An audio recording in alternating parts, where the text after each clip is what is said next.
Good evening and welcome to the October 13th work session of East Point City Council. Madam City Clerk, roll call. Councilmember Shropshire. Councilmember Freedly. Councilmember Atkins. Present. Councilmember Ziegler. Present. Councilmember Cummings. Councilmember Mitchell.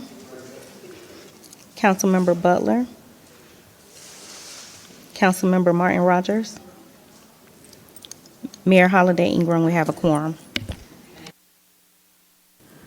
Let's go through previous agenda items.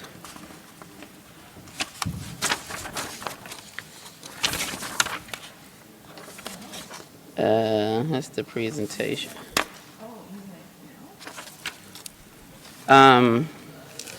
East Point compensation policy. I know Ms.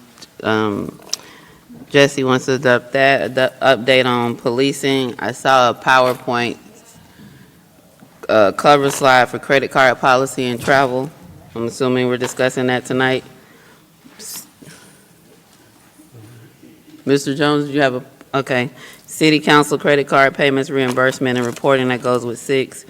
Councilman Mitchell, number 8. Yes. Number 9. No. Where do you want it to go? Next work session. November work session? So that's November 10th? Yes, that's fine. 10. If we have to update, so we can use it on that. Number 11, Councilmember Cummings. Need to do 12, 13, 14, we need to do 15.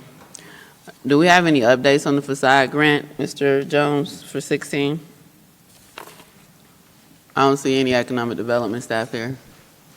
We'll hold it in case they come. Yeah, hold it just in case.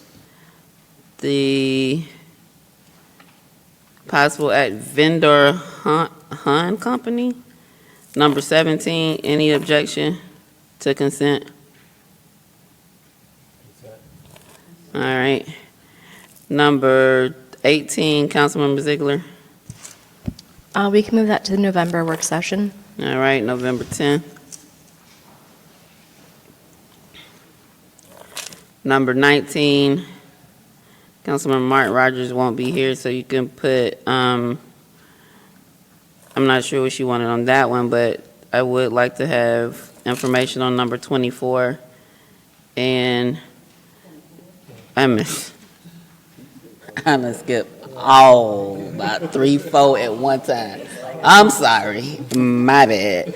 20 and 21 if we have information, sorry, okay. So we moving 19 to November? 19 to November. 20 and 21 we'll discuss. 22 on solve. Any objection to consent for 22 from fire? Any objection to consent for 23 from Parks and Rec?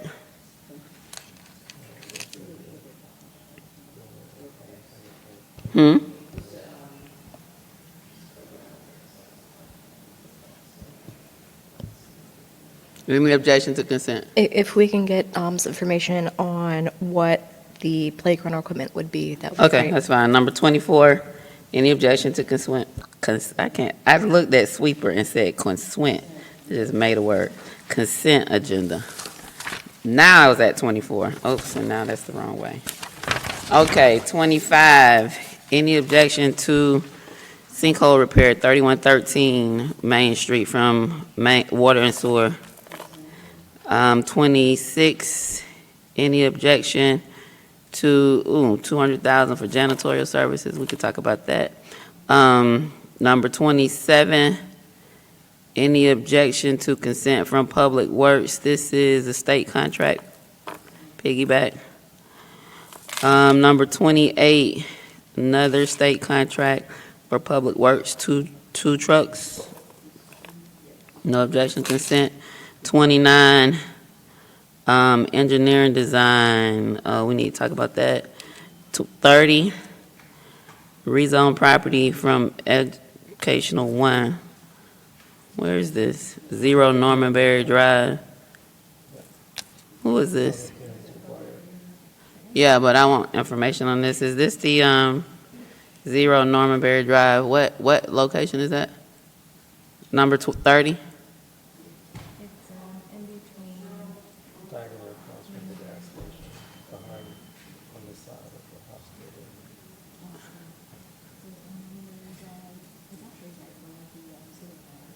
hospital. It's located on 0 Normanberry Drive off of East Cleveland Avenue. So next to the former hospital location? It's around the corner. Okay, discuss. This is, It's an associated case. huh? It's associated case with the With the rezoning. 31? Yes. Okay, so we'll talk about those together. It's 32 associated. No, that's West Taylor, multifamily. Are the applicants here for 30, 31, and 32? They are. Okay, great. Love to hear from them.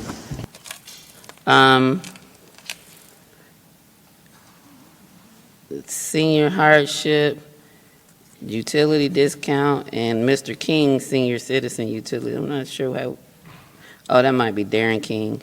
I don't know if he comes. If not, we could put 33 and 34 on November work session. Yeah, November 10th.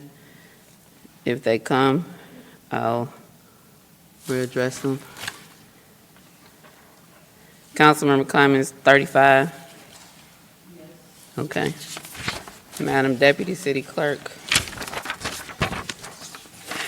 After our presentations, we have number 9 going to the November work session, number 17 consent agenda, number 18 and 19 November work session, number 22 and 24 consent agenda, number 25 consent agenda, and number 27 and 28 consent agenda. You have those? Okay, thank you. We will start with our first presentation. Attorney Charles Johnson is here to provide an update on the Innovation TAD, Cordes TAD, and Camp Creek TADs collectively. You have slides? Oh, that's right, he's coming? Okay, I'll go to the next one. All right. Stormwater ordinance presentation. Councilmember Shropshire is walking in.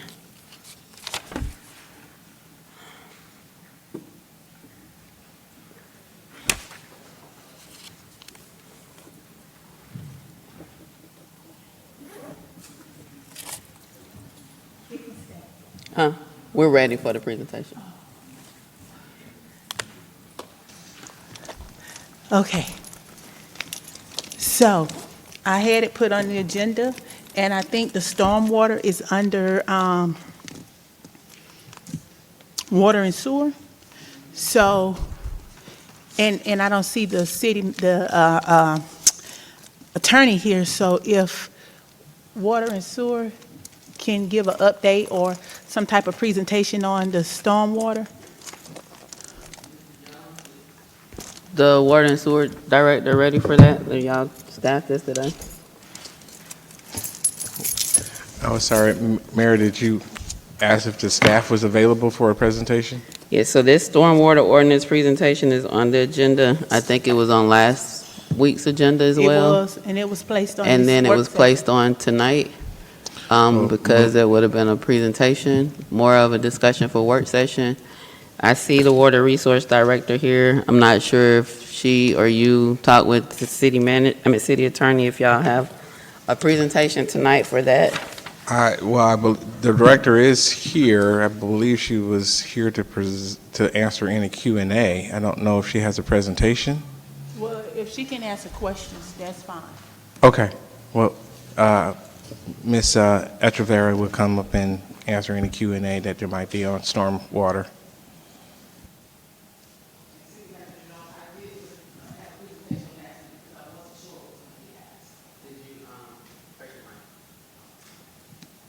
Yes, last week when I stayed, I had presented just the overview of the program because I wasn't sure what type of questions needed to be addressed. So I have the same presentation I just had brought with me last week. Oh, okay. Is it a slide that you Yes. just, okay.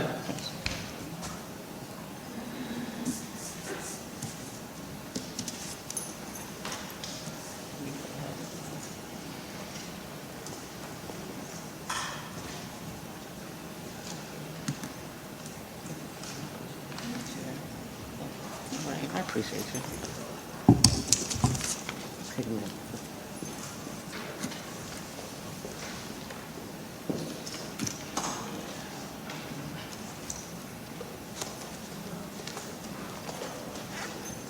Okay, good evening, Mayor, Madam Mayor and council members. I am Melissa Echeverria. I am the Water and Sewer Director for the City of East Point. So today I have just a brief overview of the Stormwater Management Program. I do know there was some questions indicating about if there was an appeal process. And I can answer those questions, but I don't think people fully are aware of what the program entails. So I don't want people to assume that there are large amounts of money sitting aside to be utilized. We have federal mandates by law that we're required to maintain in order to maintain environmental compliance for the City of East Point. So the Stormwater Management Program entails street sweeping that is conducted daily. The leaf vacuum program, in the past, those vehicles were paid out of the utility. It has been shifted and moved to Public Works, but we have state and federal mandate requirements for the city. We also participate in the National Federal Emergency Management Program, Community Raking Program for floodplain. We have an extensive capital improvement program, creek maintenance program, creek and stream bank restoration on public property. We conduct repairs and maintenance of city storm drain networks. We have to pay for disposal fees for a street sweeping program. We conduct stormwater assessment and engineering services, floodplain assessments. We assist with GIS mapping for state and federal mandates. We conduct emergency repairs. We conduct required water quality testing throughout our watersheds in the City of East Point, industrial inspections of those industrial facilities and their permits to discharge into waters of the state, and stormwater structure inspections. Here is just a photo of our CCTV camera that we purchased and what we have in the stormwater division. As you can see here, it is inundated with TVs and other types of debris that our crews daily are removing to keep our infrastructure functioning properly. Majority of the things that we do in the stormwater program is to meet Clean Water Act federal mandates. So since 2017, with the stormwater program being within the Water and Sewer Department, we've maintained 100% environmental compliance with Georgia Environmental Protection Division, NPDES permits for our municipal separate storm system, and also our stormwater pollution prevention program that is implemented every 5 years. We've also maintained 100% compliance with the Federal Emergency Management Agency Community Ranking System since 2013. Now, in the event that we're not able to maintain this, the city possibly, if we're in violation of that NPDES permit, and what that permit does, it allows our stormwater network to discharge into waters of the U.S. That means we're responsible for those discharges, which is trash, debris, any type of environmental pollutants. In the event that the city does not maintain the MS4 permit, which is a violation of the Clean Water Act and the Stormwater Prevention Pollution Plan, which is also a federal Clean Water Act violation, we could be fined up to $50,000 per day or $100,000 per day per violation for Clean Water Act violations. Here is just a picture showing you that we own 5,662 structures throughout the City of East Point. The stormwater program, to be in compliance with the Clean Water Act, we're required to inspect and maintain 100% of those infrastructures every 5 years. And this is another photo of the amount of stormwater structures that the city owns. Next page. So here are just photos of the FEMA floodplain. We have 1,200 parcels of land located in the FEMA flood zone. And these are just additional pictures where you see where it crosses 285. And then you see this where it is in the Camp Creek area, impacting those residents. And this is just a FEMA floodplain map, just to indicate the areas of concern where we may be inundated with flood issues and erosion issues during flood events. Now, we voluntarily participate in a community ranking system. We have maintained a ranking of 7, over the last 10 years. 7 out of what? Yes, 7 out of, 7. Oh, so it's out of 10. okay. Yep. So in order to qualify for this program, for the 1,200 parcels that are located in the floodplain, we have to adopt and enforce strict development ordinances. We're required to provide plan review, staffing that can determine floodplain. We have to definitely consider any type of new development in there. And so this is a voluntary program that we participate to offer discounted flood insurance to our residents whose homes are located in the floodplain. And so this is just a map of other cities that have the CRS ranking.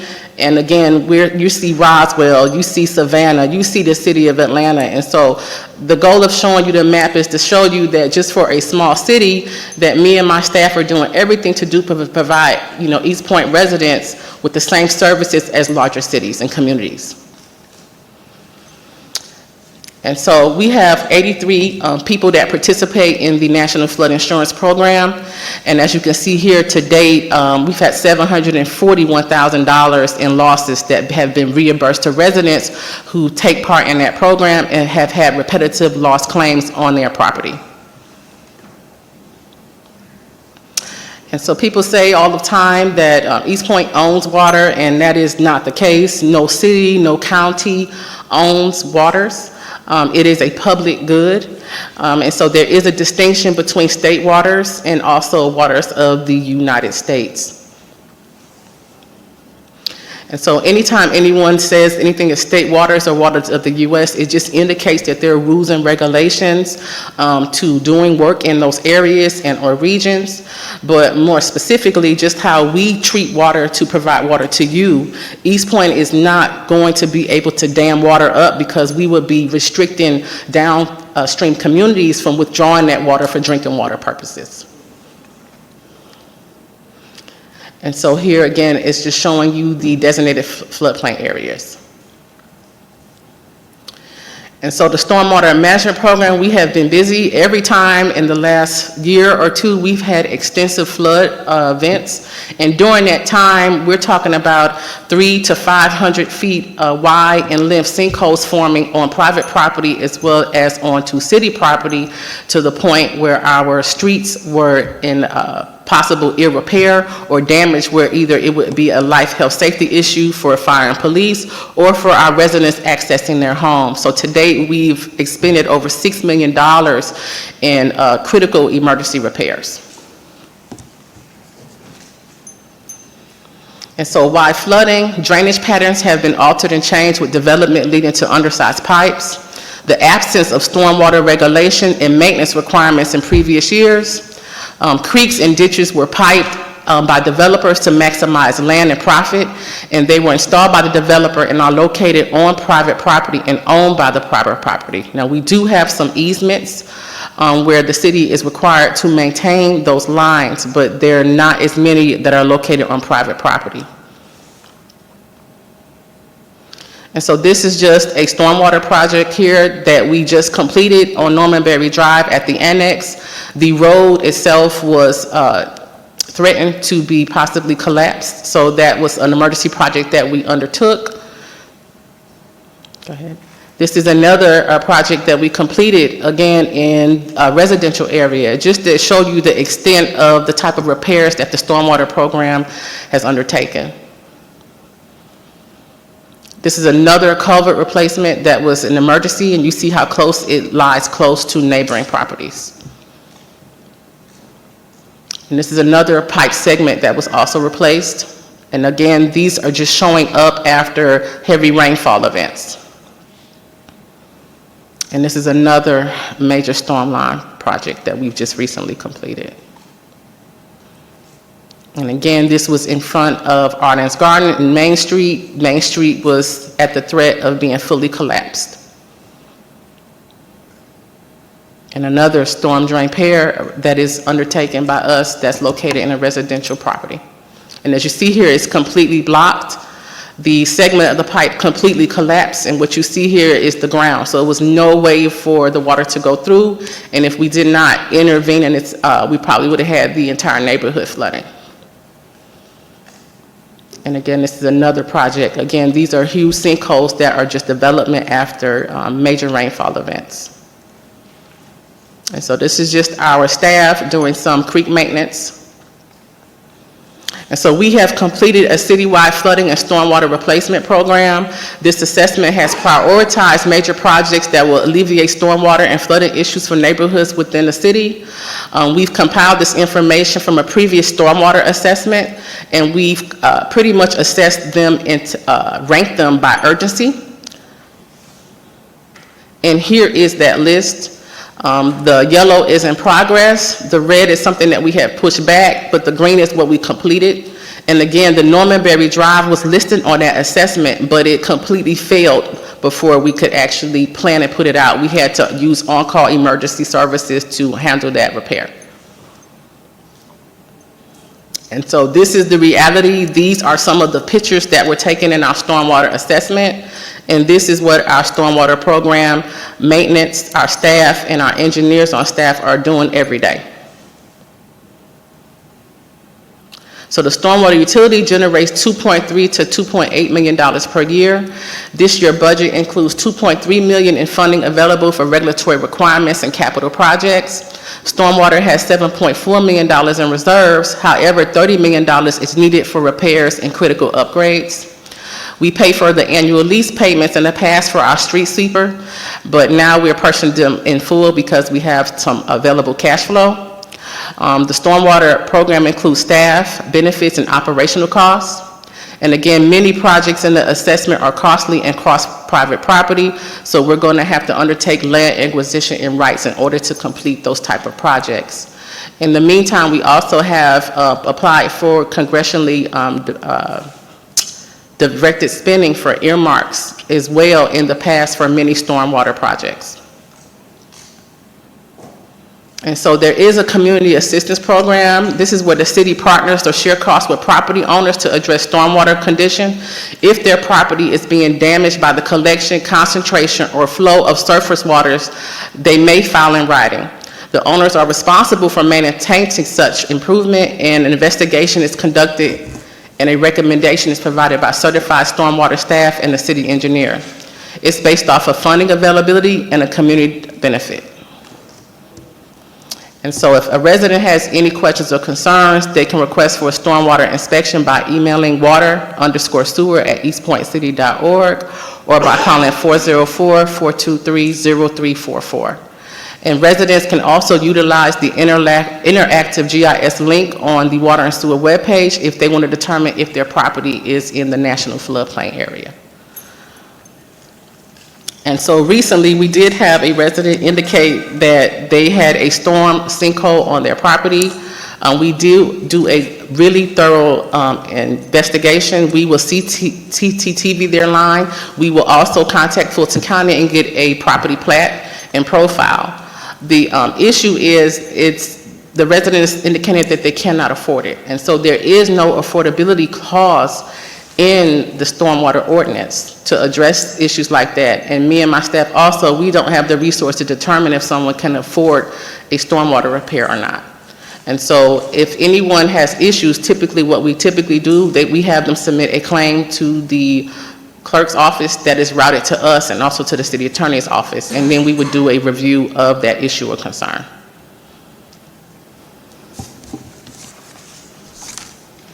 Thank you so much for your presentation, Councilmember Shropshire.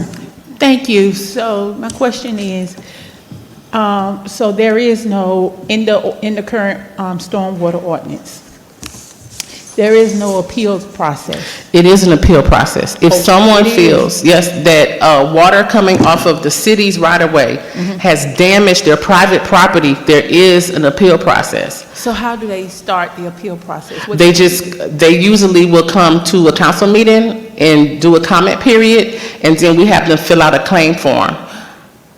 And from that claim form, that complaint is usually routed to the legal team, and then we provide our assessment and recommendation to the legal office. Okay, so has any resident filed the appeals process? They have, but there are some conditions. So sometimes, in most cases, when we have been involved, they have put structures already on there, meaning they've already blocked the unit, and that was the cause of the flooding.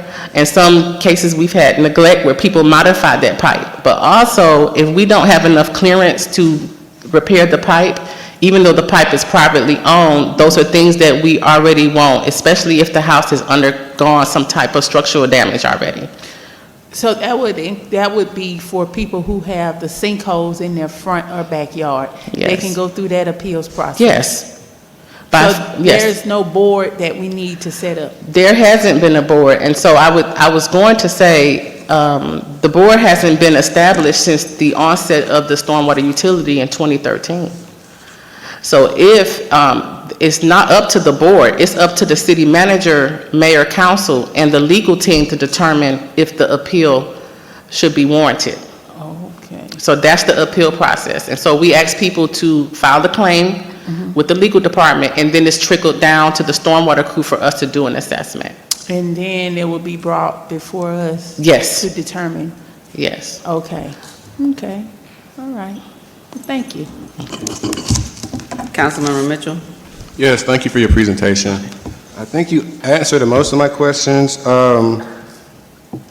Could you expound on, so say if you have unexpected property damage to a resident's yard, all right, how do you pay for that, or how is that taken care So of? we determine it. So the issue is, if there is not an easement on your property where the city owns the infrastructure, the resident actually owns the infrastructure.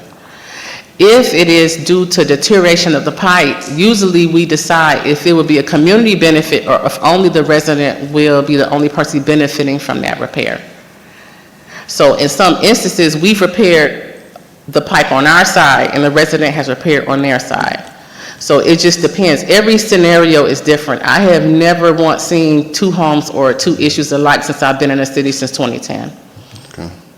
So So say- again, we would provide detailed photos. We would televise the line and show the resident if there's an issue, because sometimes there isn't an issue. But if the pipe is collapsed or there's a sinkhole, and sometimes there's a sinkhole and it's not a pipe collapse, it's just the ground settling over time or if after a rain event. So sometimes it's not an infrastructure issue. Okay, so say if it is an infrastructure issue and it happens to damage a resident's yard, are they still expected to pay? Or is It that something depends. that's- If it's a community benefit, because again, all storm drains are leading somewhere, right? And sometimes, especially if it crosses 5 or 6 properties, in cases like that, we can never get everyone to join forces or assist. In cases where we know it crosses 5 or 6 properties and a community benefit exists, we will repair that pipe. But every scenario, it varies. Again, I haven't seen 2 issues. It just depends. And so again, people have an appeal process to contact and file a claim with the legal department, and then also to come to mayor and council for a further review. Either way, the stormwater, we're still going to do an assessment and provide a recommendation. So when they do the initial assessment, will the people, if they make an appeal, will the same people be going back out to assess the property? Or No, will you- after we assess it, it's up to you all to decide what that recommendation is through the city manager's office and the city attorney's office. Okay, so I guess we'll be basing our appeal on new evidence, or Right, we would provide detailed pictures, photos, plat records to indicate if the city owned the pipe, or if it's a privately owned pipe, or if there's a community benefit in repairing that pipe. okay. And, okay, thank you. Yes, thank you. Thank you, Director Echeverria, for your presentation. I want to ask a few questions. I want to go back to the appeals process. You stated that to get that started, a resident must come to the city council meeting and speak out in public comments. Is that the only way? No, it's just lately that's been what people have been doing. But no, if they just file a claim with the clerk's office, that initiates the investigation process for the stormwater, and it also puts the legal department on notice. Okay, so do we have claim forms? Is there like a standard form that they could complete? And Yes. could they find that form on our website? It is, yes. Yep. Okay. It's under the city clerk's department, and it's a claim form. Okay, so city clerk. It's digital, and also people can print it out and bring it also to the city hall, because I've met with several people who have done that, yes. Okay, so they don't have to come to a council meeting? No, can they just go don't. online and complete that form and submit that form? Yes. Okay. The other question is, and I guess relating to community benefit, so if a pipe is running through a private property, and please correct me if I misstate, if it's running through a private property, it is considered to be owned by the private property owner, is that correct? Yes, if no easement exists. Okay, so even if that pipe is, has stormwaters that are traveling and tie into the city's system, it is still considered private property?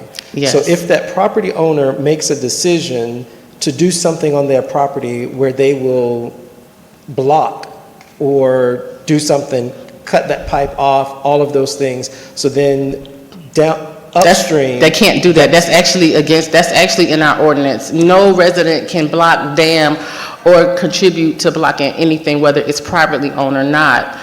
Because again, the water is a public good, and that stormwater is used to recharge our water resources, so that you can't do that. You Okay. can't even make modifications to anything on your property without going through the planning and getting a permit to do that. Okay, so it's private property, but they can't, and when I say private property, that pipe is property and it's privately owned, and they cannot alter or change any of those things without a permit, Yes, even if it's causing extreme damage to their property. yes. Okay, and so if there is a need for repair, because it ties into the city system, would that not be considered a community benefit? It can. It just depends on the size of the pipe, the drainage of the pipe, the flow going through the pipe, and the direction of the pipe. So believe it or not, there are structures that are placed on storm drains. That's the way the house was built. Those are not things that the city would ever allow or accept. And so it's a liability for us to intervene in something like that, but it is a privately owned pipe. And again, we're talking about before we had more stringent development regulations. These are things that we would not allow. So if there's a house sitting on top of a storm drain that has an issue, how could we repair it without damaging the home itself? We couldn't guarantee that. So each case is different. I saw a storm drain recently where a man built a garage on it and it's sinking. And it didn't show up on his survey, but I found it on his survey. So again, it's a privately owned pipe. And so when people buy homes, when you do your plat record, you should look at it. People just assume that pipes they belong to the city, but they don't. And there are signs and also notes on the plan that says that the pipes laid on this property was laid by the developer, and it's the responsibility of the homeowner. These are things that we still take care of today during planning and LDP permit review process. Okay. Do you know or have an idea of how many instances there are like that in the city where there's a structure, Every day I see something odd. I've seen storm drains that go through a person's basement recently. These are just things that come up after. Every time we have a flash flood event where you're seeing the catch basins overflow or you see vehicles underwater, that's when you see the failing infrastructure. And it's not something that has happened overnight. It's something that's probably been deteriorated over years and the water just kind of washed away or got undermined by the flood. So again, every day I see something unique in the city of East Point. Okay. And my final question, I think one of the photos in your presentation, I think was along Sun Valley Drive. It looked like it was the rear of some houses. I had some residents to call me Yes, and out. that was, yes. And to look at that. And there's a question that I had. I think that the city has done some work in that area. And I think it's like 2 of the culverts maybe that were repaired. And Yes. they are so close together. So are there some industry standards about how close they can be together? Because when I saw that, it seems like having both of those culverts so close together and the creek is only so wide and there was debris in the creek, Yes. it seems like it's primed to overflow. And so that's the thing, remember, with our stormwater division, opposed to water and sewer, we actually install water and sewer pipe. The stormwater division, we don't install any pipe, we don't do any repairs. When someone is developing any type of subdivision or common development, the city will grant easements to things that meet our criteria, and depending on how far off of the right-of-way it is. If it's too far, most times, the city is not willing to accept it, or there is no easement. So again, most of our infrastructure is 50, 60, 70 years old. Things that you see that is impacting our residents now, these are not things that we would allow during our plan review process with our more stringent development guidelines when it comes to the stormwater ordinance. So we're just playing catch up with things that just warrant an issue at the time. And again, as we lay more impervious surface and people above us are doing that, that is overwhelming our culverts. And again, when we had the flash floods of 2009 and 2010, it changed our FEMA flood maps and our drainage patterns. It's not just East Point, it's everywhere. Even in the city of Atlanta now, you're seeing what? The highways flood during these unnatural flash flood events where the water just does not have enough time to percolate into the ground. So it rushes to the nearest storm drain and it rushes to the nearest neighboring downstream property that's closest to the nearest waterway. Okay. So in terms of those culverts along Sun Valley, is there a distance requirement where, because they just seem so awfully close together, and I just could imagine, I think some of that water is coming off of 285. Yes, and that came up when we met with Dr. Martin recently with Tanya Miller. That was a concern of the residents, and they just had me look at it. I really didn't know what the meeting was per se about. I thought it was about the creek, but it's definitely some flooding issues coming off of the freeway. But we have that big freeway, and so the water is going to tend to overflow to the more downstream communities or the areas closest for a release point. So yes. So those properties along, We've made several improvements on Sun Valley since I've been here. We've probably spent about $350,000 in storm drainage repairs along and within the Sun Valley community since I've been here, since I've been a director here. okay. Because I know that some of the residents have reached out and said they continue to have some issues, particularly it's eroding their property, their backyard, their fences are falling into the creek. It's And difficult. I know that on Meadowlark as well. But we've made enhancements, we've cut trees down, we found a few deteriorated pipes. We found a section where the storm drain was connected to the sewer line. So we've made some enhancements to Sun Valley since I've been here. And so it's ever changing. When residents typically call us, we do a thorough investigation and we televise the line. Televising the line will tell if it's a break, if it's roots in the line, if it's just a cleaning, or do we need to do a capital improvement program. So we have made many changes in Sun Valley. Okay. Yes. So if the residents continue to experience these issues, they should issue call. a claim Yes. through the process? That's all we can do, yes. That initiates the process and the investigation process. All right. Thank you so much for your responses and your presentation. Thank you. I'm sorry. Thank you, Madam Mayor, and thank you for your presentation. Just a few questions. I noticed on one of the slides you had, I just wanted to make sure that I was clear, that the owner has to maintain, I think it was like maybe the second or third to the last slide. Yes. That first sentence. So that's saying if you make those repairs, they're now responsible for all the maintenance or the upkeep afterwards, after the city does their initial repair? Yes, especially in areas where it was a community. And so usually you see most of these houses, you see there are multiple houses in chain. Right. We've done emergency repair out there. It's just no way for us to decide between property lines where to fix a pipe when the whole pipe itself is deteriorated. We recently had an instance now on Delow where a resident said that there's a sinkhole, and that storm drain crosses 6 properties. We have sent writer entry forms and informed residents of the issue to see if they will allow us access to do a thorough investigation. And believe it or not, 3 of our certified receipts were returned back because they are not interested. So again, what spurs this is some type of infrastructure failure or sinkhole And at the time, we're assessing whether it's water, it could be sewer sometime, or sometimes it's also storm, or sometimes it's all three. Okay. That's going to lead to one of my other questions. So now, if you have a home that's not in the floodplain area, but they do end up having some stormwater damage, those are the ones that you encourage to file a claim? Yes. Okay. So do we go out and make that assessment to say that they are actually in a floodplain? Yes. Okay.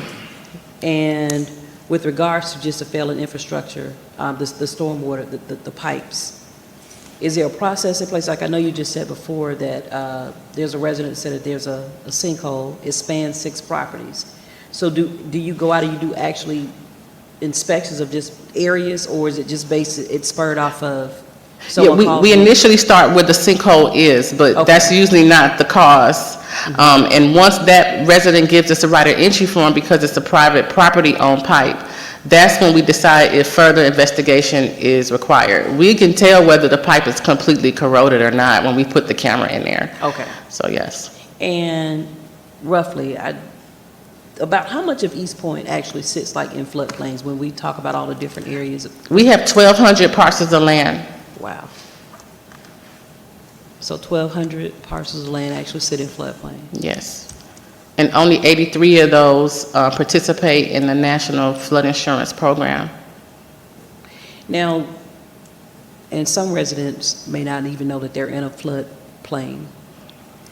Have we sent any sort of documentation out just to let them know, just because? Yes. On the water and sewer webpage, we have a GIS link. And again, you do have to put your address in there. I think it's user-friendly, but again, if any resident, if you just request it by email, I have emailed and mailed by certified mail anybody who's interested in knowing whether or not they're in the floodplain or not. We can do that for residents. Okay. Maybe it would be good, I don't know, just a suggestion, if for those 1,200 parcels, if something was sent just to those residents, because I mean, I know we're sitting here, we're watching this council meeting, and, you know, maybe 1,100 of these people aren't even, you know, aren't watching this meeting, but just still so they know, I think it'd just be some good FYI for them to know so that they could, you know, make if they're necessary, you know, just some adjustments on their insurance because they are in those floodplains. But I'm sure a lot of people don't even know. We can send them information in letters. We can do that. All right. Yes. Let's see. I think that's it. Thank you. All right, thank you.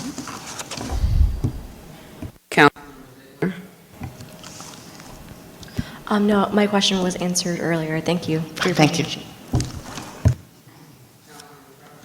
Thank you. And thank you for the presentation. Thank you for giving a clear understanding of the overview of the stormwater. But here's my question. I'm going to piggyback off of Councilmember Cummings. Maybe if the city can post something on the website that just says, hey, if you want to check and see if you're in the floodplain, you can put in your address. So what area is most common that's a floodplain? If you are nearby a creek or a tributary, more than likely you are within a floodplain. So if you have a creek running in your backyard? Yes. And there is no amount of infrastructure we can install to dam or hold back those waters during a flood event. I mean, we can always enhance our network, but it's only can maybe capture an inch of rainfall. It's nothing that can hold back 3, 4, 5, 6 feet of water. And my second question is, I saw like furniture into the creek. So Yes. is it that people put that there? Is it when it rains hard, it pushes stuff in it? I think illegal dumping. I think people are illegally dumping, and during those flash flood events, those items are shifting. Sometimes it's tires. We found TVs. We found sofa cushions inside the storm drain. I don't think people are specifically put them in there. I think it just transverses and moves downstream during those flash flood events. Okay. I had another question, but it went away. Okay. Thank you for that. Okay.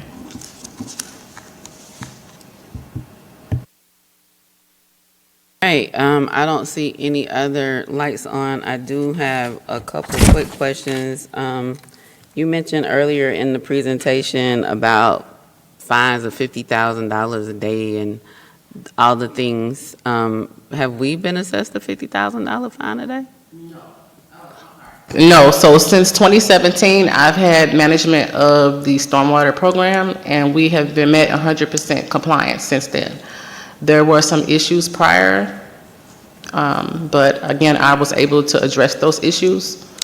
But again, it is serious, and the overall thing is the Clean Water Act, be in compliance with the MS4 and the Stormwater Pollution Prevention Plan. It also ties to us and our ability to be a local issuing authority to issue land disturbance permit, which is also tied to the Clean Water Act. So again, our priority all the time is to fund those programs to meet compliance so that the city is not fined $50,000 to $100,000 a day. We have to maintain our system, and there are some maintenance programs that we have to undertake to make sure that we're doing everything we can to minimize polluting our waterways. Yeah, I just wanted to make sure that that was clear and that there wasn't this. No, we're we've been 100%. fined $50,000 a day in misinterpretation of what was shared. If you violate or we do not fund those programs to continue what we do every day, that is what's at stake. But we are in compliance, and we have been in compliance since 2017. You mentioned that $30 million is needed for repairs and upgrades to the stormwater utility or stormwater system. Is that something that most funds could be used for? Municipal Yes. option sales tax funds? Yes. Okay. And do we have any of the current most funds slated for those upgrades? No, because right now, another Clean Water Act violation is making sure we reduce our sewer overflows. So really, right now, it's prioritizing what we can. But every day, there is a contractor working on behalf, water, sewer, or storm, every day in the city. So we are constantly working in that effort. But when it comes to these sinkholes, again, every time it rains is when we get the most calls from residents or issues where it may impact a roadway from people accessing the road. So, though not allocated right, or it's being prioritized, Yes. that the most funding could be used for stormwater Yes. upgrades and repairs. And then you mentioned that we've received federally congressional directed spending. Our federal legislators and delegation have been extremely generous to the city of East Point. Do you know the total amount that we've received over the years? And if not, it would be helpful to me if you could provide it. It's mainly been for water and sewer mainly, but we did apply for $850,000 this fiscal year for the Normanberry project. And we're just waiting to hear the status of that application and that grant process. Great, and Senator Ossoff called me, he's on appropriations previously, and indicated he was able to get bipartisan support for that and others congressionally directed spending, but it had to go through the process, so that was a good sign. We haven't received confirmation as to whether or not it's been finally approved, but it was moving forward. So, thank you so much. That is all I have. I don't see any other lights on. Thank you for your presentation. You see something really quick. I think all the rest of your items went to consent. So, all right.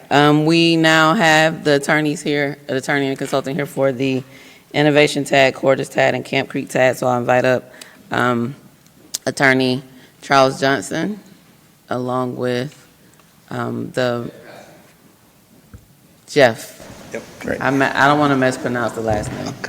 Koski, Koski is Koski. just last name. Good evening, Madam Mayor, members of council. I am Charles Johnson. I am one of the outside counsel, legal counsel for the city of East Point. And we have been contacted and asked to provide assistance in the creation of a tax allocation district to support redevelopment on and around the property that was previously the Owens, Illinois site on the west end of the city. Let me just say that the city has had the authority to create TADs since 2001, when the voters of the city of East Point approved a referendum giving the city all the powers that exist under the Redevelopment Powers law. And so since that time, we have created 2 TADs, the Camp Creek TAD and the Corridors TAD, and in January 3rd of 2023, this council passed a resolution that authorized the termination of the Camp Creek TAD, and that's important because to have the authority to create a TAD, first of all, you have to have this special local law that's ratified by the referendum, and then you cannot create a TAD when to do so would cause TADs in your city to be more than 10% of your tax base. And so that was the reason why it was important to terminate the Camp Creek TAD. We have some suggestions about some things to be done to put a bow on that. But basically, in order to create a fund that would be available to assist infrastructure supporting redevelopment at this site, you would to have those funds available in 2026, you need to pass a resolution by December 31st of this year, creating a TAD and adopting a redevelopment plan. To pass that resolution, you'll have to also approve a redevelopment plan and have public hearings, to consider the plan, and that's why we have been asked to retain KB Advisory Group. They are a firm that does redevelopment plans. They've done them all over the state. They assisted the City of East Point in creation of the amended redevelopment plan for the Corridors TAD, so they're experienced in this area, and they would be the ones that would take the biggest oar in getting the redevelopment plan in front of the City Council to consider and approve. So you have to have that public hearing, and then you have to have the vote to to approve the redevelopment plan, and then the TAD is created as of December 31 of this year, so the funds would be available. The funds that would be available would be whatever increase exists so whatever tax is being generated by that site now would continue to go into the general fund, but what would go into a special fund for the TAD would be any funds that would represent an increase over that base that exists as of the end of the year. Here to discuss more about the process and what's required to put together a redevelopment plan is Mr. Koski of KB Advisory Group. Thank you, Attorney Johnson, Mayor, Council, City Manager, City Attorney. Thank you. It's good to see you all again. I'm back. We had fun last year and at the end of this year. So this is very different, right? So the KB is my firm. We helped you all with your economic development strategic plan, and we got that approved by you all. Appreciate that. This is actually now an implementation tool that's listed in that plan. We weren't necessarily planning to be back here at this point, but here we are. So this is actually, we help cities and counties around the state of Georgia set up those economic development strategic plans. They're 10-year plans, right? So they're long range, long vision. Hopefully you'll be using that plan again and again. But when you want to do something with economic development, it theoretically ought to fit under that plan. And so this is a tool that fits under that plan, TAD, right? And so again, this is the second big thing that we do in our firm is to write redevelopment plans to set up TADs. We've done this about 50 times. So what we're about to do together is not done very often this fast, I'll just tell you. Again, we set up almost every TAD in the state of Georgia over the past 10 years. Very few of them have been set up in 3 months. We can do this. I'm here for you. We just got to work at this together. If you want a TAD, I can help you get a TAD, but it's going to be a churn and burn kind of thing. And the key here is the reason we're doing this is because we want to lock in the base. So this is the language we're using. We want to lock in the property tax base at 2025 values, because in 2026, property values will start to go up, and if we have the TAD created, those increase in property taxes will flow into the TAD fund now. And the TAD fund is what you can use to do economic development with, such as the Owens, Illinois redevelopment, right? So this is sort of potentially laying the groundwork for help there, but Ms. Mayor has instructed us, this is not just about that, this is about growing the tax base and economic development in the city, and so let's do this right, because they don't come along very often. So that's my preamble. I've got a lot to say about TAD. This is a modification of a TAD presentation I give to new development authority directors around the state of Georgia. So again, you've caught me in one of my specialties here. So I can talk all night long about TADs. I don't want to do that. Should I talk for 15 minutes and then give you guys a chance to pepper me with questions? All right, so it's 30 after, so I got 15 minutes. I can talk about a lot of things, so if you don't hear something you want to know, that's when you can ask, okay? So first of all, TAD is a public incentive. It's an economic development tool. You're doing this because you have a public policy to achieve, right? So that's sort of the big picture, public policy. You all are giving yourselves another tool to help create public-private partnerships. Why does the public want to get involved in private things, right? Because you have public policies to achieve. You can help achieve bigger and better things in East Point with a TAD than you could without a TAD. That's the idea, the philosophy here, right? You all, I talk about TADs almost literally every day around the state of Georgia. I talk about you all. You are a success story in TADs, particularly because of TAD number 1, which doesn't exist anymore, as Attorney Johnson mentioned. But the Camp Creek TAD was a wild success, right? And so I'm sure you all know this story. I could tell you the story, but you could probably tell it better. You set up TAD number 1, Camp Creek Parkway, and it blew the doors off. And you got Camp Creek Parkway to the extent now you got too much traffic there, but that's a whole nother story. You don't need TAD number 1 anymore, as Attorney Johnson said. You got rid of that TAD, which is good, because now you've given yourself room to do more TADs. You have TAD number 2, and I want to bring this up because we are already hard at work on this, but we got to figure out TAD number 2 first. It's interesting that in 2017, y'all, your body, Mayor, I believe you were on that board in 2017, you amended that TAD. We helped, my firm was called Blakely Advisory Group back then, just for clarification. We helped you with that. But the documentation on that is a little, we're making sure we got the right documentation right now, literally as we speak. We're going to have that sorted out by the end of October. So starting on October 30th, we're going to have TAD number 2, just making sure there's about 590 parcels. So not as many that are on your stormwater list, but 590 parcels. We just got to make sure are in or out of that TAD, because we think the TAD number 3 is going to sort of touch TAD number 2 in places, and one parcel cannot be in 2 TADs. So this is important that we get this part right, the legal part right, so that we have a parcel that is only in one TAD. And if it's already in TAD 2, it can't be in TAD 3. And so we just got to get that part right, and so we'll be back. So I'm planning to be back 2 more times.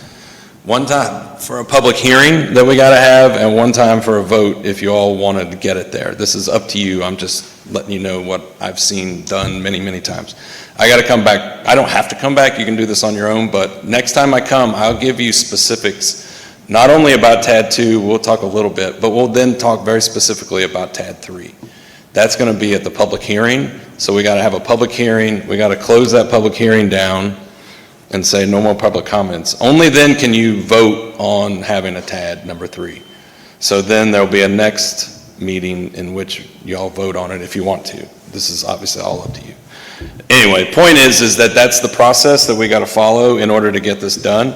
Just to stick with TAD number 1, it was a wild success. We talk about it a lot in TAD world. You blew the doors off, but because we're running short on time, and I want to make sure you ask me as many questions as you want to. TAD number 1, as Attorney Johnson mentioned, was terminated. Is that fair? Terminated, which was a good move. All right. So that's your history that you all know. I just sort of restating for the record, for lack of a better word, and just so everyone is clear where we're coming from. TADs. Some of you all, because I literally talked to dozens of city councils around the state of Georgia about TADs this year. No one knows about these things, it's fine. But tonight, I just want to give you a brief overview of what TAD is so you can speak the language, so you sort of know where we're about to go, because we're not ready to talk about TAD 3 yet, but this is just sort of background information, if you'll indulge me, right? So TADs and TAD incentives are not new taxes, they're not property tax abatements. Your development authority and the Development Authority of Fulton County can do tax abatements. This is not a tax abatement. It's also not a SSD or a CID. Those are great tools. BID, you all have a BID. This is not that. They can work well together, but this is a separate thing. TADs, some property owners out there tonight are going to end up in TAD number 3. It won't raise their taxes. It won't do anything to their property tax bill. It may end up saying TAD 3 on it. That's all it'll do to their property taxes bill. It won't raise it. It won't be a new millage. If you're in TAD 3, it just means you're in an economic development priority zone. And so it's going to mostly be commercial properties. Not to say there won't be a residential property in there, although if you all told me tonight, do you not dare put a residential property in there, we won't put a residential property in there. We try to keep residential properties out. Sometimes they need to be in there. For the most part, it's commercial properties. Those property owners do not get extra taxed, okay? It all happens about where the money flows when you're done. All right, I've been 5 minutes. All right, so here's the cover of your TAD number 2, which got amended. But just again, just to say the words out loud so everyone knows what we're doing here, right? This is an economic development tool, and by putting a parcel in a TAD, you're saying it's a priority site. And you're saying within this area, we're hoping to grow property taxes. We're going to keep all the growth in property taxes inside the TAD, and we're going to use that to grow this area.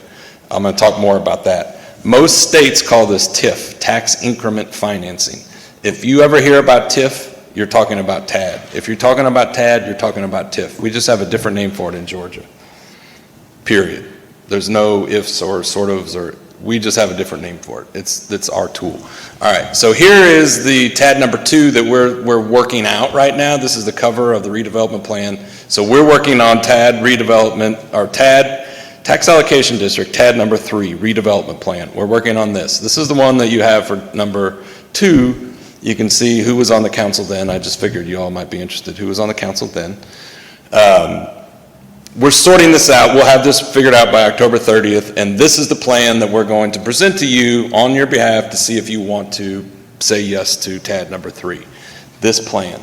If you look closely, there's 95 pages in TAD number 2 plan. We're going to try to make it a little bit shorter, but it's going to be a lot of words and numbers. But you got to pass this redevelopment plan after you have a public hearing before the end of the year in order to lock in the base, as I mentioned before. If I'm putting you to sleep, I apologize, but I just figured let's talk about this. Let's get it out of the way. So, because you got to say yes or no to this. All right, just so you know, TADs are growing in Georgia. This actually does not even include the Camp Creek TAD because you already closed it by 2024. So we're only looking at TADs that were active. They've doubled in Georgia. You've already got 2. I'm just saying they become more and more useful to do things like turn factories into something useful and redevelop malls, right? TADs are being used to redevelop malls and things like that. So I'm just saying this is not an exotic tool. This is a fast-growing tool. We pass 5 or 6 of these plans every year. They're governed, as Attorney Johnson mentioned, by this one very specific law. One thing to note here is Title 36, Chapter 61 is all the other redevelopment plans you've ever dealt with in your time. If someone said, I got a redevelopment plan, it wasn't about TAD unless they said it was about 3644. Very specific. This is why that people call KB, because we know about this law more than we know about the other law. Every other planning firm is the opposite. What can you do with TADs? The law says you can do a whole bunch of things. You can build infrastructure, you can fix stormwater. If there's a stormwater problem inside a TAD, you can use property tax growth to fix that stormwater if you choose to do so. You can also choose not to do that. You can choose to enter in a public-private partnership and have a partnership with the developer to build things, including fixing the storm drain as part of a redevelopment. So you can do different things with TADs. We can talk more about that. I'm just going to leave that there for now, but the law is very permissive, and there's cities in Georgia that are using TADs really interesting ways that I'm happy to tell you about, but not tonight. Y'all will be a redevelopment agent of this TAD, just like you are with your other ones, and that means you control the purse strings. You get to decide how the money is spent unless you give that authority to someone else, and that authority would go to a different authority. So you could either set up a separate authority just to govern this TAD, or you could pass the redevelopment agency off to an authority like your development authority. Gwinnett set up an entire authority just to govern their collection of TADs. South Fulton's had a discussion about this. It's kind of gone back and forth. Most cities, just y'all are the control the purse strings. The council, the redevelopment agent stays with the council, but you need to decide that. That will be something that we put in the plan. Okay, these other things, we'll need to talk about end dates. Everyone always asks, well, how long is this going to end or last? The answer is, it's up to you. We try to keep it as broad as we can per the law. The key there is that what's going to happen is if you use the TAD to incentivize a developer and issue bonds, or just use it to do infrastructure bonds with, which you can do as long as you're spending the money inside the TAD, you got to have enough room in the TAD to collect enough money to pay off those bonds. Now it gets complicated. We don't need to get into the weeds there, but I'm just saying you got to give yourself long enough time to collect enough money to pay off the debts that you're creating at the front end of this TAD. That's the whole point. You're sort of saying we're collecting money for the next X number of years, and we're going to use it to pay off infrastructure and things up front. Right? That's the whole point of this, or one point. So this is a classic diagram. I didn't invent this, but everybody uses it, and I still think it's important. I've got 5 minutes of my 15 minutes. I'll try to go as fast as I can. This is the most important thing you probably want to know tonight, is technically what's happening is when you approve that redevelopment plan, Attorney Johnson's going to work on getting the paperwork to the state, the Department of Community Affairs, and then the Department of Revenue. That's the only time the state's ever involved. They're just making a note of what the base value is, and so it's in their records. The rest is with the tax assessor. So the base value, whatever property taxes are being collected off that TAD in 2025, that's what you'll continue to collect. The schools will continue to collect, and the county will continue to collect. Everything starting in any increase in 2026 and later is going into the TAD fund, and that's what's going to pay back the bonds or pay for the infrastructure or do whatever you want to do with it. You have control over it. One key that we haven't talked about yet is that the schools and the county have to give their consent as well. Their bodies have to choose to enter into your TAD, which they did previously. You probably know City of Atlanta is having a discussion about TADs, and so I don't know. That's mostly politics, don't know anything about that, but all I do know is when you set up a TAD, you'll have a TAD. But it'll only be your millage rate. You got to get the county and the schools to put their millage rate in through a resolution vote, just like you all be doing. But you that gotta ask doesn't them have for to it. be done before December 31st. Correct. And the last thing I'll say here, and maybe just sort of wrap it up so you can start asking me, but this is important, right? Why are you doing this? You're creating jobs, right, in the TAD. You're growing the tax base. At first, you're only keeping the tax base in the TAD, so what good does that do? But it's a long game. The point is it's a long game. So that the idea is this land, these parcels, it could be 2 parcels. It could be 1 parcel if you wanted it to be. It could be 1 parcel. It could be 1,000 parcels. It's probably going to be a couple hundred parcels. I don't know. A couple hundred parcels, you're saying this is our priority. We think that we have an opportunity to grow the tax base here, but unless we get involved, we the city, to put in infrastructure, to work with the developer, to do the things, this isn't going to grow, right? That's sometimes called the but for, right? So but for us having this TAD, this area ain't going nowhere. But since we have a TAD, we got an ability to do some things, and we're going to grow the property tax base. For a few years, we're going to hang on to those property tax increases in the special fund to pay off all the debt. And then eventually, just like what happened with Camp Creek, see, this is not like, I'm not magically thinking here. This is literally what happened with Camp Creek. Your general fund grew just when you said, we don't want the TAD anymore. That money that was going into the TAD fund is now going into your general fund. And that's supposed to be the idea of why, the long game of why you would do a TAD. And why the schools would care to be involved in this, because it helps them grow their property tax base long-term. That's the idea. So again, I got all sorts of things to say. There's lots of benefits. All these other things over here do not necessarily go into your TAD fund. So by increasing development within the TAD, these other things may happen inside the TAD or outside the TAD, but they're not captured by the TAD fund. So all of this starts flowing the minute it happens. It's only property taxes that fund the TAD fund. So I'll leave it there because it has been 15 minutes, and happy to answer any questions. But like I said, if you want to go on this, like you've told Attorney Johnson that you want to go on this journey, so I'm here to go with you. We can do it, but I probably need to be back here 2 more times for a public hearing and then for your vote sometime before the end of the year. I think you got 5 meetings left. Probably 3, one before the public hearing and. Yeah, however many times you want me here, you just tell me. Thank you for the presentation. By chance, can you share these slides with us? Yeah, and there's a lot more slides too. It's a lot of background stuff. No, it's very informative, so thank you so much for preparing it for us. Councilmember Freely? Thank you both for the presentation. I just had a question, wanted your opinion on the redevelopment agent. Do you have an opinion, or is there a distinction why sometimes most of the time it's the city council, sometimes it's delegated to another authority? Any reasons for that or opinions on that? So I'll just say that has been what your predecessors have said their preference is. So previous mayors and council have said they want to be in the driver's seat on this TAD and not have somebody else be in control. And I would say, like I said, majority of the time, especially for cities, most city councils want to hang on to it.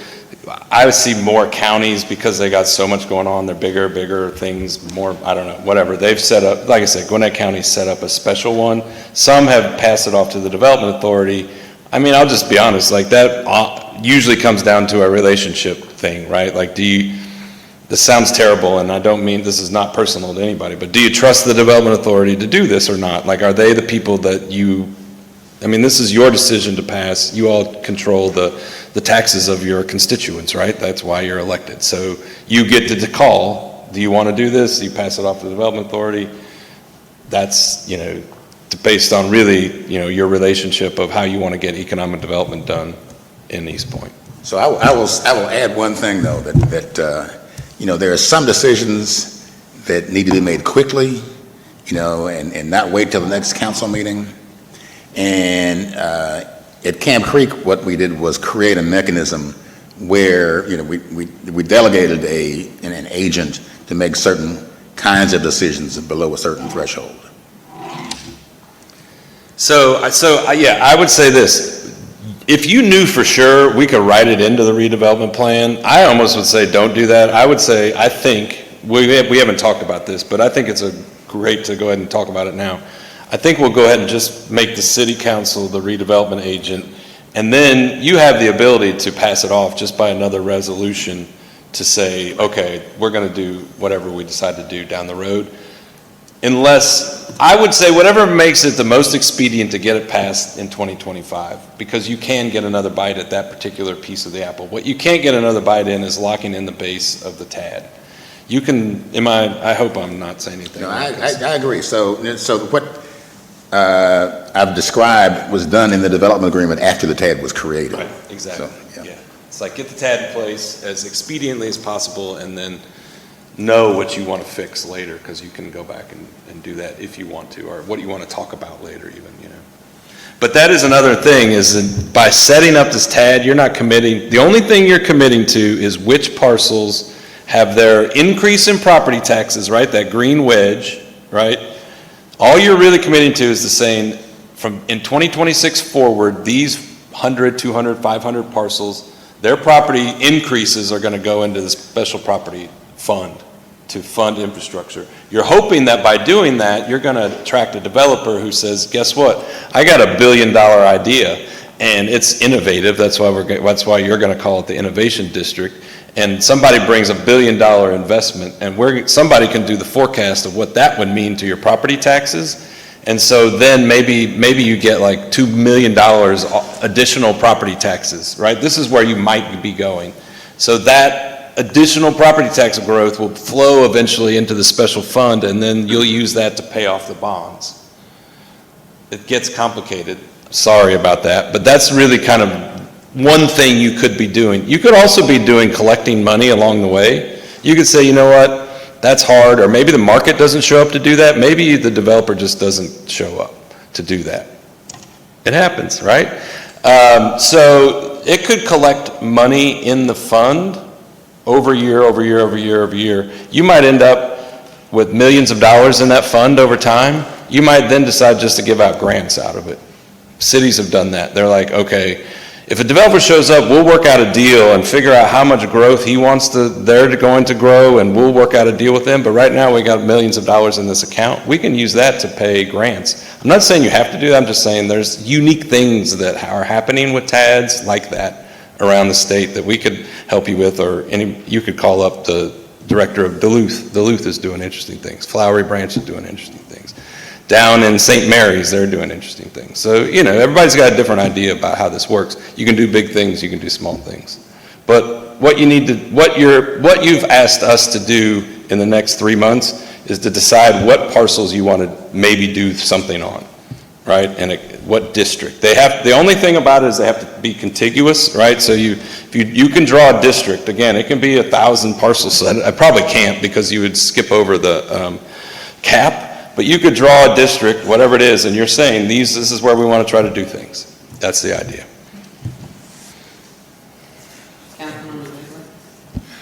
Yes, thank you, and thank you for your presentation. So in discussing the boundaries and which parcels would be included and which ones would not, have you seen the proposed map of where this tab, the innovation tab, would take place? That's my job to help you figure out. Okay. It doesn't exist yet. Okay, because I believe I saw a map in an earlier council meeting. There is like a blobby map. Yes, sorry, I apologize. It's okay. I apologize. I have seen that. We're starting with that, but we're in the weeds. Like we're down to like which parcels are in. So that's why I'm saying it does not exist. It does exist. Which parcels are in or out, we'll be able to work with you in a couple weeks on that. Okay. Does that make sense? Sorry, I said the wrong thing right off the bat. No, it's okay. So in that blobby map, Yes. it had whole neighborhoods Right. in there, like residential neighborhoods. Yes. And so it sounds like it wouldn't be appropriate to include them. I don't think so. Okay, Our first approach is probably not. okay. So I will say this on that the more residential you have in the TAD, the less likely you're going to be to get school board buy-in, because that's just a burden on schools when you have, with families with children. Okay. So that's a policy reason, a political reason, not to include residential. Okay, and it has to be all connected. Everything has, like the whole TAD has to touch one another, all the parcels. Yes, however, there is a caveat to that, in that cities around the state for the past decade have decided, because it doesn't really address it in the law, so this is my observation, and we've been at the table at this. You have a parcel here, you have a parcel here. As long as you can connect them by right-of-way, some cities are willing to do that. That is, you can still not pick up your pencil, right? I can draw this, and I can do this, and I can do this, and I can come back. Even though the parcels aren't connected, they're connected by right-of-way. Your TADs do that. Your TAD number 2 does that a lot. You don't have to do it that way. It can be done. I would say, half the new TADs that we're creating are doing that.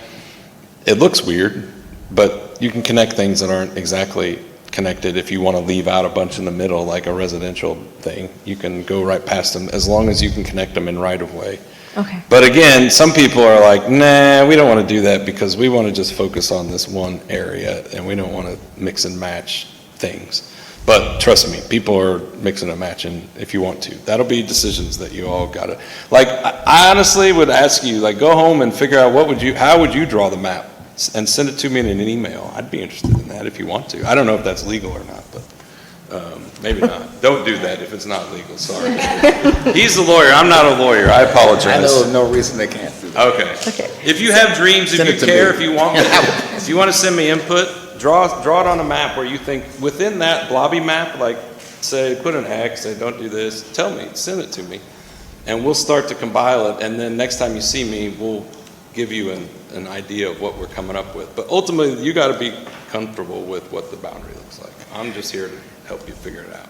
Okay, and in regards to like the downtown TAD, so what I've heard is that all that money is going to the commons, even though like the TAD itself is pretty large, the money that's funding it is going towards the commons, correct? So right now,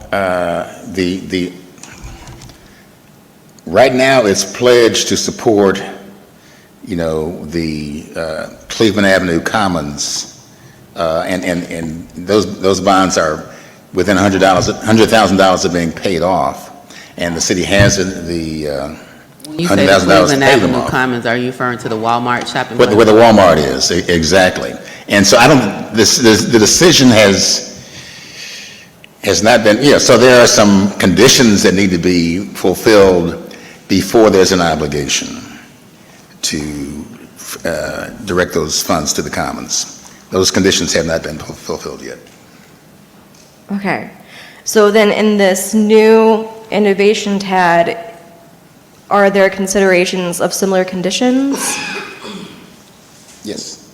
Okay, so just to try and spell it out, so let's say that the boundaries are from, you know, like 166, the northernmost part of East Point, all the way down to Hateville, right, along Sylvan Road. But then like the potential condition would be that that would all go to fund the Owens, Illinois project. Is that, no? That would be up to you all to decide. Okay. Right. Remember that. That's the final word. This TAD, what you're going to decide before the end of the year, if we all go do this, what TADs are in, what parcels are in the TAD, what parcels are out. So I think we got that. At the end of the year, East Point, if we do this, East Point will have TAD number 3. All you've done is committed to creating that TAD. So you still got to talk to the schools and the county, as you know. No, there's no commitments to that TAD. That TAD could never be used, and no one would be any wiser necessarily. No harm, no foul. You could get rid of it next year if you wanted to.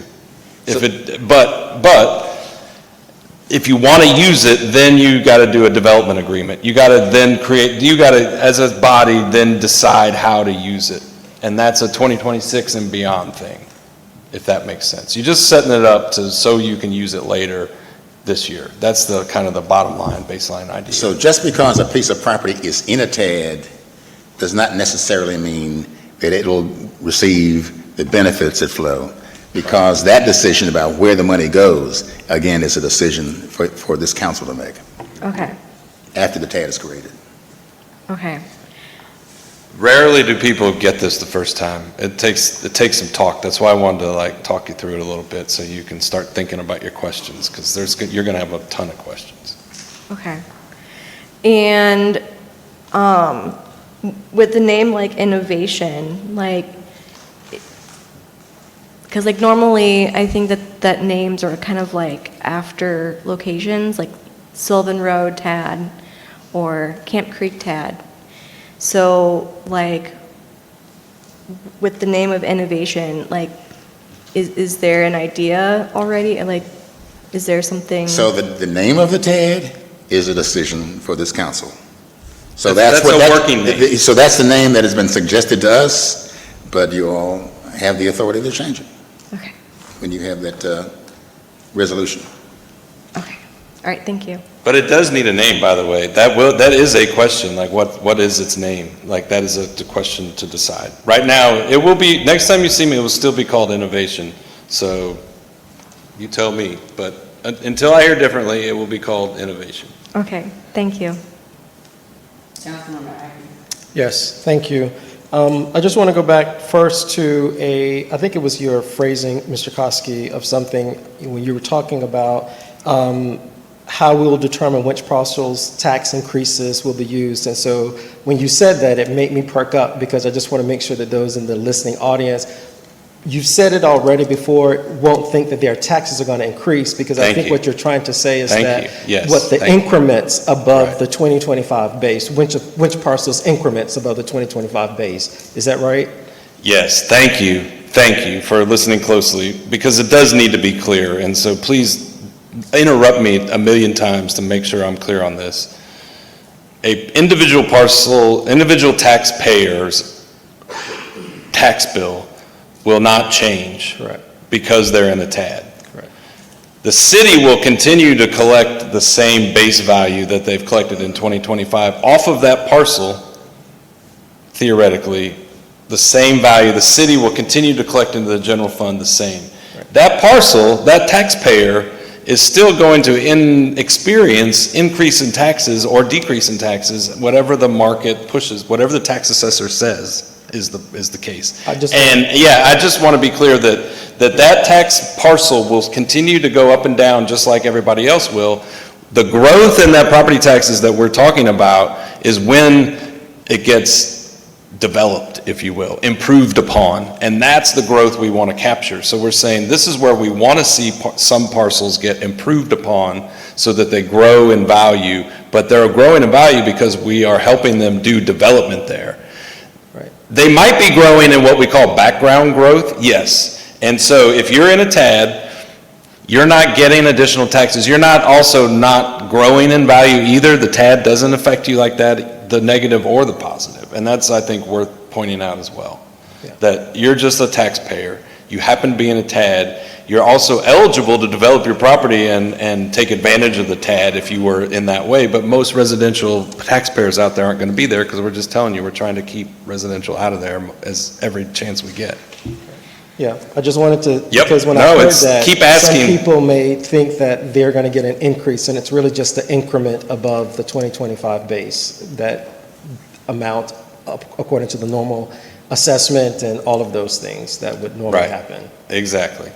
The other thing I wanted to, when we first discussed this, maybe 3 meetings ago, one of the questions that I had, or comments that I had, it was really about the boundaries.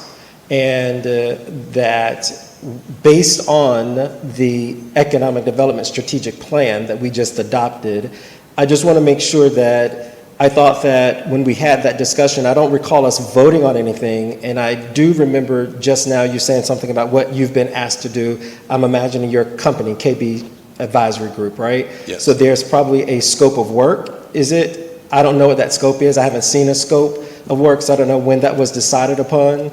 So, So they are retained as contractors from my law firm. Okay. And the scope of work is very, very general. Prepare a redevelopment plan. So that redevelopment plan is going to be put together in consultation with the city. right. So It's not, I just didn't know when he said what they've been asked to do, I don't know what they've been asked to do. So that's what I'm just trying to figure out, what is the scope, because I'm not aware. So that's why I was asking that That's question. the answer to the So yes, I guess if you could just share us what the scope is so that we'll know what we're asking of our consultants to do. In that conversation a few months ago, I was just talking about and asking the question of looking at the city and based on the Economic Development Strategic Plan, what are the areas based on that plan that we paid our consultants to do that would need that economic development tool? And so that's what I thought we would start doing, but it seems like there's already some movement in an area, and I just want to make sure that it dovetails into the Economic Development Strategic Plan so that we don't have this plan, and then we're doing a tool for something else because we paid good money for the plan, and we want the plan to work. So I just want to make sure that they all are working together. So when I'm talking about the scope of work, I just am not unaware of it. And so I just wanted to know, like, what the city was asking of our consultants to do at this point. How many talk? So just what I said. So basically, we're going to consult with the city in terms of defining the boundaries, and that strategic plan is certainly a guide in putting together what the boundaries are going to be. Yeah, you're asking the right questions, 100%. It makes perfect sense that you have an economic development strategic plan, and your first big move is this, and if this is your first big move, and it would be, it ought to dovetail. You're asking the right questions. We didn't plan it this way, and for us to come and do this TAD plan right now, Attorney Johnson reached out because he knew we did these plans. It just so happens this is serendipity, to use a dumb word, right? Like, we know that plan inside and out. We helped you write it. Right. So you have my word that this is, I don't think I would have said yes when he called if it would have been way out of bounds of that plan. You know, if, hey, City of East Point wants to do this thing, and I'm looking at it, it's like, well, how can I stand in front of Commissioner Adkins and say this is a good idea when I was just up in front of him a few months ago? It's not like that. I'm up in front of you saying this area of town that I have been asked to start with, which is kind of centered on Owens, Illinois, but also instructed it's not only about Owens, Illinois from Attorney Johnson. That fits perfectly with what we did with you last year and at the beginning of this year. Okay. And the work that we've got to do before the 31st so that we can realize the 2025 assessment as our baseline is obviously the public hearing, and then vote on the create the redevelopment plan and vote on that and by resolution, right? And so with that, we don't have to determine during that process who would issue the bonds, whether that is BIDA or DDA or general obligation. We don't have to decide at that time. The bond would be obligations of the city. Say that again. They would be obligations of the city, but they would be revenue. If bonds are issued, they would be revenue bonds. Okay. So payable, the source of payment would only be the increment in the TAD. So it's not a general obligation. The city is the issuer, but it's limited in terms of the source of funds for repayment. So then this body could just decide if it's going to be through one of the entities that would be able to do that? It would be the city of East Point. Okay, be the city, okay. Yeah. Right. Thank you.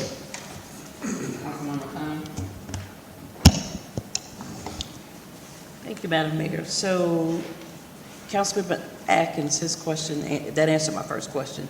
So it seems as like, I guess time is of the essence for us to get this done so that we can have the TAD in place by the end of the year. So it's just like a whole lot. So I really just kind of like, what is that process like? I mean, I know it seems like we got to kind of rush. So that's the process right there. And this is more than you're actually doing. This is going even further back. Right, so you see where it says define proposed TAD boundaries? Yes. That's where everything above that has already happened. So that's already happened. Right. So that's the process there. You define the boundaries, prepare the plan, and Mr. Koski can talk about what's involved in preparing the plan. Then the statute says, that you have to have a public hearing, and the public hearing has to be with notice, and it says, the notice has to be within a certain number of days before the public hearing, and the public, those sorts of things. But can you talk about what's involved in preparing the plan? Absolutely. Yeah. So just so you know, the scope of work is basically my scope of work, who I'm contracted through him, is that one line, prepare the TAD plan. I've just done this enough that I'm sort of prepping y'all to get you down through the rest of it. So, because it is a lot. It is a lot. But preparing the TAD plan, well, our TAD plans follow the state law, as I mentioned. So our scope of work mentions what we're writing, which follows the state of the law. What it says in the law has to be in a plan. So the plan that we're writing will follow literally the letter of the law, and you'll see that in the plan, the letter of the law that we're following, what has to be in there. There's even sections in our plans that feel like they're out of place, but we're just following the law. So they're not fancy plans. KB worked with y'all, for like over 12 months on that strategic plan. Fancy, all the bells and whistles. This ain't that. This is the opposite of that. This is like a strike force plan. That's fine. We're meeting the letter of the law, but here's the key. The reason it can go so fast, and I think this is worth you all knowing too, just to be ready to talk to people, the reason we think it can go so fast, because we work really hard in incorporating all your other plans. So all of your other already approved plans have been vetted, right? We did for strategic plan, we did meetings and blah, blah, blah, and y'all approved them. So we look at what you've already improved and we work that into the redevelopment plan that we're working on right now. So that's why it can go fast, is because we're not trying to have public meetings in this plan. It's, like I said, like a strike force plan. And we think we can do that because we work hard to incorporate all your other plans as required by law. But just so you know, we're not trying to like go fast just because, I mean, there is a reason we're trying to go fast, but we think it's fine. And because we're working in your previous plan. So anyway, that's part of what we're doing. As I said, we're following the law. It'll be 50 to 70 pages probably. It'll have a list. We're working on your GIS shape file of TAD number 2 so we can sort all this out. That's in the scope of work as well. So that's what we're working on. But ultimately, it's putting that plan together and presenting it to you in about 6 weeks. Okay, so when we talk about the boundaries, those are the parcels that we'll include in there, correct? Correct. Is that a meeting with, what does that look like, that meeting? I mean, are you guys going to get a map and you kind of look at it, or we say particular areas that we think should be included in there? I mean. Yeah, so as I said, I'm happy to talk to you one-on-one. If you want to have a talk, we can talk, but you can mark up a map and send it to me. But yeah, we're planning to sort of capture as much as we know about not just what you all want, but really more so about the parcels. What's residential, what's not, what's commercial, what's not. Where is there something been built within the past year or two? We did try to put things that already have been built recently. Don't put those in the plan because they're not going to go up in value much in the near. So we're basically going to do sort of like our desktop analysis of what a map could look like. We're also keeping in mind the 10% cap. Remember, no more than 10% of your overall digest parcels can be inside. So we're doing a lot of checks and balances, if you will, and we'll present an idea of a map to y'all at some point. I don't know how this is going to work out exactly, but we're going to be ready with that by about the end of the month. And, you know, happy to, again, if you want to do something right now, you can send us a marked up map. There will be more discussions. We just got to figure out TAD number 2 first before we can really start having parcel by parcel discussions, if that's okay. Okay, so when you say figure out TAD number 2, that's the boundary areas. The boundary area, which exists, we have a list, but we need to get it into GIS, and it just is hard to get just from a hand-drawn map, or a map that's not already in GIS to get it in GIS. It's a normal thing. We just got to do it. We're just right now. Okay, so that'll be your process for vetting it, to put it, plug it into GIS, and then? Yes. Okay. Yeah. So then you'll have, city manager will have a shape file with the GIS of a TAD. Not all cities have this. This is fairly normal. We just got to go through this because we can't do TAD number 3 without having that in TAD number 2 first. So that's what we're doing. But yeah, when it comes to 3, then we really start interacting about parcels. Okay, so I know, last question. I know you say that you want to get this done by the end of the year. So do you have like some dates, timelines, as far as like, I know the first thing is to determine, we got to get. Yeah, well, I didn't want to presume. I know you got something like 5 meetings left on the calendar, but I did want to take the opportunity to say, yeah, let's figure that out. You know, like we need to make sure that there is room in the agendas to do the public hearing and to do the vote. If you want to do this, there needs, I don't know your process. I'm just here to tell you that we got to figure this out. We got only a few options. And if it helps,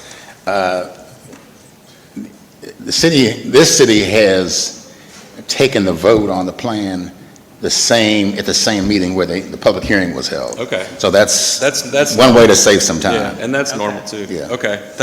Good to know that. That happens. This is not a shameless plug, although it kind of is. My LinkedIn is down there. I just happened to write 5 articles about TADs. I don't care if you looked at my LinkedIn or not, but if you want to know more about TADs, I just wrote 5 articles about it right there. So feel free to have at it if you want. I mean, it's something I know about, and I just wrote about it. So I can answer some questions, but We are honored to have your deep expertise in this area. I just wanted to give an overview of how we got here. So I believe it was probably the first meeting in July, if not last meeting in June. There was an update on the Sylvan Road project provided by Mikey Constantino and the current development team for that project, and that's where the mention of a TAD or innovation TAD for that could include that project came up. After that, I think at the next meeting, we had a council discussion about the innovation TAD, about areas, about what we wanted included. And I don't know if it was during a discussion about it, we talked about the Sylvan Road, Hateville area, the Willingham Corridor area. Councilmember Ziegler asked if it can go all the way down 166 to capture the other industrial area. And then after that, I think you call it the Bloppy map, was shared. And yeah, it doesn't matter. It's literally just a concept. But it showed that area from Sylvan Road and Hateville Gateway down to 166. And there was blue area at the bottom, yellow area in the middle, blue area at the top. And the discussion then was that the yellow area was residential and probably would absolutely not be included in the TAD, which is why it was a different color on the concept. But just to give an idea of where the area could be. And that was the discussion then when talking about not including the yellow residential area and the fact that it had to be contiguous.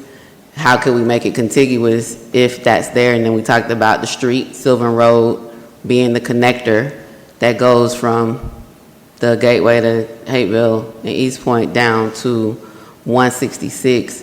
And so all of that was through council discussion. And that's what you have. There was also discussion about the process moving forward, and the council indicated the desire to engage a consultant to be able to do the redevelopment plan.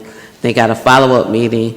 It was shared either, I don't know if Mr. Johnson was here, but that legal, Mr. Johnson is the attorney who's worked on all 3 TADs for us, and is very familiar of the redevelopment plan process. I think you said in TAD 1, the developer did the redevelopment plan.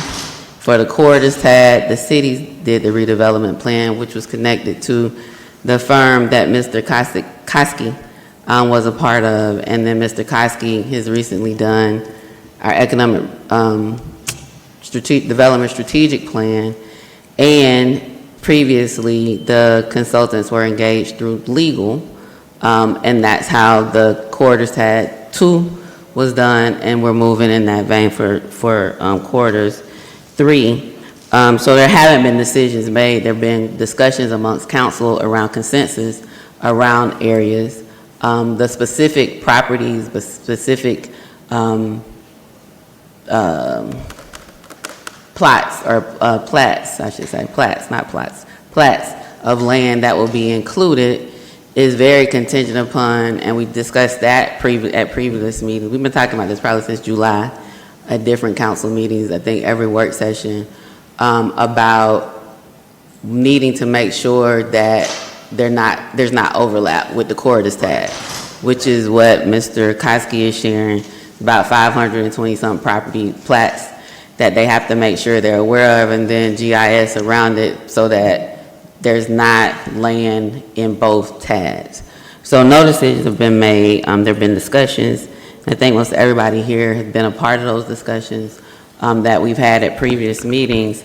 And the reason shared previously or during the discussion about the desire to do it before the end of this year, there's a lot of development interest in the city. There's development interest in this area, whether it's the current developer or any other developer, there's interest within this area. And this is a tool that implements the economic development plan that we just adopted that could be used. But if we don't do it by the end of this year, then whatever development comes next year will not have this tool available. It wouldn't be able to be available until 2027. And so any projects that are in the work or that are being considered or that may be in this area would not have the opportunity to utilize the TAD as the tool. And so what I'm thinking is, and I don't know, you can tell me from a timeline perspective, it's probably helpful if you said by the end of the month, our first meeting in November is November the 3rd, if we could have another discussion about boundaries, the land, what's included in 2, could be included in 3, and then after that, we have a work session, whether or not we have the public hearing on November 17th or December, that will still give us time to talk about it. And then we have December the 1st, 8th, and 15th. The 1st and 15th are voting nights, so you're right, we have 5 council meetings where we typically vote outside of calling a special call meeting, right? So we have November the 17th, October the 20th, that's not in consideration. November the 3rd, which would be after your end of October date of, doing the GIS on all of the parcels, could be the discussion around boundaries, again, and the update wherever you are on the redevelopment plan. That would then give us still the November 10th work session if we need to discuss it. November 17th would probably be the earliest for a public hearing. And then if not, we have the December 1st and December 15th. So there's opportunities built within, but I think we need to leverage every meeting for either updates or action so that council has the opportunity to review where we are and ask questions, mayor and council, as we move forward. And so that's the reason for, if this is done in 2026, this will not be a tool for any development that happens in this area in 2026 in East Point. It wouldn't be, the earliest would be 2027, any projects that happen in 2027, so we miss a whole year. So along that line, and let me just tell you a brief story. I represented APS on the creation of the Beltline TAD for the city of Atlanta. And it was important to create the Beltline TAD when Atlanta did, because they knew that Lindbergh Center was about to come online and really goose the property values in that area. So they rushed to get the TAD created, before the year in which that Lindbergh Center property came into the district. So timing, thinking about timing is a smart thing to do. I don't think that it would be beneficial for you all to come back on next Monday, though. When I talk about utilizing meetings moving forward, it sounds like the next time that you would have more update information or work would be on November the 3rd. And so we can put it on for a presentation again that night.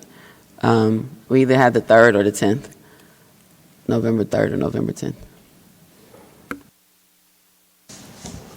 We'll get back to you. It might be okay to do the 10th, just to give them enough time between the end of the month and the 10th to let, we can come in with some very detailed scenarios and really work with you probably by then.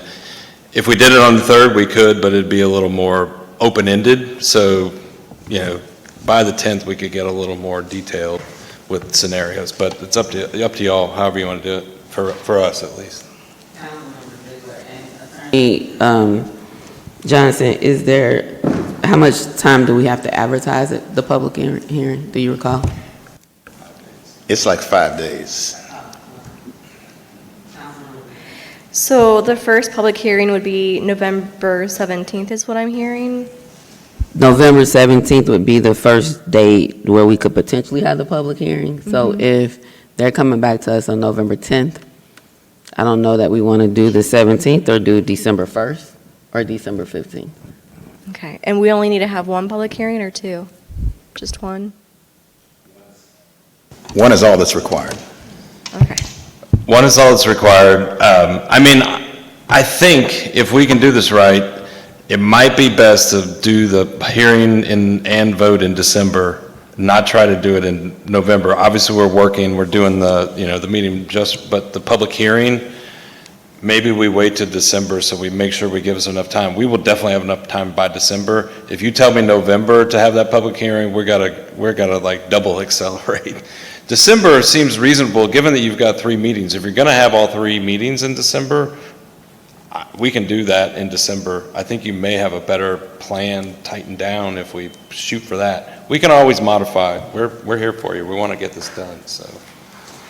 Yeah, I think, having as much information as possible that could be presented to us Yeah, by the next work session would be the most prudent, just because, I think that, Yeah. we just want to make sure that we're all on the same page and that, totally agree. Yes, absolutely. This won't work if we don't do what you're asking. So we got to do what you're asking. I'm just saying for the final, just if we're going to lock in a date, maybe the public hearing and the vote would just say that's happening in December. That gives us enough time to work through. If something happens in November and you're like, you need to go back to the drawing board, that would give us enough. I don't think that's going to happen, but if it did, we would then have enough time to go back to the drawing board and be ready by December still. So, that there's plenty of time if we want to do it that way. If you tell me, no, we got to do it in November, we're here to serve. You tell me. But I think we can do public hearing, 1st of December, next meeting, vote on it. okay, thank you. And sharing lots of information in between before we get there, so you're ready for it. So, place this on the November 10th work session as a presentation. And then if there's information you want to share before the meeting or whatever, we can get that to council, and then that would give us, the rest of November. I think that works fine. Okay. So November 10th would be boundaries and plan update, and then December 1st or December 15th or whatever after that for a public hearing, sometime in December. Questions? All right, thank you so much. We'll see you November the 10th. Next up, preparing for FIFA, Councilmember Ziegler. Yes, City Manager, if we can have the Economic Development Team come up and present their presentation. Certainly, Council Member. See Director Micio coming up, as well as some of the support staff.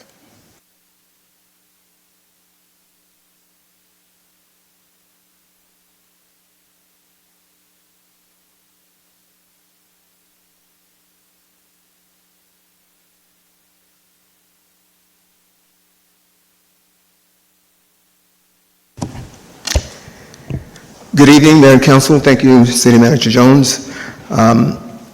Micio Rogers, Director for the Department of Economic Development. I've been asked to provide a series of ideas that Council may wish to consider in anticipation of the number of domestic and international visitors that might come to and through the city of East Point during the FIFA World Cup games for next year. I've not had a chance to meet with the CDB, but that meeting will be scheduled next week. They are out of town this week attending a conference, so we weren't able to get a date identified for that. But this presentation, again, is just to present ideas, not plans at this point, because we're not that far down the road. With that, I will begin the presentation. So the goal is to prepare the City of East Point to welcome the global visitors while enhancing community pride and long-term city appeal. The objectives are very simple: improve infrastructure and aesthetic downtown, partner with MATA and local stakeholders, create unique fan experiences, and of course generate new revenue streams for the city moving forward. Just to give you a brief timeline of what we can anticipate, the matches will begin June 11th of next year through July 19th, 2026. The countries include Canada, Mexico, and the U.S. And of course, the city of Atlanta will host 8 matches, including 1 semifinal match. We will not know the various teams that will play until around mid-December when that information comes out. This is just a schedule of the entire time frame that takes place in various cities in the U.S. as well as Canada and Mexico. So for us, some of the things that we've put together concerns street repaving of the downtown area. Of course, there are priorities consisting of Main Street, East Point Street, currently underway, and as well Cleveland Avenue, Washington Road, which is also underway in terms of repaving, repainting ADA curves and ramps across downtown, and sidewalk improvements. Of course, we'd like to use decorative paints, for example, that would be very reflective and also reflect community identity as well.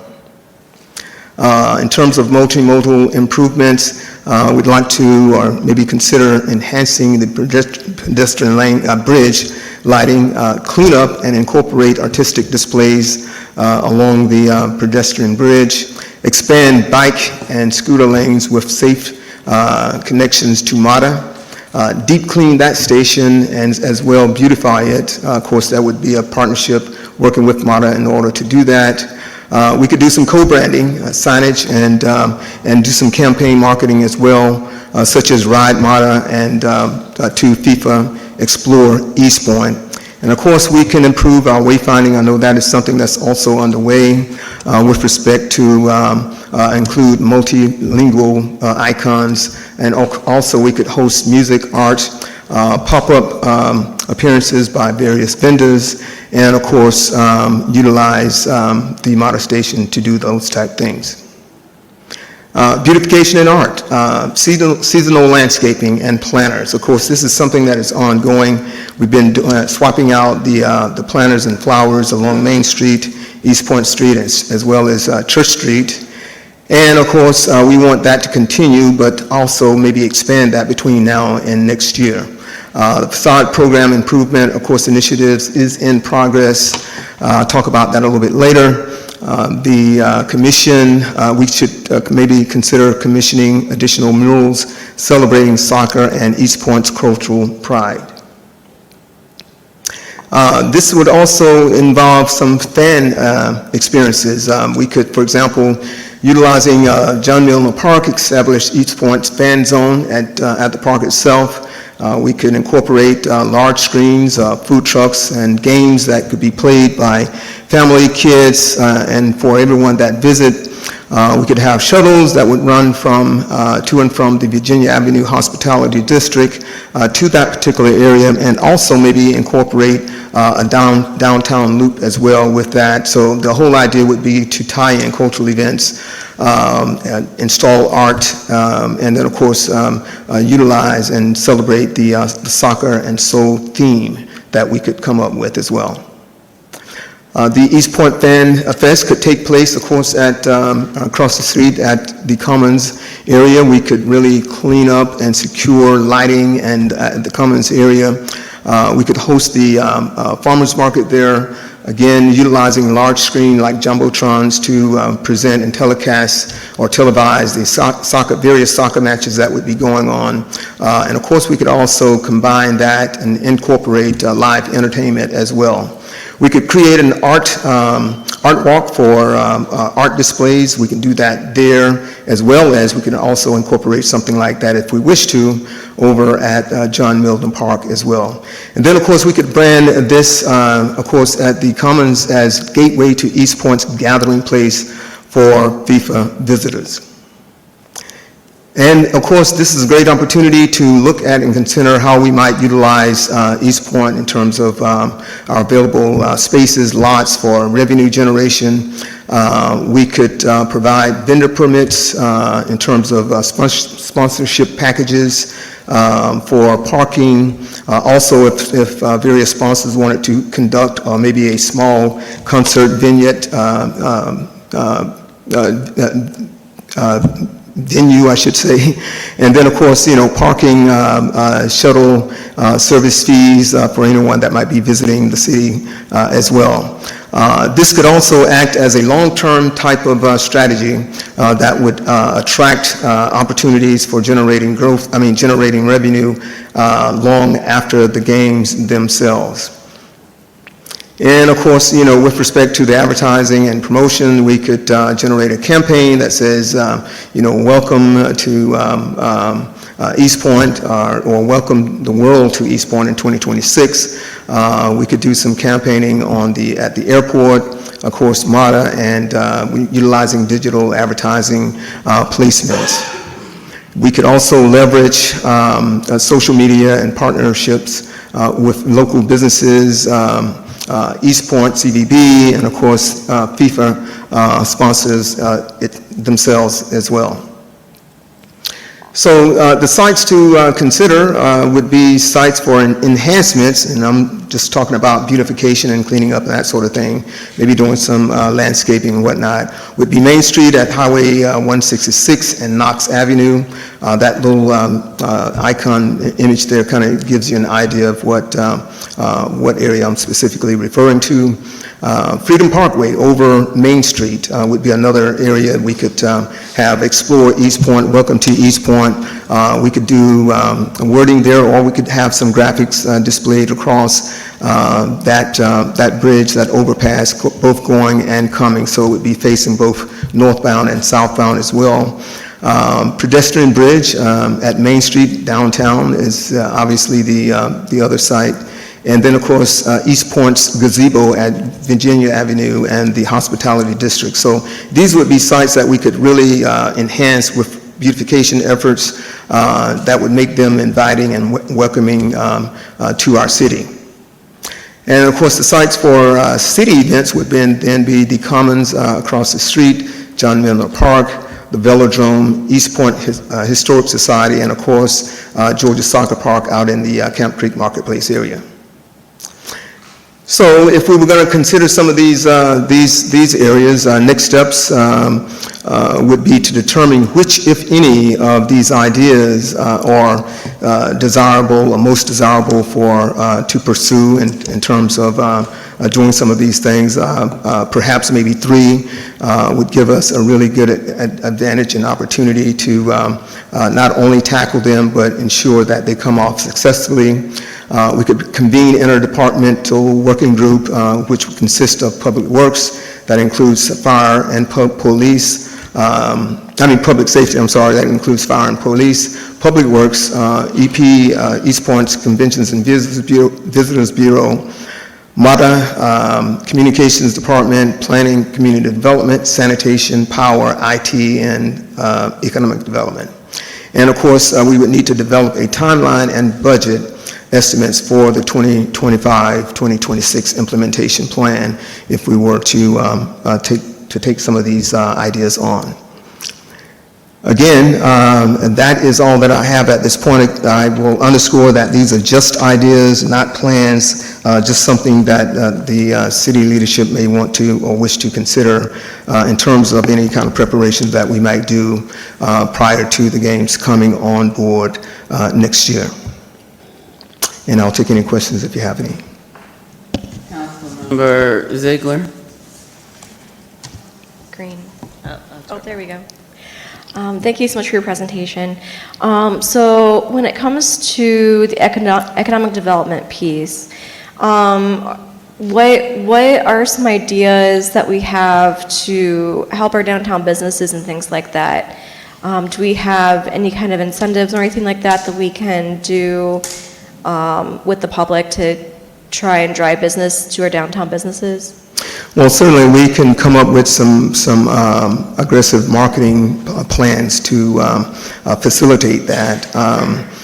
these are ideas to hopefully get the visitors to not only come to the city of East Point, but certainly to get them downtown. And so with the amount of traffic that we anticipate coming, we could certainly do some branding ideas that would tout these downtown businesses, as well as businesses that would be wrapped around those corridor areas that I highlighted, such as John Milner Park, of course, downtown Commons area, and as well out in the Camp Creek Marketplace, because we have a lot of commerce out there in that area, and plus we have that park. So we can certainly come up with some ideas that will be aggressive in terms of marketing and outreach to drive traffic to these various businesses to help them out.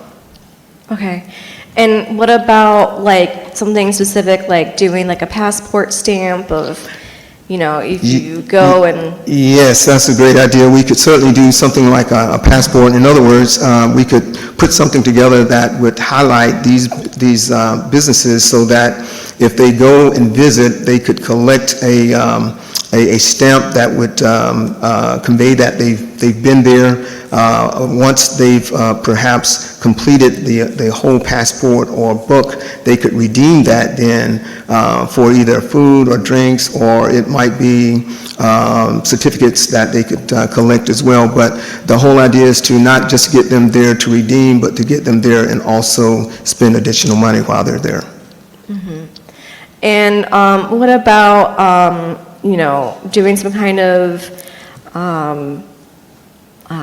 merchandise that, you know, would be East Point branded, but it'd be like East Point's FIFA 2026, and then you can only like buy it on the Commons property, or I don't know what it is. Yes, and so great ideas, and we can certainly stretch this and add additional things that would be, again, enticing, inviting, driving traffic to these various businesses downtown. But just wanted to give you an idea of some of the things that we could pursue, depending if that's the will of the of City Council. Okay. And when it comes to the budget for this, you know, I don't think there's really any kind of extra dollars in our budget for this, but this does seem to fit and align with hotel motel money. Would we be able to use hotel motel tax money to fund these kinds of projects? Yes, I believe so. This is all about tourism, and of course, that's the driving factor here. Again, I haven't met with CBV, but I will be doing that to discuss what type plans they have in place, and maybe some of these things might cross each other in terms of what they might be thinking. I did have a very brief conversation with Ms. Ross Francois last week, and she mentioned that we definitely need to get together to talk about this, because they do have some ideas too, and it's just a matter of getting together to discuss what those ideas are so that we can move forward with putting some of these things in place. We have less than 3 months between now and the end of the year, and of course with these games starting in June, it's going to be a very fast-moving kind of pace that everyone, not just this community, but all communities that are interested in taking advantage of the opportunity, because we will be exposed to the world, and it would be a great time to tout East Point as a city that is on the move, on the rise, great place to work, live, be entertained, whatever you like, and to raise a family. So this would be the time to certainly put ourselves front and center in terms of that opportunity, so that we don't miss that window that's presenting itself to us at this time. I know that, you know, we have the multimodal project downtown we have going on, and that's been discussed. But there's also a lot of the roads downtown are in poor shape. And I know you're in economic development, but are you in talks with Public Works about timing of actually repaving those roads, making sure we're all spiffy? Yes, ma'am, we are, and we've been working with Public Works now for several weeks. What we want to do and what we've promised to do is that we want to make a weekly communication about the progress that's being made with respect to the streetscaping in downtown. And of course, we're working closely with Mr. Cadell Hall and Jeff Reeves in terms of getting that information out. They have direct communication and contact with GDOT, and so they can share with us those updates as they become available. We receive that information, and of course, we put that out in our weekly newsletter. But also, in addition, we have monthly, I should say, business meetings downtown, and so we're meeting with those businesses that attend that meeting to also update them as to what that progress is. And of course, Public Works is teaming up with us so that they too are on hand to be a part of those meetings to answer those questions direct as well. Have the downtown businesses expressed any ideas themselves on something that they think that would be helpful for them for this event? Say again, I'm sorry. So, so you just mentioned that you have these monthly meetings with the downtown businesses. Mm-hmm. Have they expressed any ideas that they have regarding this event that they think would be great? Well, so far we've not talked specifically with them about FIFA World Cup, but I think that once we begin to talk more about what some of the plans are or ideas are that we might have, that will suffice. And I don't know, Erin, if you might have something that you'd like to share with that as well. Yeah, just a few projects that were actually thought of before the FIFA thing that we put into play and you guys gave us budget for. An ambassador program.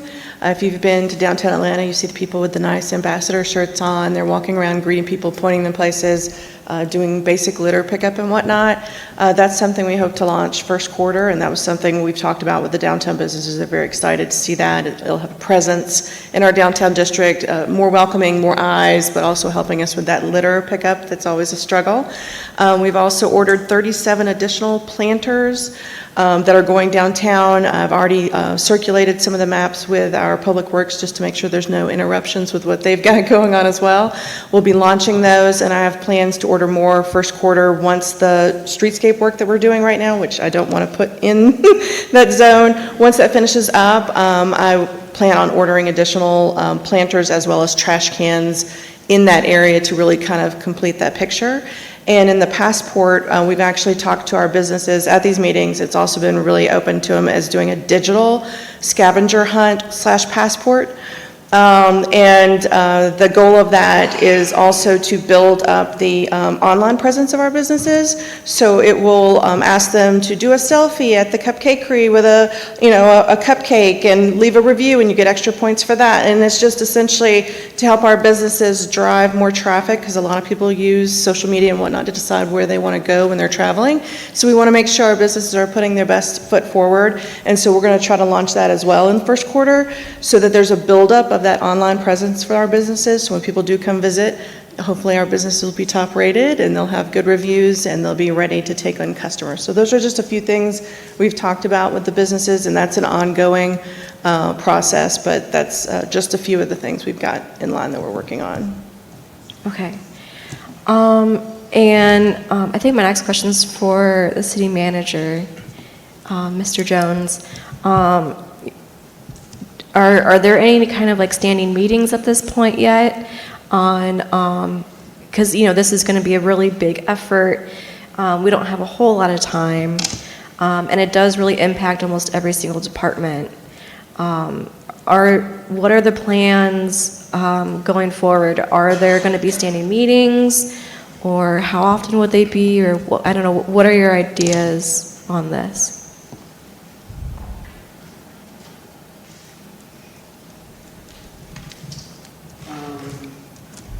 I have order, so if you could release your mic so Mr.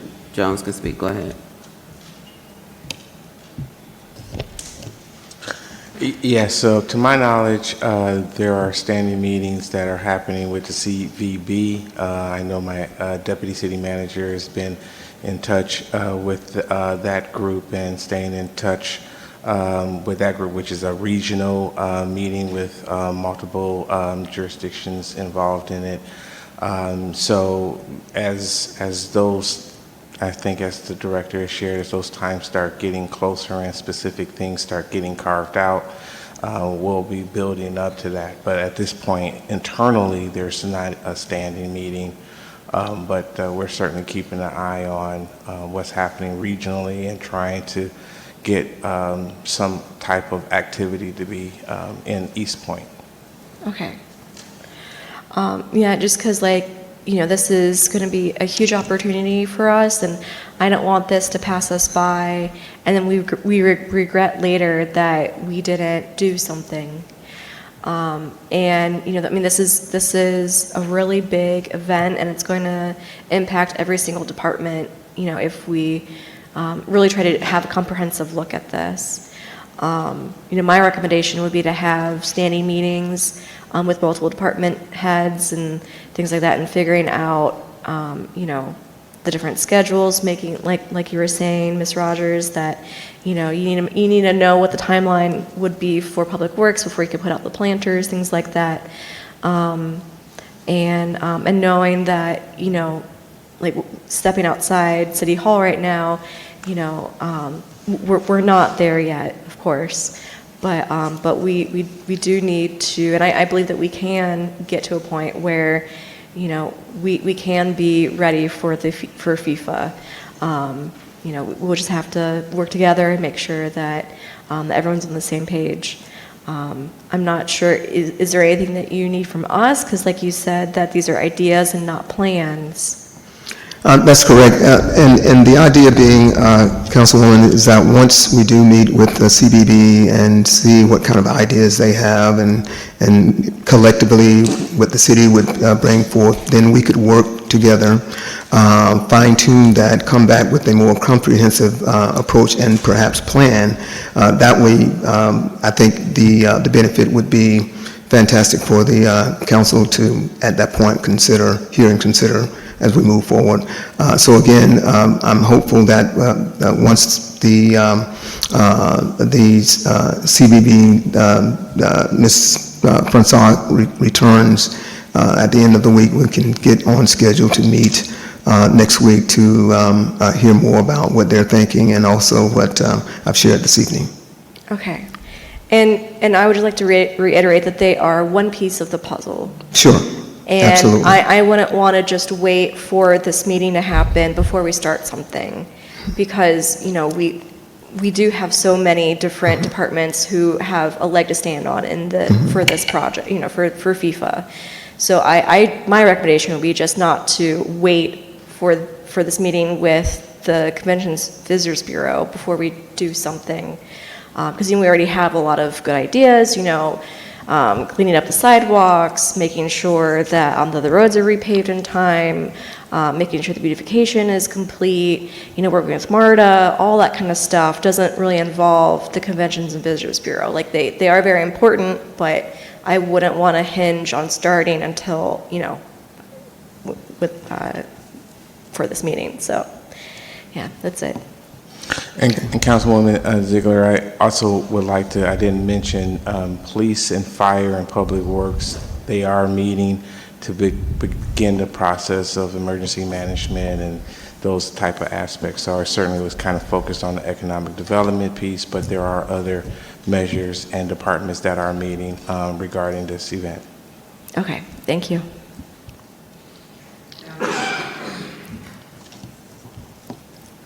Thank you, and thank you for the update. What is the date for the FIFA? Okay, so the date is June the 11th through July 19th of next year.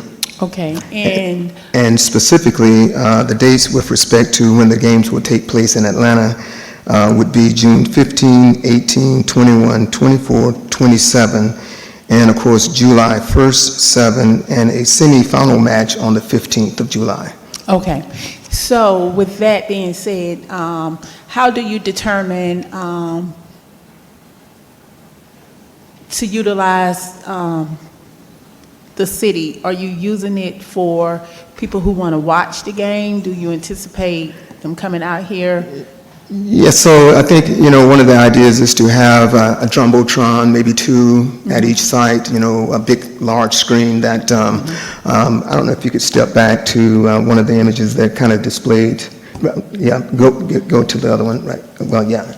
That was actually out at the Commons years ago when we used to do Friday Night Flicks, and so I just plopped that in just to give you an idea. But we could have something like that, not just at the Commons site, but also at John Milner site, as well as Georgia Soccer Park as well. So right there. What determines to utilize John Milner site? Because I know that those residents have often complained about the events that go on the weekend, all day. So we have a soccer park right here downtown, which I think would probably be the best to utilize it. One, because it's right near MARTA. So if people want to use MARTA to get here, they can. Also, and you should work with the CVB, because I know they had a plan and they are working with it, and that and they have been working with it for quite some time, because they've been here and talked about it. So they're the ones that's also doing the lead work to get them here, because you also have to have heads and beds. You have to, you can't leave that piece out. So they have a major part in getting people here to the city to put heads and beds. Now, my thing is, you would want to keep it downtown. What you want to focus on is trying to get new business here, so when they do come, they'll have nice restaurants to go eat at, places to go visit. And for us, our downtown, I'm sure that the streetscape will be done. I'm sure that the road paving will be done as well. And for us, the planters, I think that's a good thing, as well as more trash cans to put out. But we also have to let the business owners know, and the people downtown, to try to keep the areas clean. Encourage people to make sure that they put their trash in the trash can. That's part of the litter cleanup, part of the litter pickup. But I would love to hear if, since the city manager said that is it the assistant, who's having the meeting, who's been on the meetings with, about the FIFA? Do you have like an update or what you all talk about in the meetings?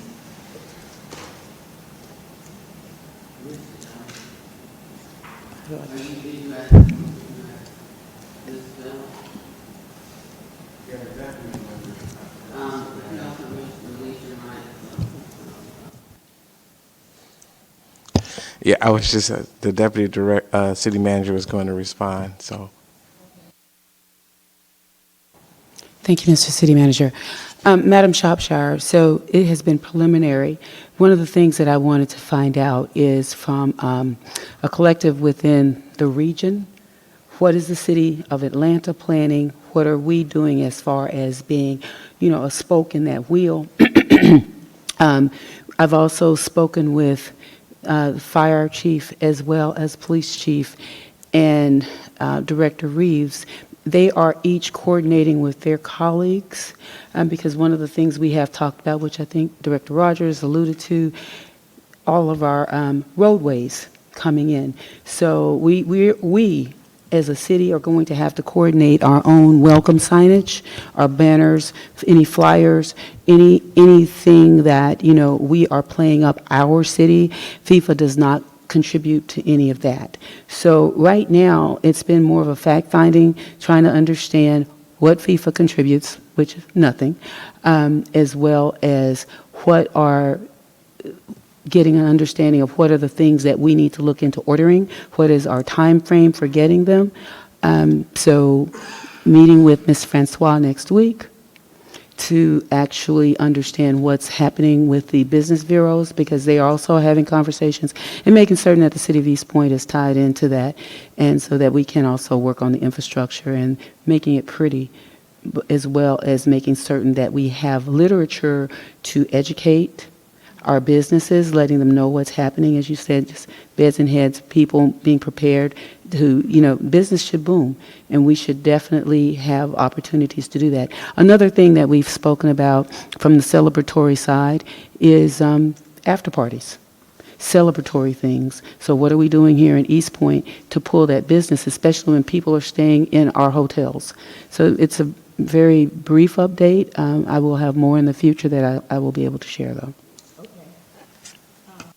Thank you for that. And so, and this kind of takes me back to the 1996 Game of Olympian, when they came. And I think every city prepared for them to come, but I think the gist of it was the majority pretty much did everything within the downtown area. I don't think people branched off as much as what other cities anticipated. So I would rather for us to still be prepared, but just know that, always keep that in mind, when they brought the Olympics here. And maybe the city can go back and look to see what took place, how did that do, and that'll kind of give you an idea of what the expectation is for the FIFA. But I still say the CVB plays a very big part, because they will be working to get heads and beds, bringing people here to the city. So therefore, we can focus on downtown, making sure that our downtown looks very nice and, unique, and hopefully to pull more business in here. And we do have a soccer field right there next to Odd's Pizza that we can utilize, opposed to sending them to John A. Milder, because one, for people who are not from here, they will be traveling by MARTA.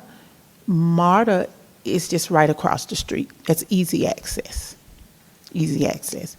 So I'm looking for you all to bring back an update. Hopefully we can get CVB back in here to give us an update on what are their plans and their goals, because I know they've been working on it as well, and they've been working on it for quite some time. So thank you. Yes, thank you, and thank you for your presentation. I have a question about the working group. I saw that in the slide. You've got several of the departments, and then so it's both internal and external. And the two external partners that I saw were the CVB and MARTA. And I heard the presentation of the information from Ms. Rogers in terms of things that are happening with the business, but have you considered also having the business league, if there's a downtown business league, as a part of that? I feel that if they're not a part of those discussions, then these things are going to happen to them rather than with them. When you showed the slide of, I guess, the boundaries of where an experience would be downtown, it was the Commons. I assume that you did that because it's city-owned property, correct? Well, yes, and it's known as our gathering place for large groups. Okay, so when people get off the MARTA, the way that I would really sort of envision this, then we should have experiences going. The Commons are blocks away. So I think it's important to have the businesses a part of the discussions, and discussions about extending hours of service, discussions about encouraging, we're going to have a whole new streetscape, multimodal, sidewalks are going to be expanded, outdoor dining, all of those things. When people are watching soccer, a lot of times they like to, particularly the demographic who are following FIFA and FIFA fans, they like to drink beer. We have a whole brewery here in the city of East Point. What are we doing to showcase the brewery? In the downtown area, we also have Taco Pete. I love the theme of soccer and soul, but how do we really put that out to show people a part of the soul of the South or the soul of East Point, and then also highlight businesses that we have, whether it is Eat My Biscuit or Thumbs Up. So my vision seems to be that there's outdoor dining in all of those areas and experiences way before you get to the Commons. It's very disconnected. And I'm thinking that we have to have the businesses at the table to talk about those things. And what would we need to do as a legislative body? Do we need to relax our open carry laws? Because that's all a part of experiences. And the ideas that you have, I don't know if 3 is enough. Like, if we decide that we want to clean up MARTA and fix the streets and do one other, is that really an experience? Is that going to be enough to draw people to the city of East Point? The other thing in terms of course, your slide number 10, I really liked because that's revenue enhancement. And I did see that you've got planning and community development as a part of the working group. In terms of revenue enhancement, have you also considered the fact that short-term rentals are supposed to be permitted within the city of East Point? That's a nasty word for a lot of people who live around those short-term rentals, but the fact is that where we are geographically located, between the Mercedes-Benz Stadium, where the major events are going to happen, and the world's busiest passenger airport, people are going to stay in hotels and in short-term rentals. Those short-term rentals are also subjected to hotel motel tax. So if we're not making a concerted effort to make sure that short-term rentals are permitted and registered with the city, we're losing revenue that would pay for a lot of the ideas that you presented, and then we're also probably inviting a lot of activity in neighborhoods that are usually quiet. And so then residents are going to complain. So we've got to get behind all of those things. However we have to do it, we have to make sure that short-term rentals are permitted, that we're receiving the dollars for those permits, that we have all of the information about the authorized agents for those in case there are a lot of noises and ruckus behavior. Those things need to be addressed efficiently versus us trying to figure out who owns it, who's the agent, and who to go to. Your very first slide showed our fountain. I noticed that our fountain has not been on for a while. Is that a part of the plan to get that going again? Yes, it would be, and it also, we've thought about maybe with respect to City Hall, how we might be able to dress that up. It could be, that we manufacture the various countries that would be playing the matches, the games themselves, and we generate banners promoting that also, and we could certainly light up, for example, City Hall, that would reflect the colors of that particular team or countries that might be playing, and we could do the same thing with the fountain as well. So there are things that, of course, I didn't touch on that we can do to really enhance the appeal of just some of the ideas that you've heard. Is the fountain broken? Is that why it's not on? Or? And that's a good question. We can inquire. I'm not sure. I think I can help with that. So yes, the fountain is broken. We are waiting for parts right now, and so we're kind of a little bit at a victim of those parts coming in, but it is in the process of being repaired. Okay. So I just want to make sure that we are not being spectators and we're really considering this a participatory sport versus a spectating sport, because otherwise it's going to happen to us. We're going to lose a tremendous amount of potential revenue. We've got a whole bunch that we can offer, particularly if we really make it a destination. So when people get off the MARTA, then things are happening all over the city. And we should, at that point, have a beautiful streetscape. There should be dining up and down that, Mobotrons all over the place, really, so that we can maximize the number of people who can come here so they can spend more dollars at our businesses. So those are the things that I just wanted to share. And I think that time is of the essence. We're talking 3 months before the end of the year and then 6 months, so that's 9 months. And so I don't know, Mr. Jones, if there needs to be a directive of this body to start these group meetings last week or when, but to just talk about ideas now, we need to be talking about what are the plans, creating a timeline and managing against those so that we can meet those deadlines and be ready for when this comes. That's all I have. Mr. Jones, do you need a directive? I think we've talked about this several times before, and council's desire has been clear. Do you need a directive? I get the picture. Yep. Councilmember Cummings.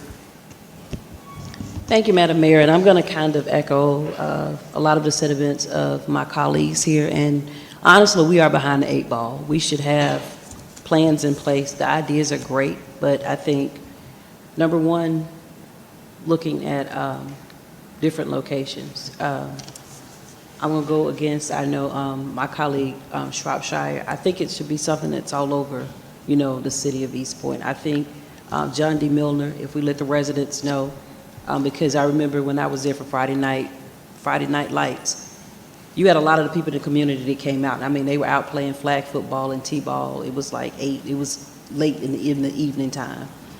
And we're talking about those 8 games that are here. I think we should definitely do some fan experiences, maybe for the bigger games, if you do something massive, you know, downtown. But there should be viewing parties for each one of these games. I'm looking at the ticket prices. You're starting at $250. These tickets go up to $35,000. We were at a breakfast with COO Burks of the city of Atlanta. She'd already said that the city of Atlanta pretty much will be entertaining the players, the dignitaries. They don't even have enough space for everybody that it's supposedly that they are expecting to come in. So that's a prime opportunity for us to capitalize on that, because these people are going to have to go somewhere. And I think just even looking at ticket prices, I think I want to say she also mentioned they're buying the tickets, they're in bulk. So some people, I mean, you may not be able to afford all 8 games, but you can definitely come to East Point and view those games. John D. Milner Park, I think, is an excellent location. Like I said, maybe we can look at doing some shuttling in, because you have all the hotels that are on Virginia Avenue, those that are at Camp Creek Marketplace. Maybe even getting with management over at Camp Creek Marketplace, have viewing parties there. There's a soccer field. We have the brewery that's here. We have downtown. I think certain area spaces carved out to have like that sort of walking view kind of, you know, area that people can come and view the games. One of the biggest things is it's going to be mass advertising. I've mentioned to Ms. Francois on numerous occasions about when I was at the airport at baggage claim waiting, they have screens there and they talk about, I think, the city of Villa Rica, Douglasville, and she said that she was key for getting that done for them. I've asked for that for East Point. We could be advertising now what it is, our plan, what it is that we plan on doing for the FIFA games. I've sent her pictures of the digital boxes. There's supposed to be one that's in East Point, I mean in City Hall, for what we're supposed to have here in East Point. But those digital boxes can be there, letting people know that, hey, the FIFA games are coming in June of 2026. This is what we have going on in East Point. That advertisement needs to be going on now. CVB, they should be doing their job, getting the stuff out to these different countries. So these countries that are playing here, information should be going out to them, letting them know, hey, this is what we're having in East Point. Your country is playing on this day. We have this big day set up. But like I said, we definitely are 100% behind the 8 ball when it comes to this. This stuff should be out. Those digital boxes should be up. I'm going to give her a call again. I'm going to ask her about it. I mean, and I think just not only for the FIFA games, but just businesses that are here, do their advertisement, events that are taking place, they can be in those digital boxes. And I have to look and see exactly where it is. The signage, the gateway signage that we have for the city, that's what hotel motel money, it covers that. I read it in the DCA. I'll find out exactly where it is. I know Parks and Recs, Mr. Pinkerton, they had talked about, they've come before us a couple times with different signage ideas. We need to move on this stuff. And most definitely sooner rather than later, because I mean, I can't emphasize over and over again, we are behind on the 8 ball. Our stuff should be in place and we're kind of putting it together. Even if you just put it together, we want to have this at all these different locations. Give it to us, we'll figure out how we need to get it done. But I mean, it needs to be the plan in place. Great ideas. But it needs to be a plan that we want to do this on this particular day at these particular locations. And then from there, we can kind of say, well, I don't think it'll work here. But definitely give residents, East Point, the 38,000 residents that we have, an opportunity to go to various places. Everybody shouldn't be packed, because if they do, let's just say 20,000 come. Spread them out. They don't all necessarily have to be in the downtown area location. Like I said, we have the brewery that's there. Great place to, you know, support and, you know, and advertise and to do some events. There's some viewing parties. So that's kind of all that I have to say with regards to that. But I love the passport idea. That's great. Very good. I yield. Yes, thanks again for the presentation. So I was just curious, so hopefully we want to start building the commons soon. I was kind of just sitting here thinking I think Councilman Stars, he touched on it. Have you thought about utilizing our hotel, bars, and lounges on Camp Creek and what that would look like? Yes, so obviously, that's one of the ideas, Kemp Creek. We've not gotten that deep in the weeds, but certainly the fact that that is one of the locations lends itself to putting some meat on the bone, so to speak, to find out and discuss really what we can do that would be significant and impactful for the city really preparing itself for next year. So this is just the first pass. Again, just really just trying to get a pulse from you in terms of what you thought about the ideas, and then from here, we would really pull it all together more concretely with a solid plan now that we can build on and advance it forward. Okay, I only mention that because I know, like it was mentioned earlier, we want heads and beds. We don't want to overload I would say our downtown, our infrastructure now, I wouldn't say it's necessarily set up for a FIFA crowd. I feel like we have lack of restaurants. I think when we have other big events downtown, there are complaints. So I can imagine a 6 to 7 day festival, what that would look like. Also, I think this is a great opportunity to work, even with our hotel owners down there. And even it's abundance of restaurants on Camp Creek. So whatever we can do to beautify that, or get people, take a picture, like those ideas, do like a scavenge hunt around. I know it's not a lot of residents over there. I had another thing. Yeah, what would that look like, potentially look like? Because I was gonna say, what if we start building the commons, hopefully, knock on wood. So what if that's not an option? Just so if we were to start construction at the Commons like next week, we would simply relocate. We could pivot, again, look at, John Milner. That would be connectivity between the hospitality district. Someone mentioned the brewery. We could at least have perhaps a devised shuttle service that would really create a nice loop between downtown, hospitality district, the brewery, and even if we were to fold in then Camp Creek, we could do that as well because of the string of hotels that are out there, the restaurants and shopping.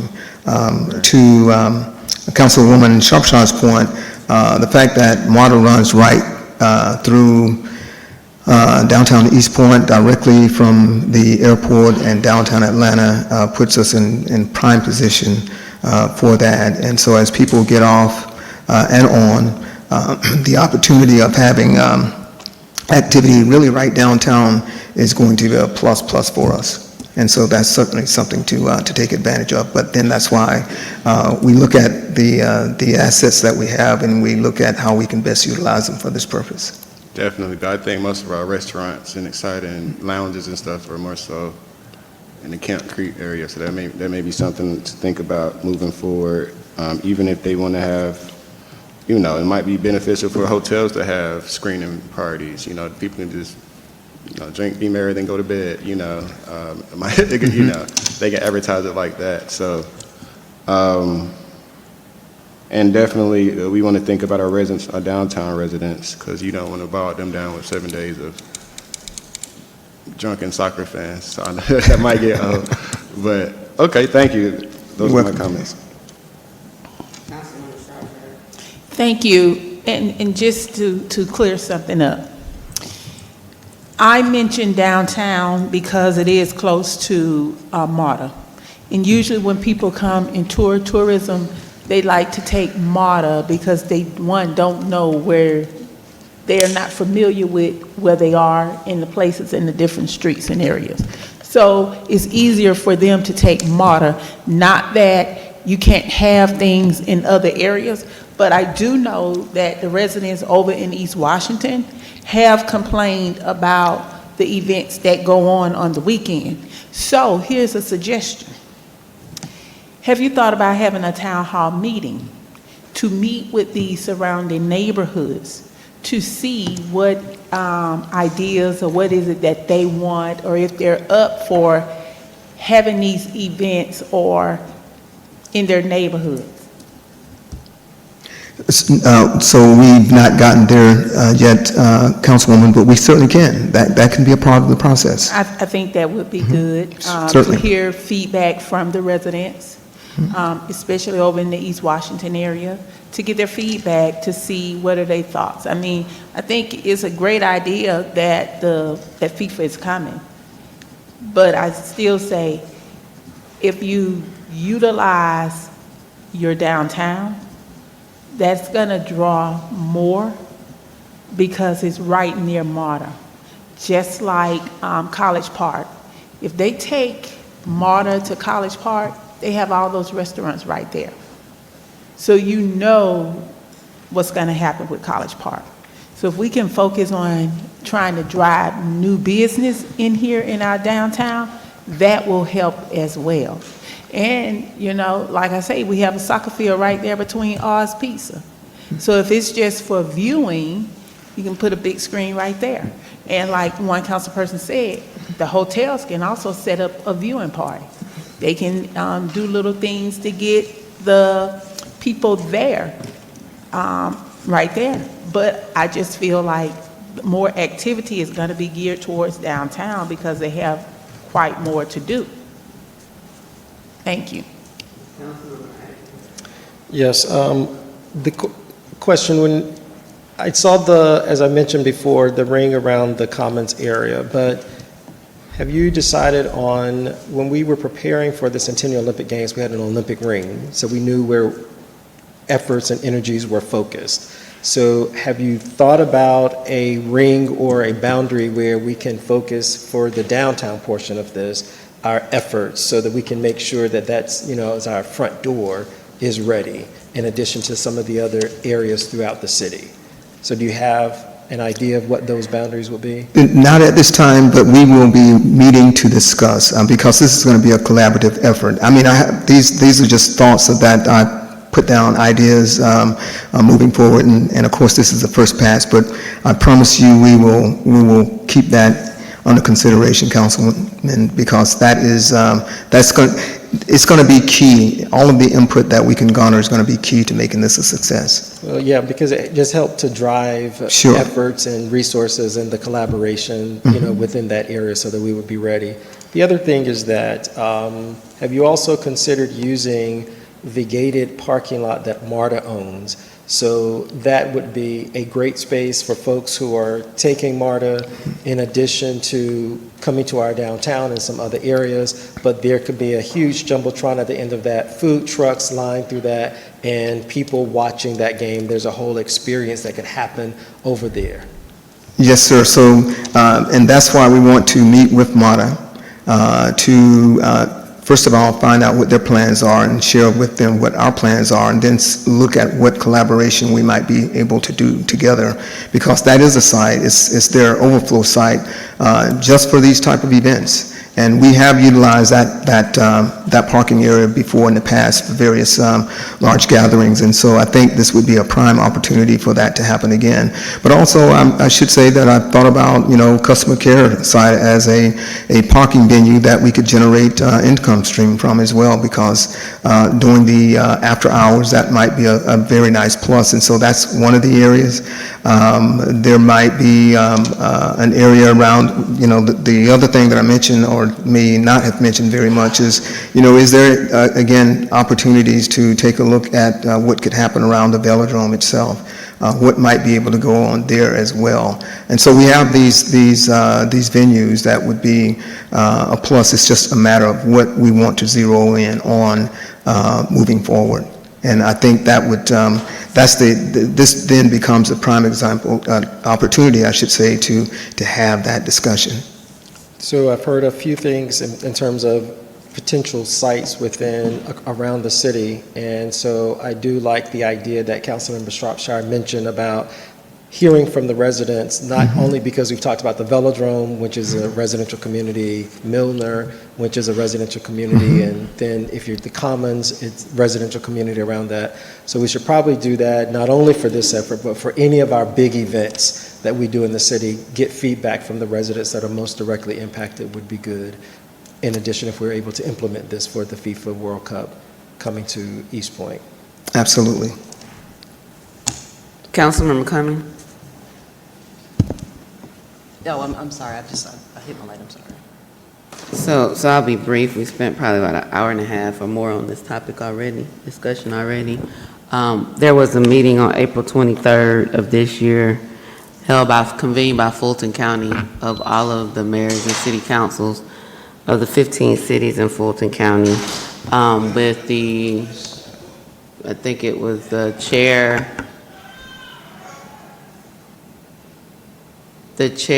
of the FIFA committee and the person from Atlanta. One of the key things and key takeaways was that FIFA is extremely proprietary. Can't even say it right now.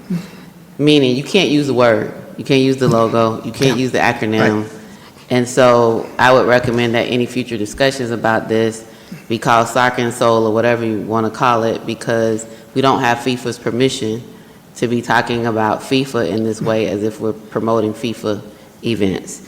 The other thing was they talked about a number of different policies that Atlanta is looking at in preparation for FIFA: short-term rental, party houses, open container districts, extended pour hours, and no events in city buildings and parks until the city decides what it's going to use its facilities for as it relates to this World Soccer experience. Also talked about involving Convention and Visitors Bureaus or tourism around food and beverage, around transportation and entertainment, and there's an initiative called Showcase Atlanta, and Invest Atlanta is either completed or working on a small business certification process for i.e. caterers, transportation, like types of businesses that could support the event. And after they go through the certification process, they would be like, these are the persons you should use, and their training sessions, providing them training sessions on being prepared to how to, embrace the world coming to this region. It was also mentioned that the volunteer program, I've had residents ask me, like, Mary, you know how to get involved or how can we volunteer for FIFA? There is a FIFA volunteer army, an official entity managed by, the volunteer program is managed by FIFA Volunteer Army, and the host committee is working with FIFA. So there's an Atlanta host committee. Those are the people that were there, but then there's FIFA. So nobody's talked directly to FIFA. It's the Atlanta host committee who's working with FIFA, who's basically said FIFA's focus is 5-mile radius around the Mercedes-Benz stadium. And if it's not within that 5-mile radius, it's not likely to be an official FIFA event. And they're very proprietary around it and even very litigious or legal about it. And so I think as we're thinking through this, again, using the acronym potentially could cause some challenges, especially as we're trying to develop a program and all of the things. And I don't remember specifically what it was, whether it was World Cup and FIFA or those things, but that's something that you all should be talking to the Atlanta host committee. They were very clear about that and cautioning cities about, as you promote whatever you promote moving forward, to not do that. And so I don't know if y'all want to call it stalking, so whatever that is, but I mean, I think there are a number of system things that can happen, there are a number of logistical things that can happen, and then we all want all of that to work together to create an experience. And so, I don't know what our open container laws are. I don't know what our pour hours are.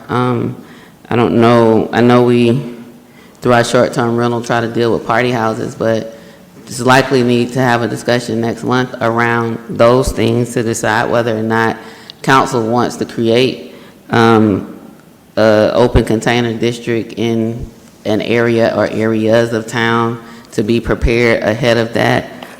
If we want to extend pour hours, and then to make sure our short-term rental ordinances are where they need to be. So maybe whatever y'all call it, it's a discussion next month on policies and ordinances regarding that, because if those need to be amended, that's something we need to be trying to address too as a part of this overall plan. And I would also say working with soccer in the street. I mean, there's mention of the soccer field in downtown East Point. It is the third soccer field on the world's first transit soccer league. It's already been talked about around the world. Soccer in the Street is an amazing partner of the city, and so you all should reach out to them too. But Madam Deputy City Clerk, for next month, I don't know whatever they're gonna call it, but for now we'll say soccer and soul policies and ordinances. But the time is of the essence, is I think is a unanimous consensus from this board, this council, and taking actions. I mean, it's probably something each meeting, or at least y'all updating as to where we are around actual formulation of plans that can be implemented and executed. All right, thank you so much. We'll go to item number 30 and 31. Mr. Jones, these two, we'll do 30, 31, and 32. Those are planning and community development.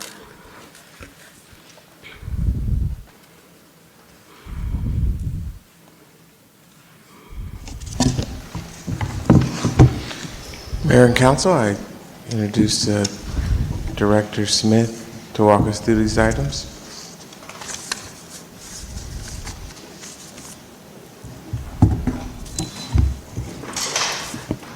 Good evening, Mayor and Council.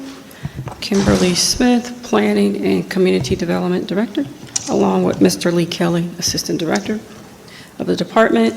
Today we have several items before you that are going to come back for action on next Monday during the public hearing process.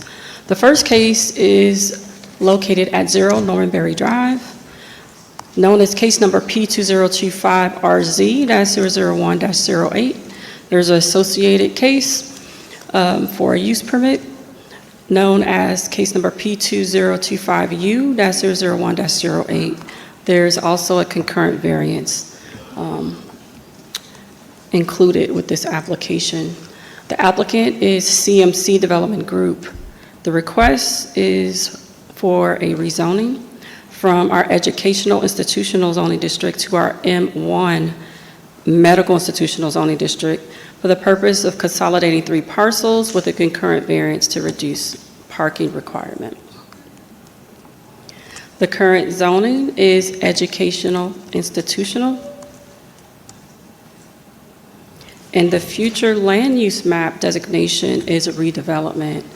In this redevelopment area, as you see highlighted, most of the area is redevelopment neighborhood, and it's kind of housed in the middle of a sea of redevelopment neighborhood. And in this area, the future planning is geared for an assortment of housing types, which would include single-family, 2-family homes, as well as multi-family.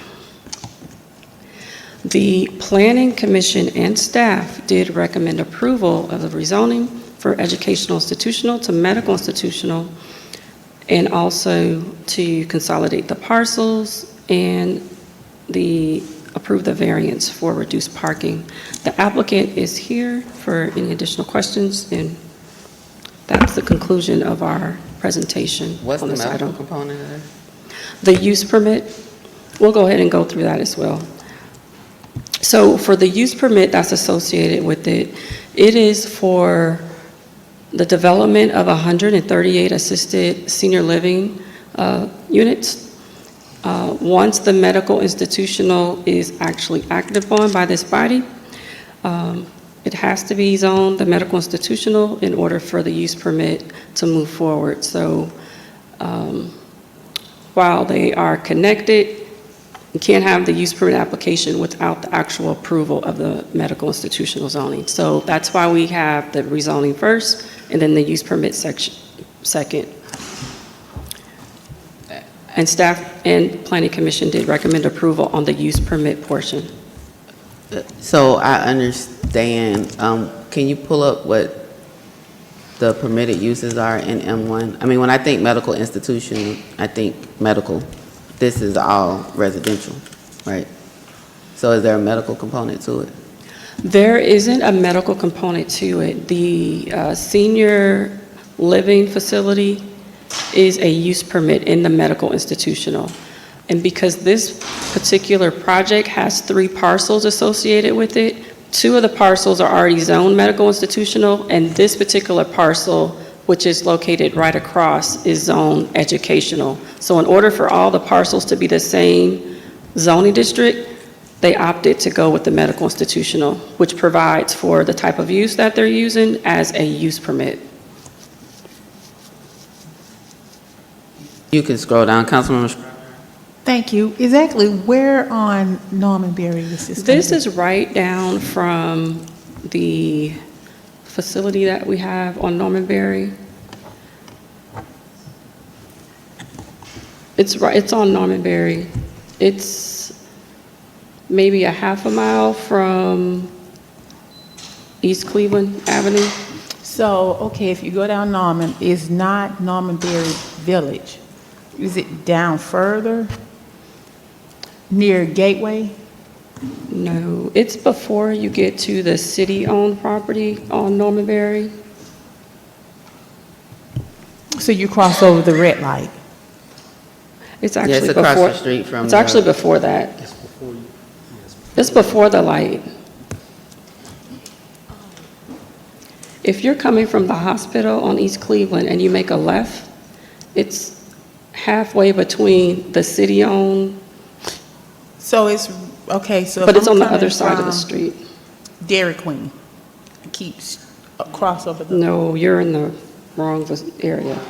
Can you show them? Going towards the city annex. Go to the- So if That's what you're- I'm talking about. If I pass Dairy Queen, coming down Hetland. Oh, yeah, keep going. Yeah, keep going. Cross over the red red light is right in there. Yeah, she's just coming from Norman, it's the same area. Once you Yeah. cross over, it's on the left-hand side. Yeah, okay, okay. So I assume that 31 and 32 go together. And they're gonna build a new senior facility right there. Yes. Okay. And how many apartments or? 138. Okay, and how many, okay, okay.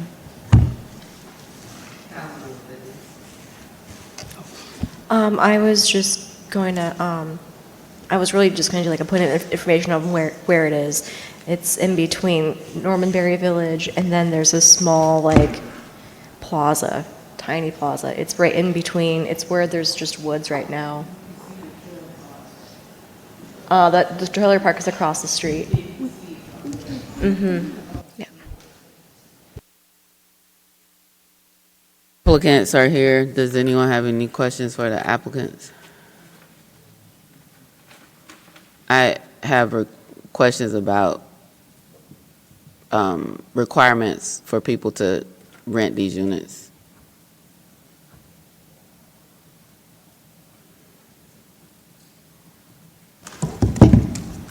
Good evening. Good evening, how are you? Fine, thank you. Good. What will be the requirements for people to be eligible for these units? We haven't figured out the exact terms of requirements. We do have some pricing in terms of the units that we're expecting to lease out, but the requirements would be open to the general public, so there won't be any restrictions in that sense. We're not utilizing any tax credits or anything to that effect, so it's open just sort of the general public. Anyone But there'll be an age restriction? on the senior units that are the assisted ones, yes, and then we'll have some independent living units as well. So those will be, open to anyone that qualifies pretty much.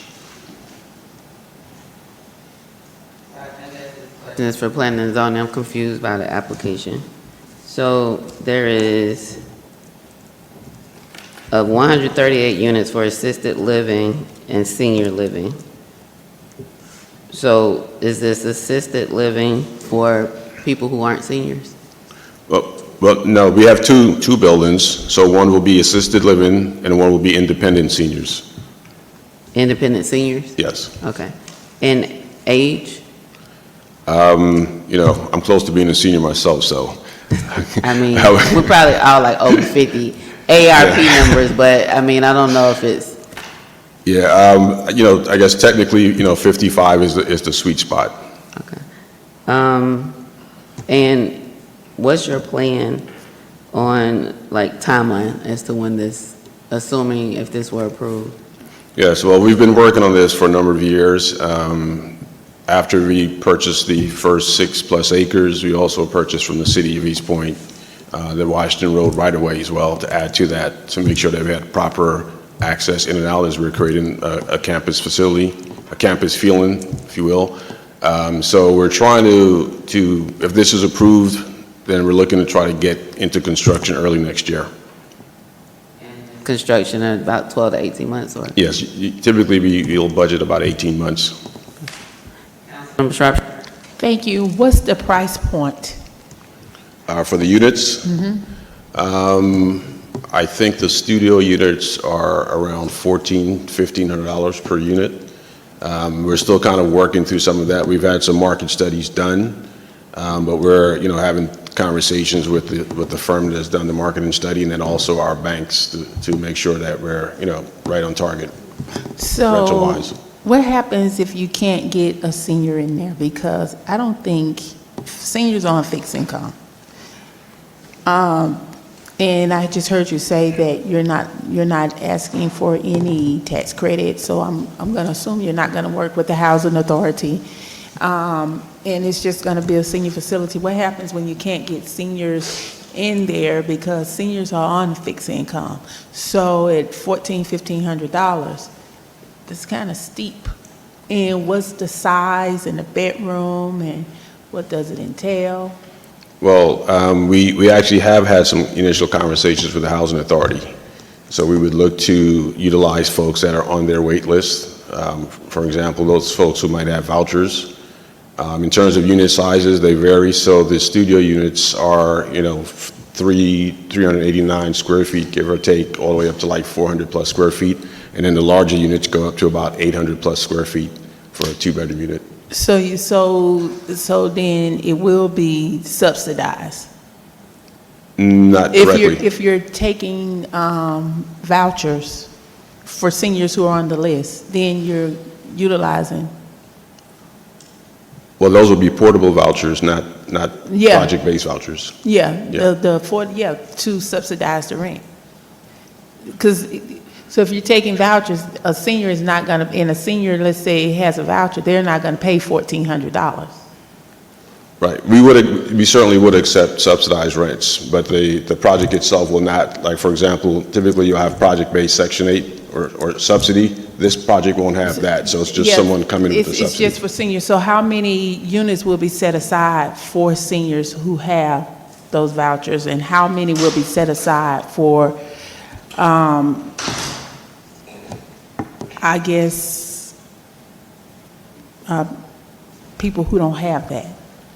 Well, we haven't determined exactly what the number of units that would be set aside. So, for example, some of our conversations with the housing authority simply, we'll have units available. Once they sort of go through the list, and if the timing is right, then we'll figure out on that aspect exactly how many units that would be available there.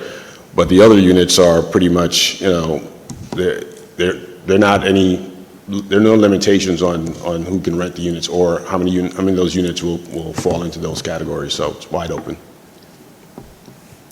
So you say it's not a limitation, so the ones that'll be available once, let's say the seniors rent them, then that means that anyone could rent them? Any senior can rent.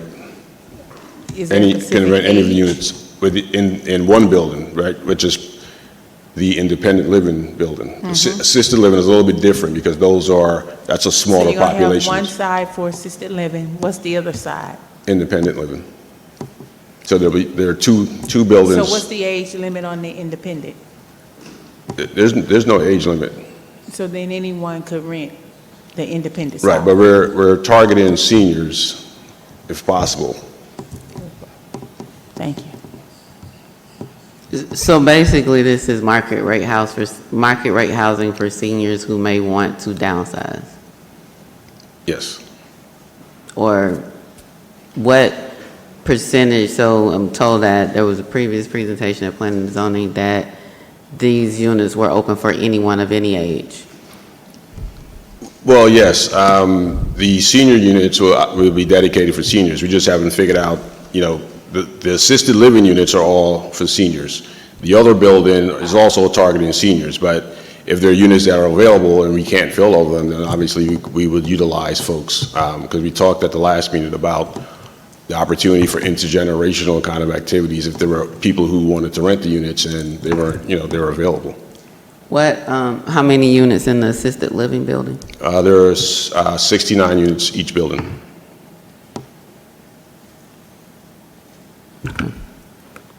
Any other questions? Thank you for your patience. Both of these items require a public hearing, so they will be on our agenda for Monday, the 20th, and they will be at the top of the agenda. Thank you. You're welcome. Item number 32.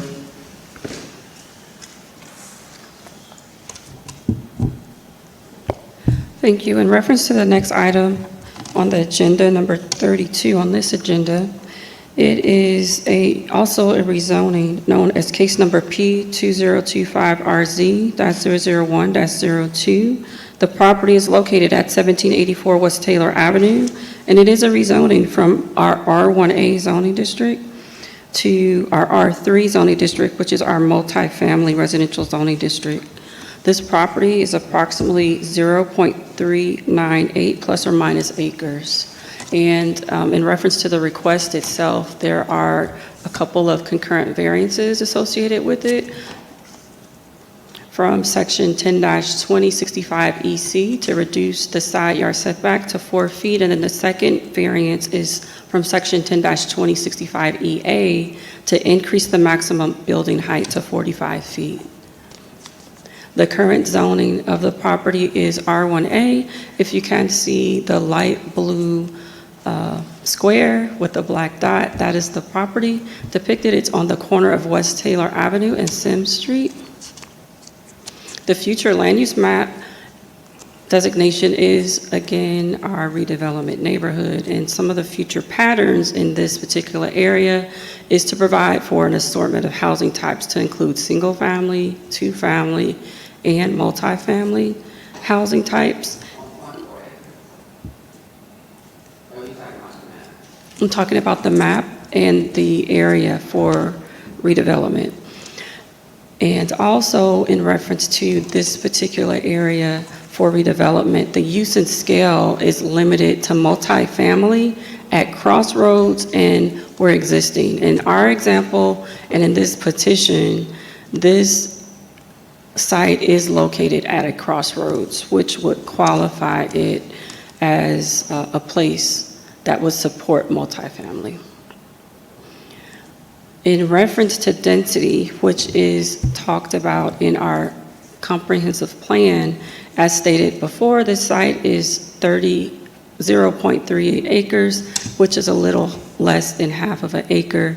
Our future land use map would support 4 to 8 units per acre. In this example, because of the sides, it would support 1.52 to 3.4 units. On site, because this area is also designated under our MARTA Transit-Oriented Development Plan, which the city did adopt in 2012, if you could see, it's a little bit difficult to see, but there's a red X toward the bottom third of the page. That is the site. It is located within the MARTA TOD ring, which is depicted with the orange, yellow dashed circle radius that you can see.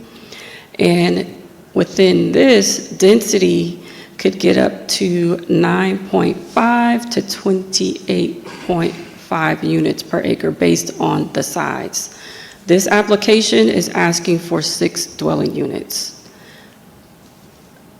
Staff and Planning Commission recommended approval from the R1A zoning district to R3. I'm going to read the conditions that were placed on it. Condition number 1 is in reference to building design.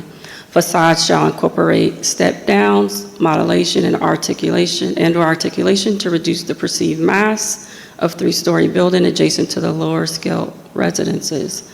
Condition number 2 references traffic and access. Driveway design and internal circulation shall be coordinated with the city engineer to minimize traffic impacts on the local streets. Condition number 4 is in reference to compliance with our plans. The development shall substantially conform to the site plan submitted with the application, subject to staff approval of final adjustments.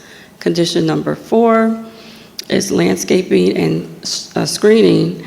A minimum landscape buffer of evergreen planting shall be installed along property lines adjoining single-family homes pursuant to our Chapter 6 landscape requirements. Staff and Planning Commission did recommend approval of the concurrent variance to reduce the side yard setback to 4 feet. However, there is a recommendation of denial to increase the maximum height to 45 feet. And the applicant is present to answer questions. Any questions? Councilmember Ziegler. Yes, thank you for your presentation. Has this been presented to the Neighborhood Association? This application has been before the Community Zoning Information, and we can ask the applicant if he took it a step further to meet with the neighborhood specifically. I'm unsure about that, but it did go before the Community Zoning Information meeting last month. Well, I guess it would have been 2 months ago.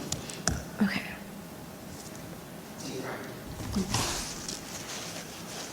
It was, I've been to the majority of the community association meetings since January, and after no one came out to the planning and zoning, I went to last week's Tuesday, I went to the fire station and I presented it to the community, and I encouraged them to come out, whether in support or denial of it. Okay, thank you. All right. Center Park. Well, was there any feedback from the neighbors on what they saw, if they were in support or? They all supported it. Okay. There was about 5 people. That meeting was a little less attended, some other ones I went to, but there was about 5 people and they all supported it, which included the HOA president and some of the normal residents. During the planning and during the postcard process, when we sent them out, we had about 3 people call back, and they were all property owners, but they didn't live in the area, but they owned all the property and they all supported as well. We've been monitoring the Center Park Facebook group just to see if we've seen any noise or chat around it, but nothing today. Okay. Was the height discussed? Because that's the part that the recommendation is to deny for. Was the community in favor of having the 45 feet? Quite frankly, we'll just stick with the staff's recommendation at this point. It wasn't a super huge moot point for us on that particular one, so we respect the staff and understanding with it. It was a nice to have, but not a necessary, so we didn't decide to pursue that any further. Okay, thank you. Councilmember Freeland. You just answered my question. I was going to ask if the maximum height issue was going to be an issue for your plans, but it sounds like no. It's a nice to have, but not a necessary. Thank you. Councilmember Atkins. Curb cuts. I did see one of the conditions, I think it was about, maybe that was egress or traffic flow. So are the curb cuts going to be from the rear of the properties, or will they be in the front? The front. In the front. Okay. Thank you. Councilmember Cummings. Thank you, and thank you for your presentation. This last slide, is that a image? Is that a rendering or just? That's a rendering of what we think it may look like and what we kind of want it to look like, but we are very much aware that we have to go through the appropriate permit process, which is going to require us to use, like for certain in terms of like the materials we use, we have to use it's so many houses in front of us, behind us, on the side of us as well, and we'd have to abide by those. So this is kind of where we are now, but we know that that is subject, so that is not final. Okay, so just one more question, kind of what they were talking about with the 45 feet. So they were still going to be the drive-under garages? The garage is going to stay as it is right now, yes, ma'am. Okay, so not going to 45 feet. What you see there on that rendering is at 40 feet. Okay, gotcha. All right. Thank you, I yield. What's the square footage? The square footage of each unit is approximately 2583 right now. And you want to put 6 of those on 0.39 acres? Yes, ma'am.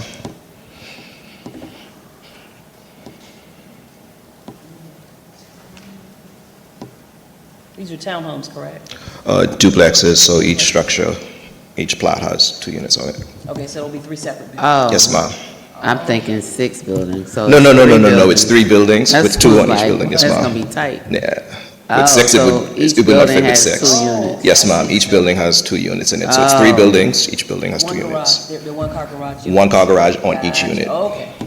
Okay, okay. Okay. Yeah, no, that won't fit. Okay.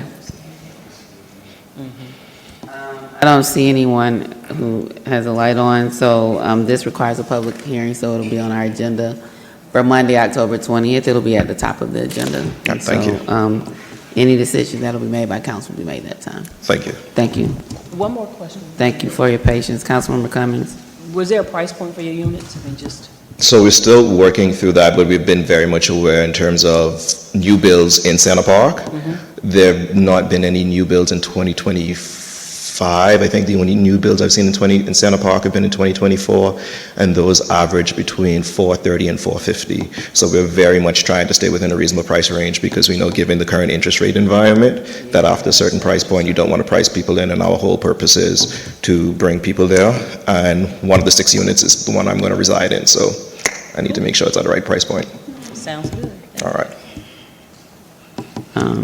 Dang, I had another question, I just forgot.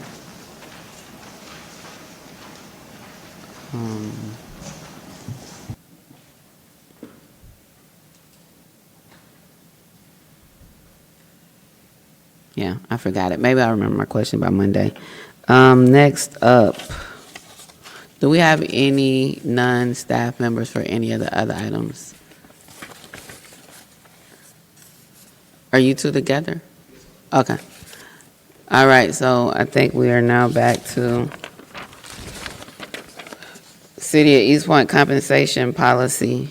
Mr. Jones?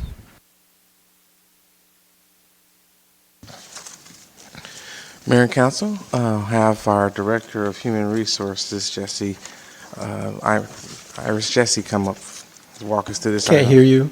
Can you speak in the mic?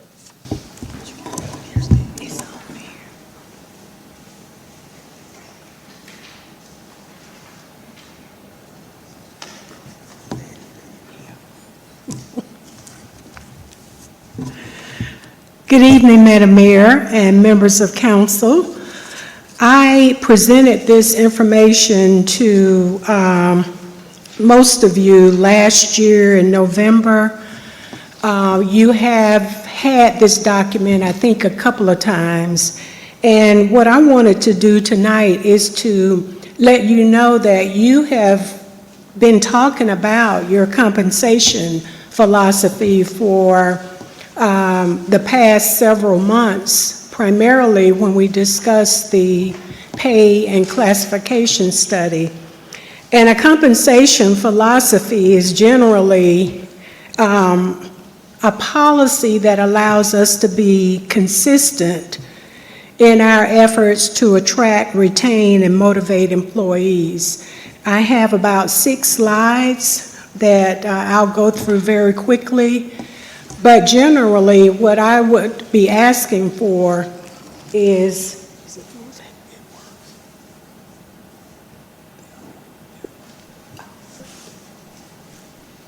okay.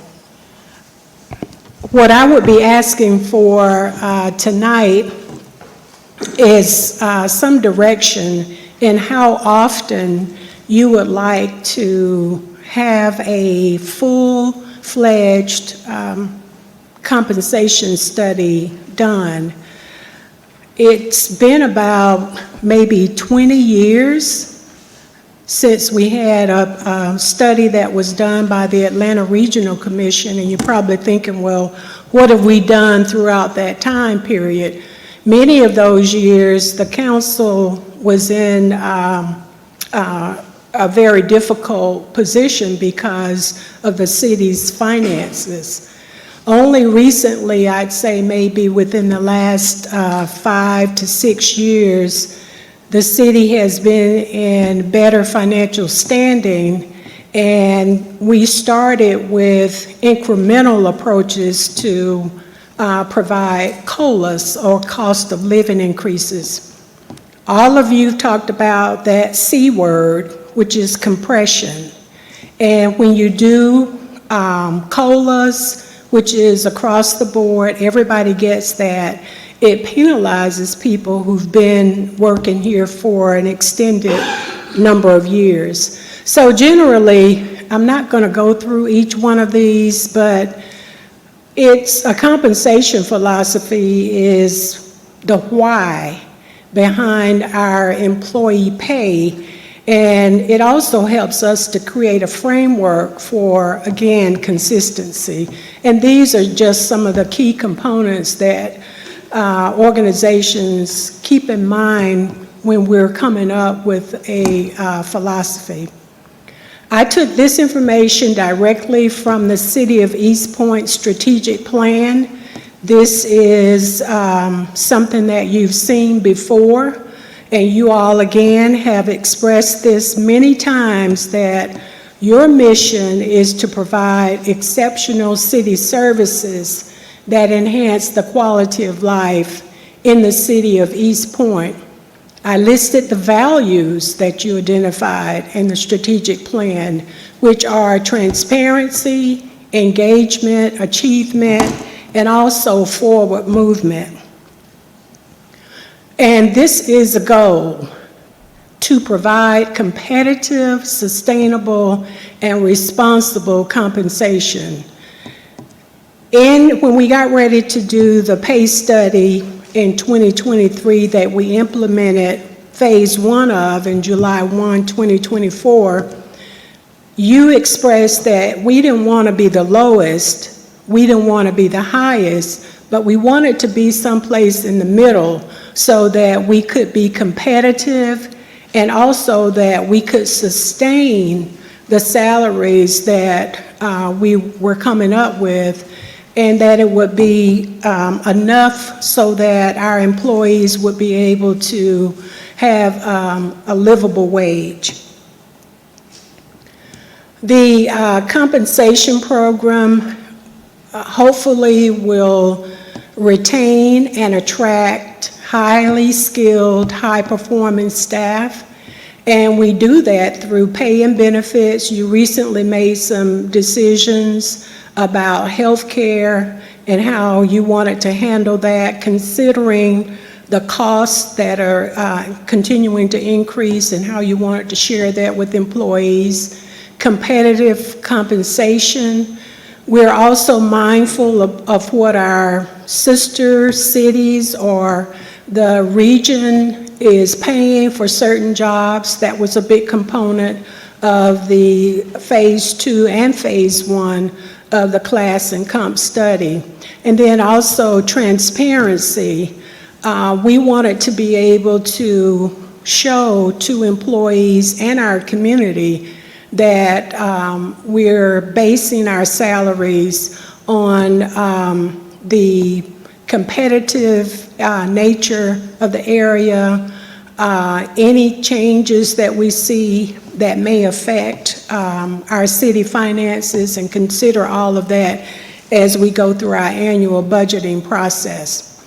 So I took the liberty of developing a goal, which would be to evaluate compensation structure, programs, and policies every 5 years to assess market competitiveness, effectiveness, and compliance with applicable state and federal law.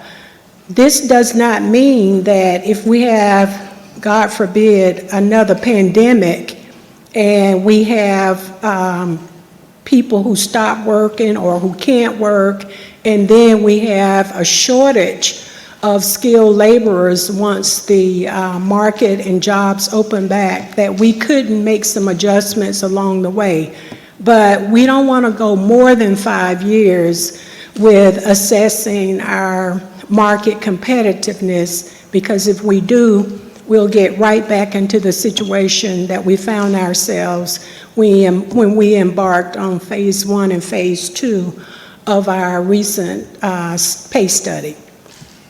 That's it. I'd like to get any input you have. You don't have to give it to me tonight. We're not under a hard deadline to do it, but I would say that if you don't put it in writing and put it someplace, we may forget it later on down the road. So it is good to get some consensus on how we want to handle pay into the future. So your recommendation is that we do a compensation study every 5 years? Yes, ma'am. Any questions or objections? And then, if not, any objection to this? So would the compensation philosophy be this goal?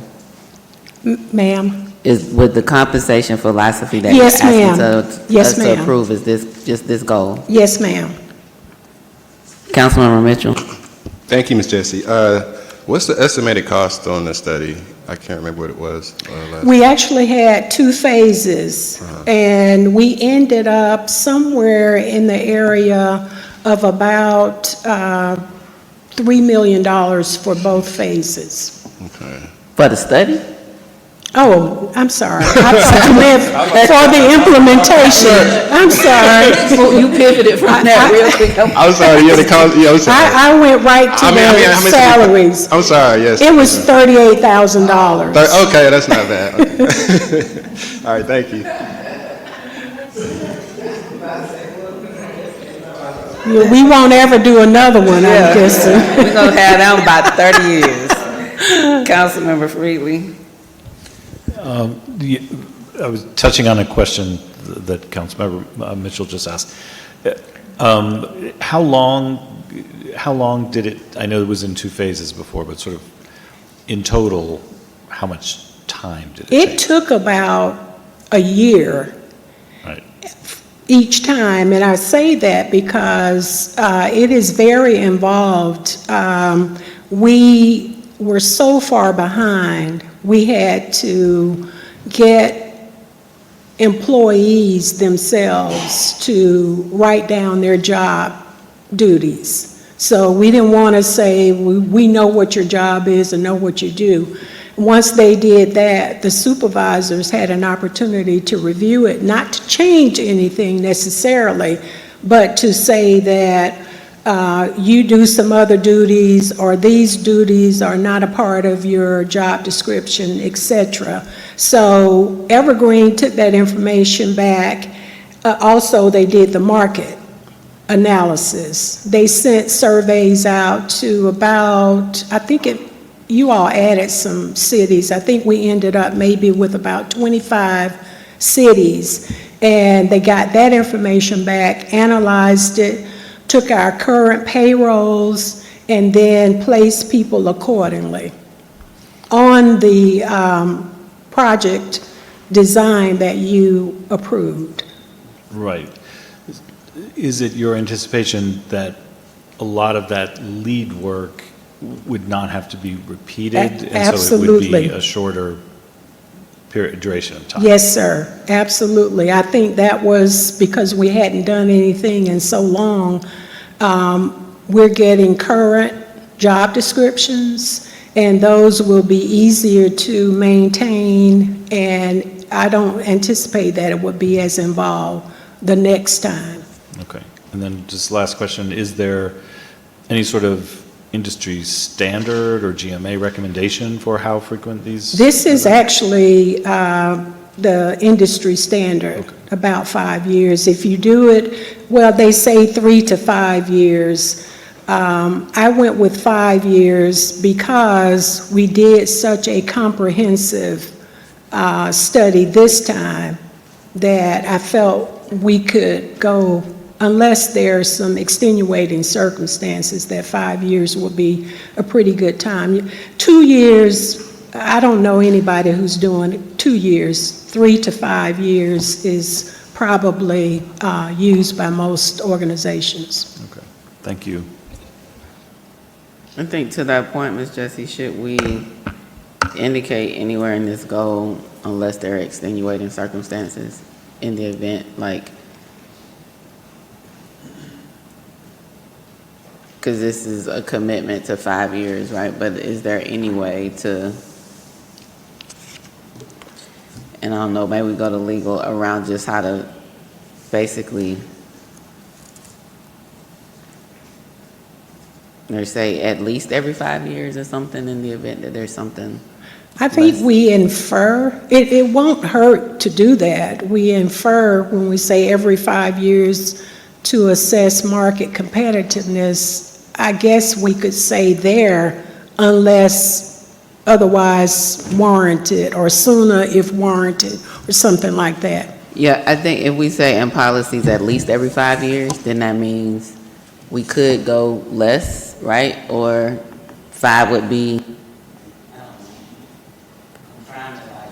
verbose, but also, you know, give it what you just talked about, potential issues that might come up that require us to do it sooner. Wiggins? You also have to consider whether or not you want to lock yourself in to having to do it every 5 years. You know, determining what the economic status of the city is in 5 years. You may want to have it a little more loose to give some discretion maybe to the council or the city manager to make a determination when the next study should be done. Say 5 years, or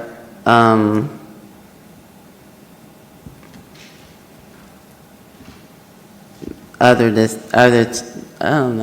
time frame decided by the city manager or something like that.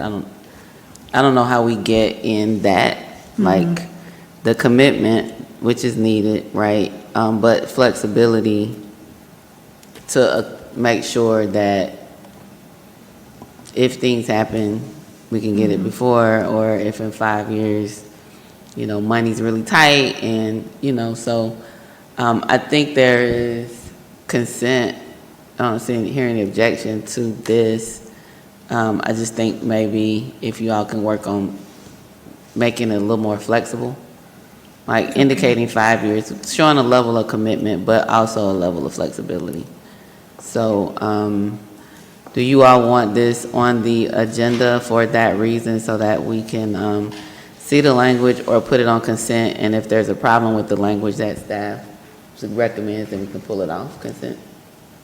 Okay, we can put it on consent, but if Okay. you all can just work through that, just so we have the flexibility that I think you articulated that might be needed. Okay, all right, thank you so much. And you all have done a very, very good job of leading this area with, when you first started, the livable wage, $15 an hour.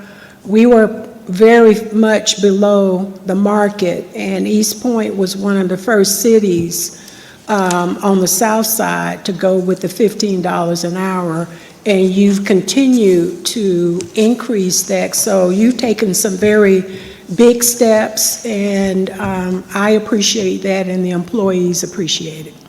No, we appreciate you all. I know this is just one way that we show how much we value what our employees do, but it's very important that we show that we value it. I think we started this in fiscal year, it was July 1st of 19, I think it was, when we first went to 15. And so it's been challenging, as you said, because it hadn't been done in a while, but also compression and, you know, phasing, but we're now at a good point to be able to move forward. So thank you for your leadership. On policing, I see our chief here, Chief Buchanan.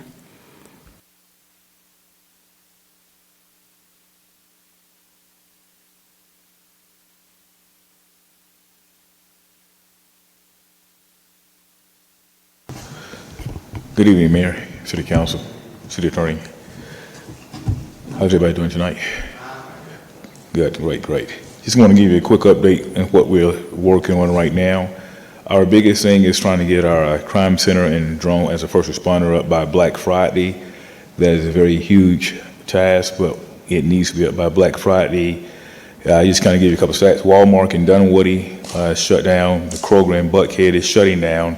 City of Atlanta tried to offer the $500,000 to stay open. They was losing $500,000 by $1 million a year, so they refused to. We don't want that to happen in the city, so it's very imperative that we're vigilant in terms of how we fight crime. The Real-Time Crime Center is revolutionary, as well as our drones and first responder.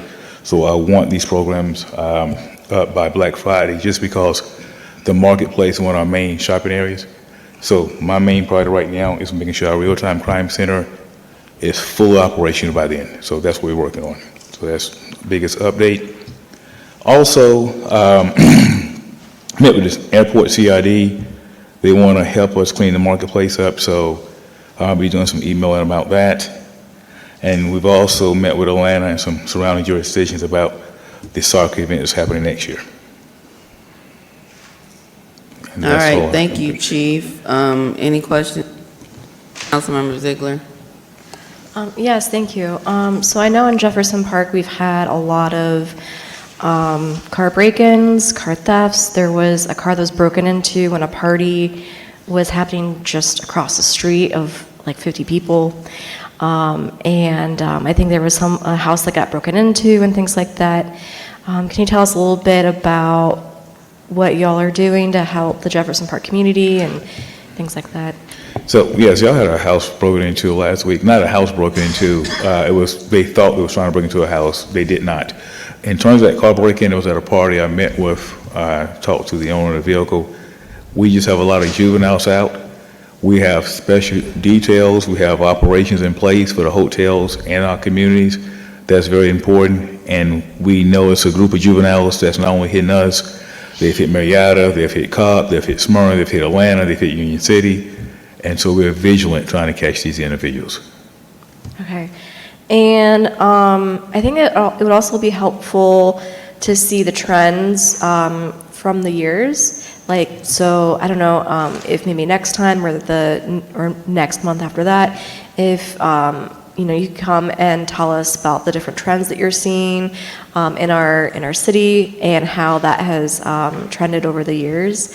I think that would be helpful to see. Because I think that you're doing a great job, but I think that it would be helpful to see the data behind it so that we can tell that to everybody else. It's not a problem. And also on our website, if people look, they can see our crime stats. We are considerably down in car break-ins this year, but it doesn't matter if we're down if you're a victim of a car break-in. It doesn't matter at that point. So we just want to make sure we're still doing what we're supposed to do to stay down and catching these individuals who are committing all these car break-ins.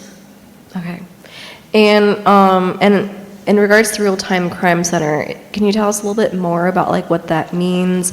What kind of information will we have access to? That kind of stuff. So the Real-Time Crime Center is actually up and operational right now. There's one piece of the crime center that I'm looking forward to as a software that just integrates everything in a better view. So we're up and operating right now. It's just that we want, when people come see it and they can view it better, we can put things on different screens and make it integrate better. That's one thing we're waiting for. And also the drones as a first responder will be operated at our Real-Time Crime Center. So our goal was to make sure by Black Friday we're fully operational, because we really want to impact crime tremendously. We meet with the City of Atlanta because that's our nearest partner, and also College Park. We want to make sure that we don't have any upward crime trends during Thanksgiving holidays, Christmas holidays. We're about to start shooting some videos because we noticed that already people are starting to scam people in grocery stores. They're approaching people, asking for money, things of this nature. So we want to make sure we're vigilant and let our seniors know, don't give people money in the grocery store. The car is not broken down, things of this nature. So we want to do a lot more education in terms of what to look for. Okay. And last question. So the city of Atlanta, when there's crime that happens in their city, you can actually go like on a map and kind of like see where it was, and also see some very general description of what happened and things like that. Would that be something that'll be available to the public here in East Point, where, they could go onto a map and they could see the crime that's happened around them and just a little tidbit of what happened? No, we haven't done that in the past. We've never done it. And to be honest with you, even with Atlanta, they don't do all their crime. People think they do all their crime, but it's not the case. They do some things and show certain crimes. So we've never done that. And it's not my saying because we've never done it, we don't want to do it. But what I don't want people doing is being paranoid or looking at things all the time going, okay, something happened here, something happened here, I'm not safe. I don't want that feeling. And I know if you look at other cities that have done that, a lot of people kind of a little paranoid to move around. We don't want that here. Okay, thank you. Yes, thank you, Chief, for that update. A few questions. The car break-in that Councilmember Ziegler was referencing, and I think that you said there were some juveniles. And Yes. I know that the owner had reached out to me also and shared that information, I think, after your conversation. Do we think that those juveniles are local, or are they coming in from some other place to the city of East Point to create these, commit these crimes? So right now, what I would tell you is, just from investigative standpoint, they're hitting multiple cities. So we're trying to track exactly where they are. I don't want to give that out because I don't know who's listening, things of that nature, but they have hit multiple cities, and we're vigilantly trying to catch them. Okay. And do you know if we're having any issues with truants? Because I work at home, I'm through the neighborhood a lot. There are certain places where truants will hang out in the community. And so I don't know if any of this is tied to truancy. So we have a little small issue with truancy. We've worked out deals with the schools, so they now take the children back in if we bring them. So Tri-City does anyway. So that's really helped us out. But I don't think that's tied to those type of individuals because they're hitting all times, day and night. There's not really a daytime. If you notice crime trends, it's 2 or 3 o'clock in the morning, 5 o'clock in the morning, things of that nature. So your friend was actually an anomaly to have a car broke in that early, and because we're out here late at night trying to catch him. Yeah. I mean, we were very surprised because it was actually during the party, the dinner party, and it happened. But then just the week before, and I think that car was a Kia, which I think that the steering column got damaged because those are targeted. And the week before, there was a Kia that was actually stolen. Correct. So there was a group of people we caught, it was just because of how Kia made it so easy to break into a vehicle and steal it. And that had shut down about for a year, and now we're seeing an uptick in people doing the kiosks again. Okay. So do you think that there could be value in sort of a public service announcement video about those things? I don't know. Kia was running some program about being able to prevent as best as possible the theft of some of their cars, and they were offering some incentives around that, and I don't know if that's still going on. So I will check because Kia did give us a lot of those steering column locks for the cars.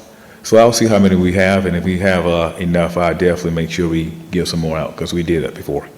Okay. Yeah, I think Kia was offering something like that. I remember. And yes, they gave us some as well to the police department.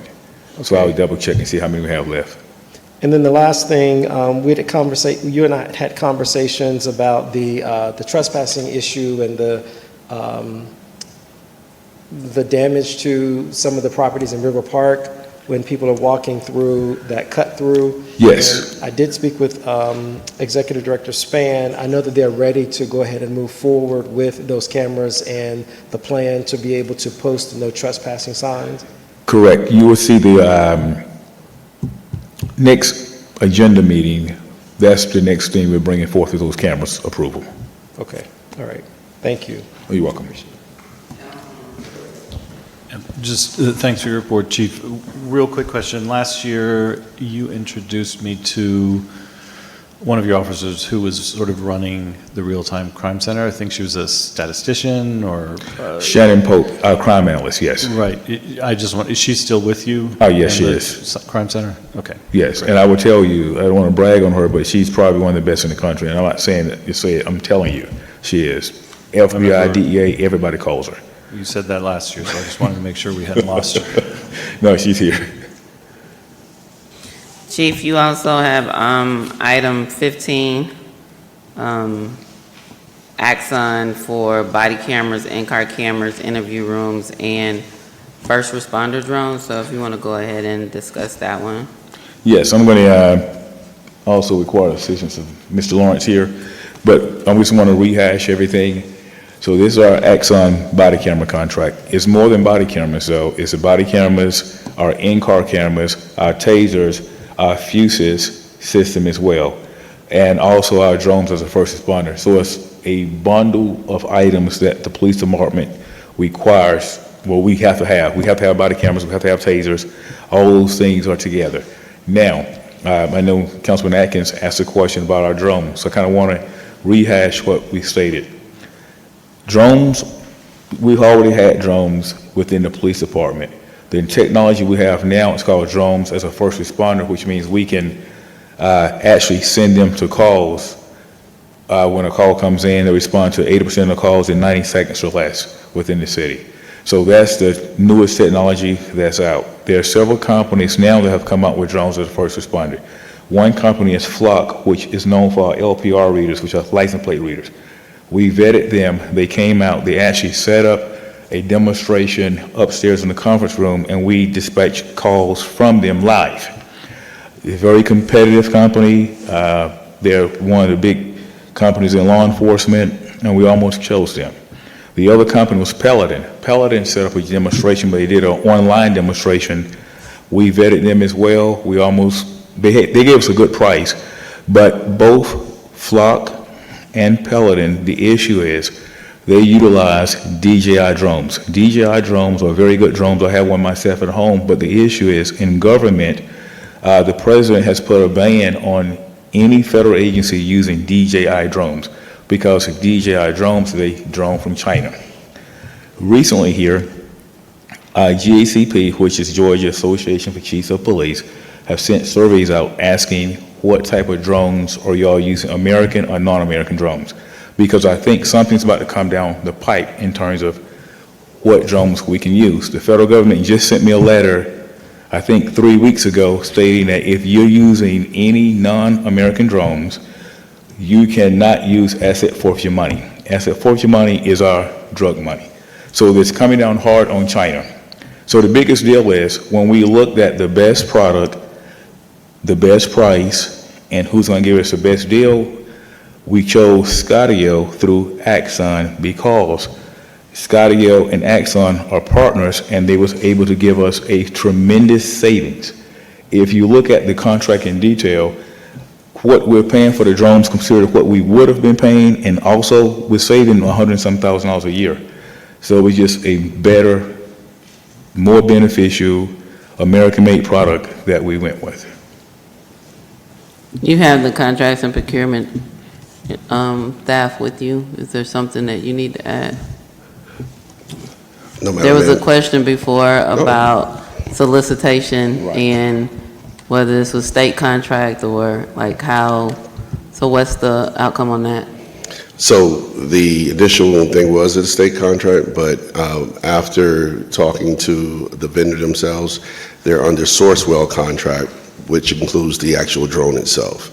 So I know that was Councilman. Sourcewell. Sourcewell is a cooperative agreement that we utilize. So that means that they're doing their own solicitations, and we're able to utilize those. So I know that was a concern for Councilman Atkins, so I just wanted to make sure I was up here to address it. The item still says from state contract? Is Sourcewell a part of the state contract or? No, it should have said Sourcewell. So from Sourcewell, so we can just make sure we can update this. Objection to this going to consent? If you could just update and make sure it reflects the right cooperative agreement solicitation. Yes, ma'am. All right, thank you both. Chief, I think that's the only other item you have, right? Okay. Next up, I'm going to go to staff items. Let's move to item number 12 and 13, our public works projects. Mr. Jones.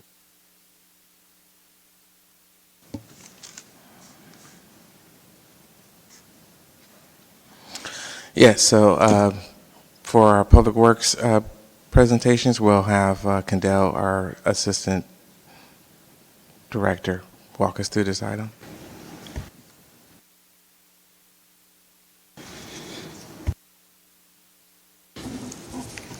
One second.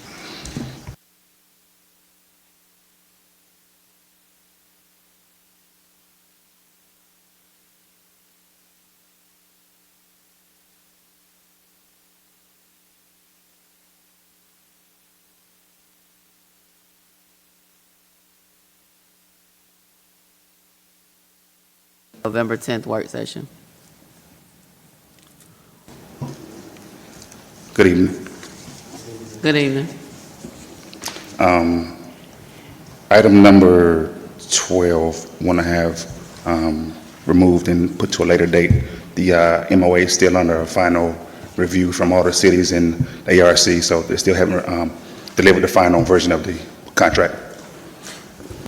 When do we have to approve it by, or when do they want us to approve it by? December. Oh, so we can put it on November 10th work session? Yes. Okay, so Madam Deputy City Clerk, item number 10 and item number 12 can go to November 10th work session. All right, that takes us to item number 13. Yes. So item number 13 is for review, possible approval of the intergovernmental agreement for MARTA Safe Route to Transit, bus stops and pedestrian improvements.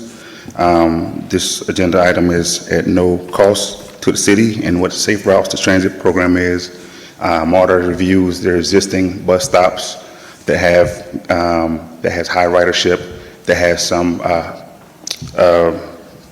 issues such as pedestrian amenities that need to be fixed, ADA ramps, mid-block crossings, some improvements to enhance the bus stops. So they go through, review their stops, and the city of East Point had approximately 8 stops on this phase that MARTA is going to submit concepts and improve at no cost to the city. So this is a intergovernmental agreement in order for MARTA to develop these concepts and implement the improvements.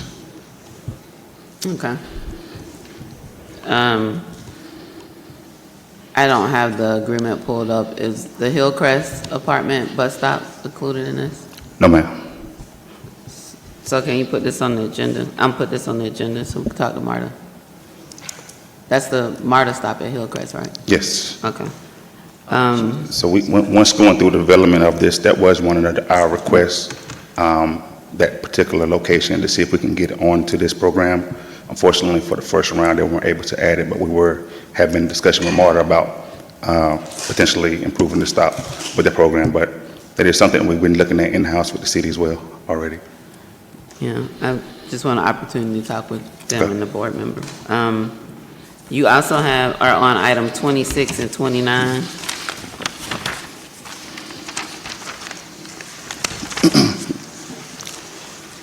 Item 26 is janitorial services.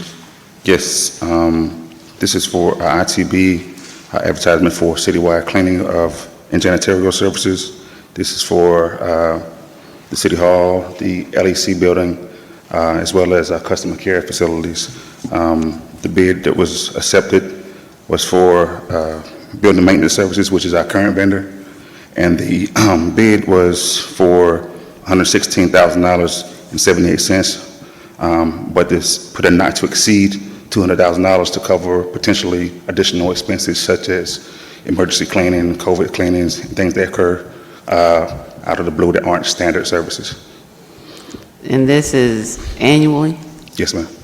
Is there a renewal option in it? I think it's a 1-year renewal option.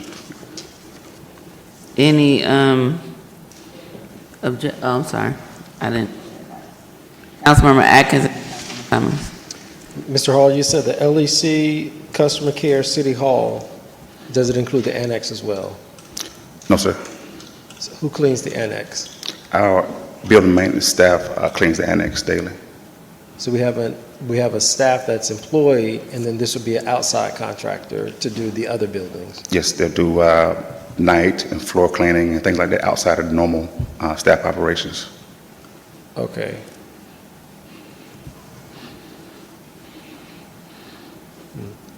So our staff in-house does clean the City Hall as well, and those buildings, clean all the other city facilities, the warehouses, and all those, but this is just additional cleaning services. And what services do they do provide outside of what our current staff? So more of a comprehensive cleaning, deep cleaning, like floors, nighttime cleanings. LEC facility is 24/7, so they come in and clean around the clock there as well. Okay, got it. Thank you. Right. Thank you. You said that it is 116,000, right? And then the other 84,000, that'll just be for like extra stuff that occurs, but their contract is for 116, correct? Yes, ma'am. Okay, I just wanted to make sure I heard that. Okay, thank you.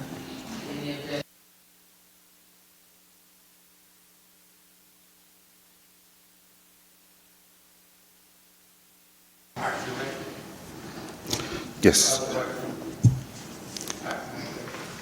So I guess this is a review for the contract, which is a RFQ for the engineering and design for the multimodal path, which is from Tri-Cities to Virginia Avenue.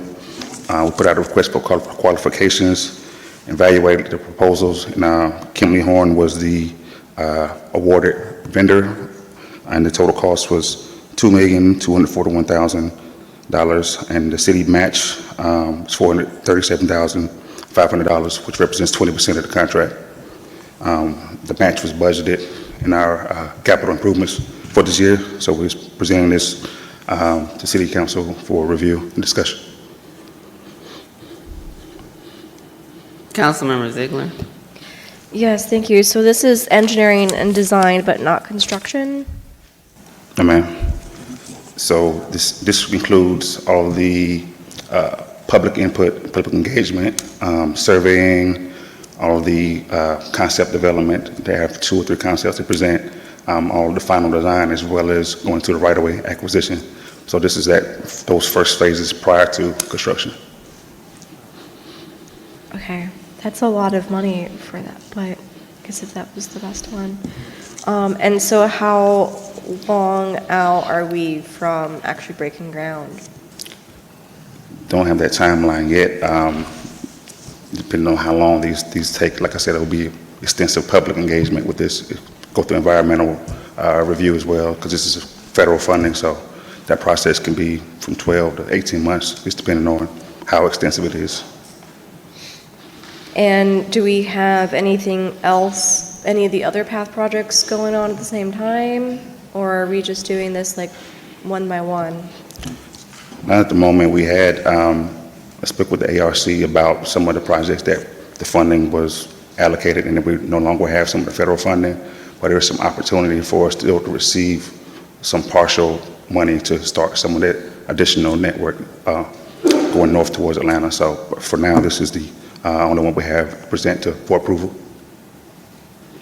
Okay, and are there any plans on doing another project that wasn't part of the ARC? Because I know that, that funding was rescinded, but are there any other path projects or, legs that we can do at the same time?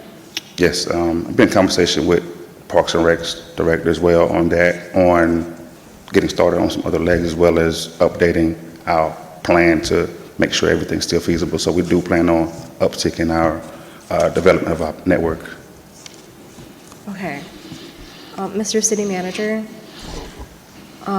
so, this is a passion of mine, the PATH project, and I know that when I've engaged in conversation with staff, that the Parks and Rec says it's a sidewalk project, and so it sounds like there's not a lot of, people are not on the same page, maybe. I'm not really sure, but, if we can have standing meetings again, trying to identify the next leg to do, and then the funding source and things like that, because, as someone in public comment has stated, this PATH project is going to take like 75 years to complete if we don't do things concurrently. So I think that, it'd be best to do standing meetings so that everybody can be on the same page, and we can move move these projects forward.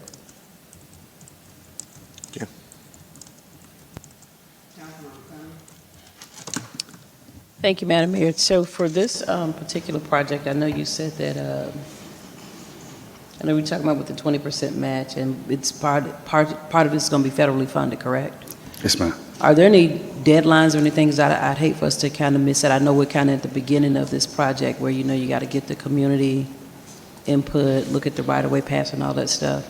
So is there a timeline that this stuff has to be done to make sure that we don't lose? Well, probably should have already got to this point, but we're here now, so we're shifting the timelines with the ARC and with the FHWA on, since we're just getting now to the point of awarding the consultant. So we're fine and we're able to set our timelines kind of from when we start this. So we're not necessarily behind on anything right now. So, but I'm saying with regards to making sure that we are able to get the federal funds, are their deadlines? I mean, I know we could probably change the ARC stuff and everything, but I think their deadlines may be more etched in stone, so I just want to make sure that we don't miss out, especially now since you said we're sort of kind of behind. I can follow up with some exact dates on what we need to be. I don't have them at the top of my head right now. Okay, I just want to make sure that we just don't miss out, on this opportunity. Okay. Okay, thank you.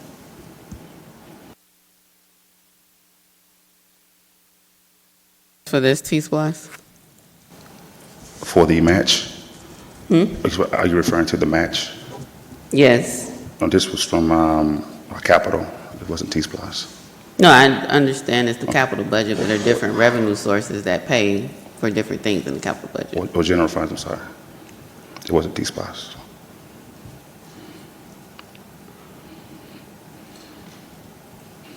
Any objection to this going on consent?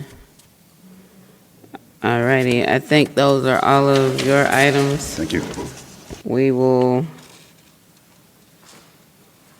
is planning and community development on item number 14? Madam City Attorney? Is planning and community development on item number 14? Let me flip to 14. That's the domestic partnership. Oh, yes, they were on there the last time as well. The whole reason why it came to legal is because of a request that came to their office. Okay, so are they needed for this item tonight? I'm trying to get staff out by departments. I would think so. We have Parks and Rec, Economic Development, and Finance. So, of these discussion, Parks and Rec is probably shortest. Item number 23, Mr. Jones. Item 20, it's actually 21 and 23. I don't know if they, let's start with 23. If there's no updates or information on 21, we can put it on November work session. Okay, Mayor, we'll have our Assistant Director.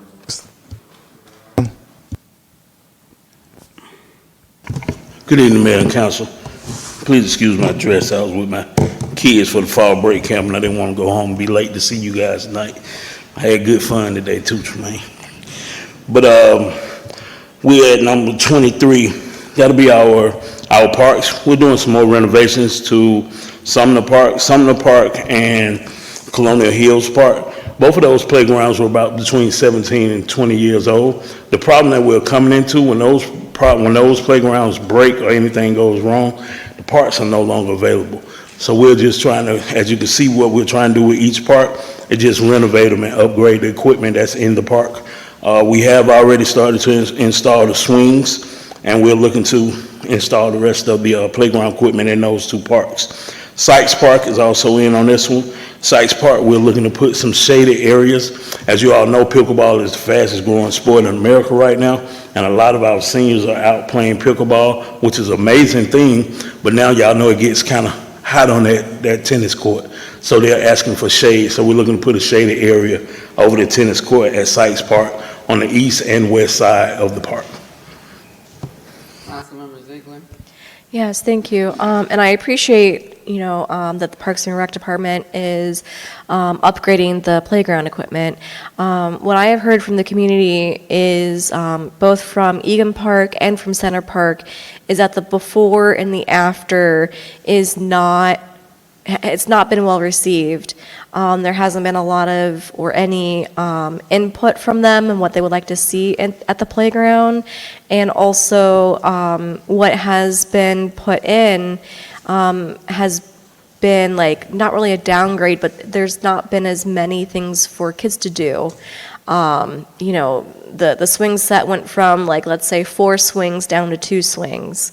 And so if we could get some kind of like a before and an after, rendering, or some kind of, something that we can ask the community if that's what they would like to see. I'm not really sure how far along y'all are in purchasing the equipment, but I do think that would be good to do. Hadn't heard that from Center. We did have a situation at Egan, but we did address that. We went to a community meeting with Mr. Atkins. And me. And you, yep. So we went to that meeting to kind of address what they had, the concerns they had, and the change we made moving forward. Actually, at the last Sumner meeting, we showed them some renderings of what we're looking to do at Sumner Park.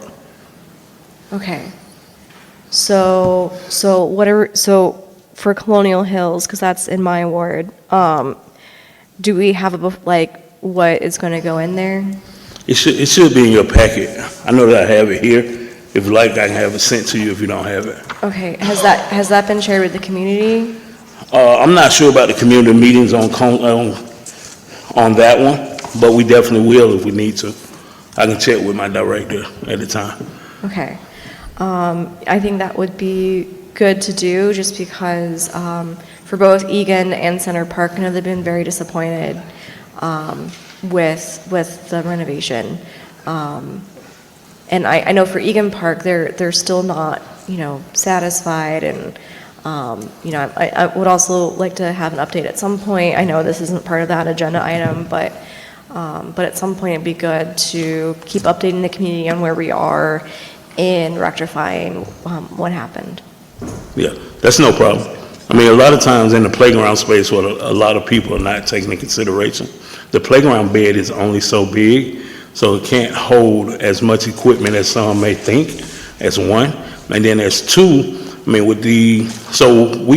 this regime took over right around COVID, so this is our first time with capital money. When we look at the materials pricing now versus then, when we're looking at some of those mega playground equipment, those are really for destination parks. A lot of our parks are pocket parks. So I understand that they may see the difference and see it in other places, but realistically, a lot of them can't fit. I mean, I'm definitely amped to do some before and after pictures at either of the parks so that we can take a look at how they look then and how they look now, and also meeting with some of the communities before we even install, get their suggestions. Yeah, because I hear you when you're saying that, they're smaller parks, and, you look over at Hateville and things like that, they only have like one big park. But, this is the same park that Egan Park has had their park there for a long time. And throughout the years, they've seen less and less things be there. There used to be apparently a building there that people could go to meet. And that's not there anymore. Yeah. And the actual playground piece, there were 4 swings, now they're down to 2 swings. And then there's only one slide now, whereas before there was like a slide, a bridge, and another slide. So, and this is all at the same park with the same community. And so they're just looking at the park that's in their neighborhood, and they're saying, hey, this is not what we had expected. Receive.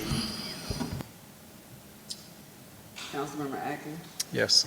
Thank you so much, Mr. Anderson, for the presentation and also for the feedback and that we did and were able to receive regarding Egan Park. And one of the things that we talked about in that is maybe going to the associations in advance. And there was a presentation at Sumner Park. I remember I was there, and I think Dusty was there also with Director Pinkett on that. With the upgrades to Sumner and Colonial Hills, is there a plan to go to those neighborhood association meetings to show what will happen or what equipment will be installed, what their new equipment would be like in advance? So the before and after would be great, but if we get to the after part, before there's community input, then they could receive something that they weren't expecting. So the Sumner part, we have been to that one. The Colonial Hill, yes, we will go to that one. Yes, okay. And so, okay, those were my questions, so thank you. My other question was, Director Pinkett also talked about access to power. And so I think that one of the things he was trying to do is that as we are upgrading the parks to make sure that if there are pavilions and other things, and that helps also to drive rentals. Sometimes people need power sources. So are we also looking to install or have access to power for these parks as a part of the upgrades? Yes, sir, that's part of it. We actually just finished giving power to Sykes Park, the pavilions at Sykes Park. Okay, all right, thank you. Thank you. Before you did the equipment, did you, and I remember when this conversation came up, and there was supposed to be a scheduled meeting with the community before the equipment, and they gave feedback. Did that happen? Which part were you speaking of? Before you decided to put in the playground equipment. So I think we had a pre-meeting. I will have to check with Shalor to be 100% sure, because he does a lot of the meetings with the CIP projects. But I think we did have a meeting at Center, and I know we just had one at Sumner. The other ones, I'm not 100% sure about. Okay. So so this is something that's going on the agenda? Or it's just questions?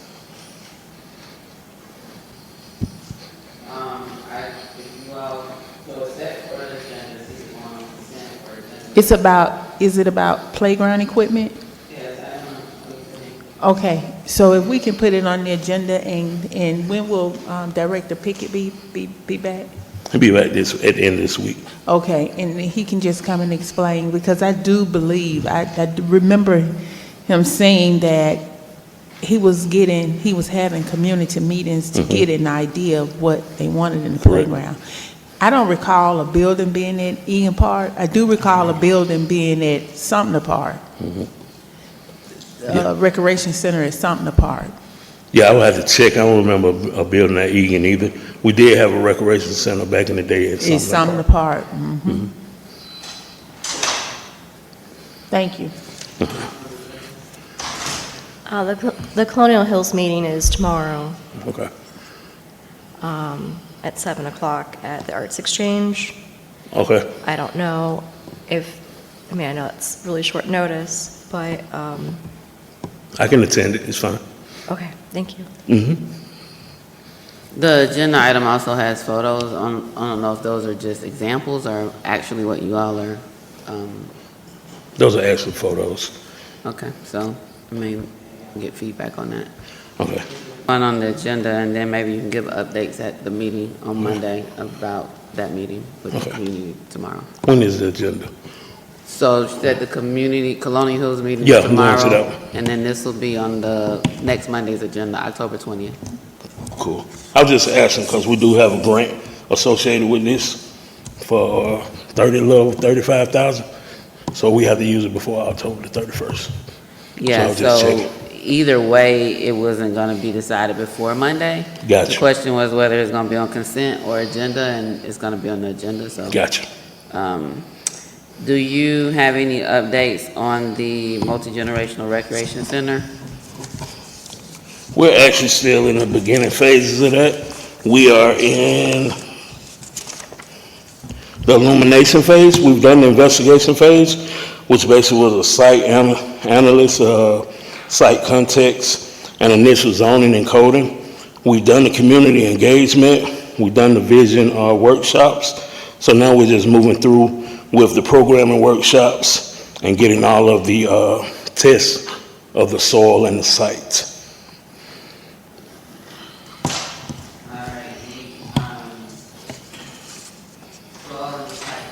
After that, After that, we'll move into our next phase, which be the program reporting, so that we'll know more about the site, and then they can start to really develop what it would look like.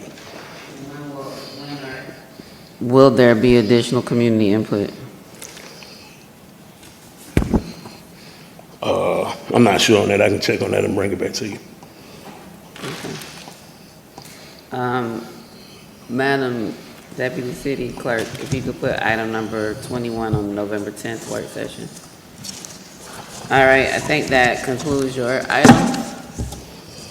Mr. Thank you. Juan Anderson. I was about to call you Pickett. I couldn't get past the name. Mr. Jones, do we have a update on the, or any additional information on the 2024 audit report timeline of completion? No, not at this time.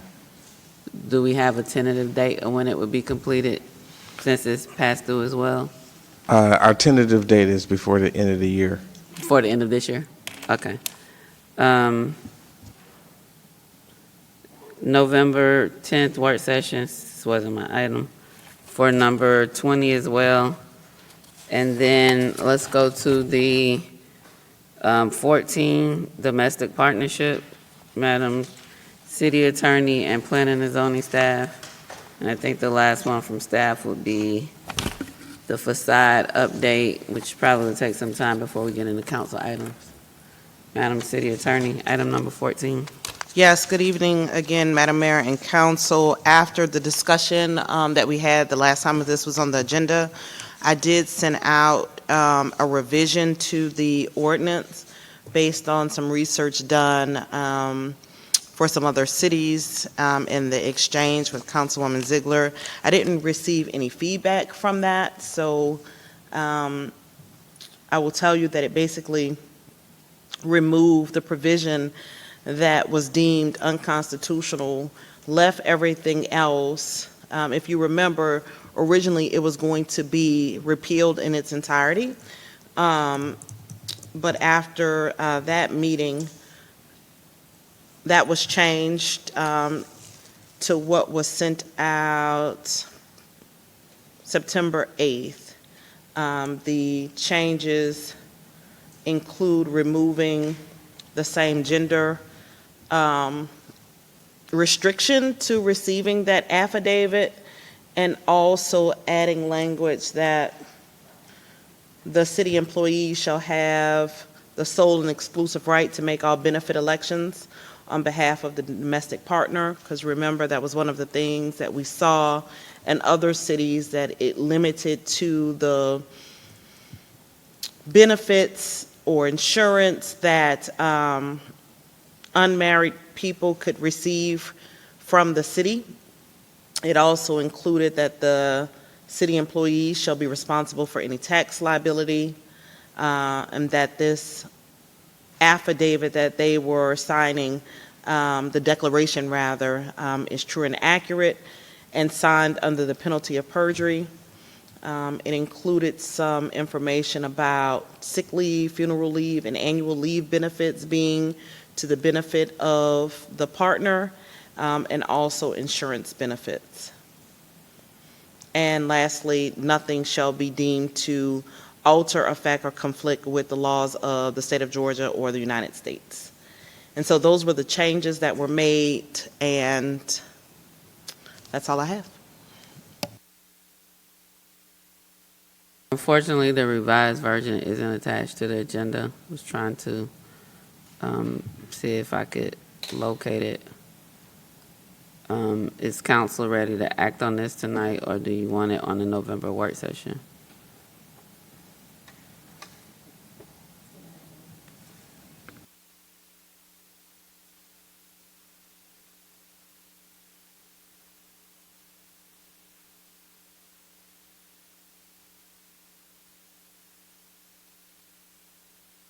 So tonight or put on November 10th work session? I mean, not tonight, October 20th agenda or November 10th work session? I mean, we don't have it, so can't do it technically on Monday unless we get it sometime between now and Monday. So that would be the Monday route. It can be forwarded to us. I think it needs to be attached to the online agenda, though, Madam Deputy City Clerk, to reflect the current phase that we're in, not just the original one. There was a revised ordinance prepared, and then November 10th work session.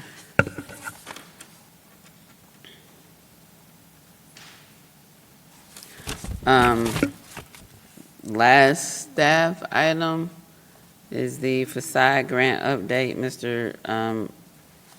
Jones. Thank you, Mayor, Council. We'll have Director Rogers come back up and walk us through this item. Well, I guess staff is also a part of the 6 and 7 credit card policy, but.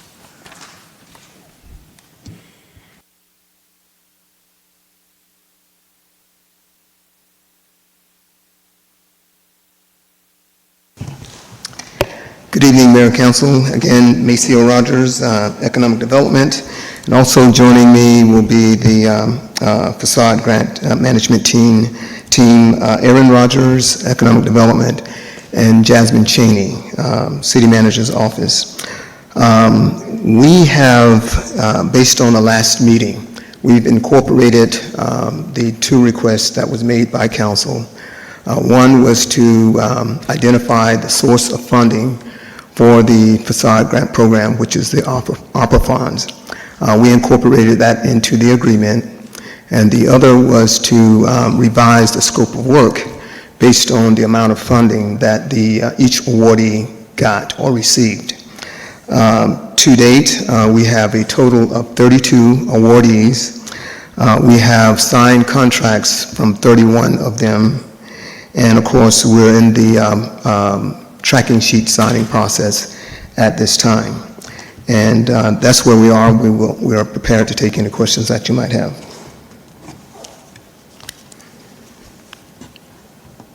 I think we already knew the funding source was ARPA. I'm confused. It was requested that we put that into the agreement. Right, but what about the additional funding that's going to be necessary because of the award that was awarded in the wrong ward? So, yes, ma'am. So, looking through my budget, we will be able to provide that amount of funding. I think it's in approximately $20,000. And so we've made provisions for that as well.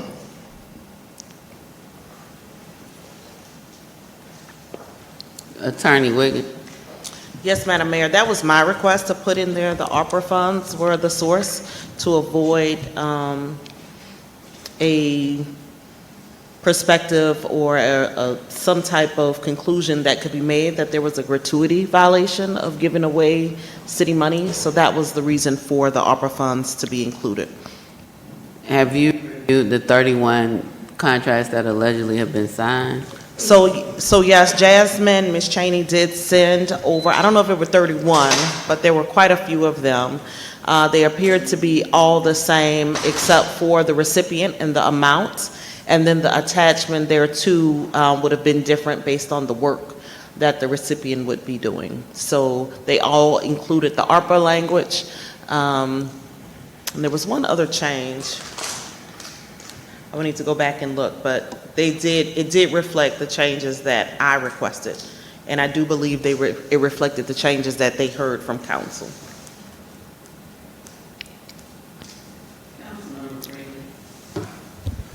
So to the point, Madam City Attorney, about the gratuity clause, while the vast majority of this is ARPA funds, we just heard that there will have to be a small portion that comes from another budget. Have we dealt with that? Unfortunately, that's the first I'm hearing. I heard it last time we discussed it. I just didn't know it was coming from general fund. So no, it doesn't appear that it's been dealt with. Okay. Thoughts on how we deal with that? Yeah, my immediate thought is he can't do it. Because then now we're remitting funds to a private entity. It borderlines the gratuity clause, in my opinion.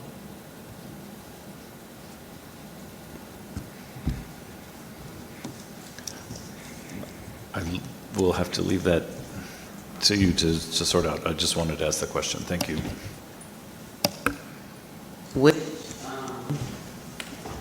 I don't know if you want to say it publicly, but I would need to know which vendor or which business that is so that I make sure I don't sign the contract until that's worked through. It sounds like I'm about to get about 31 contracts through contract tracking. It sounds like the business that didn't submit during the time frame but submitted later is going to be awarded, although we had a substantial number of people that submitted on time that were not. Sounds like we have a gratuity issue with one of the vendors. I don't want to call them out on the record, so somebody needs to let me know because I won't be signing that contract. And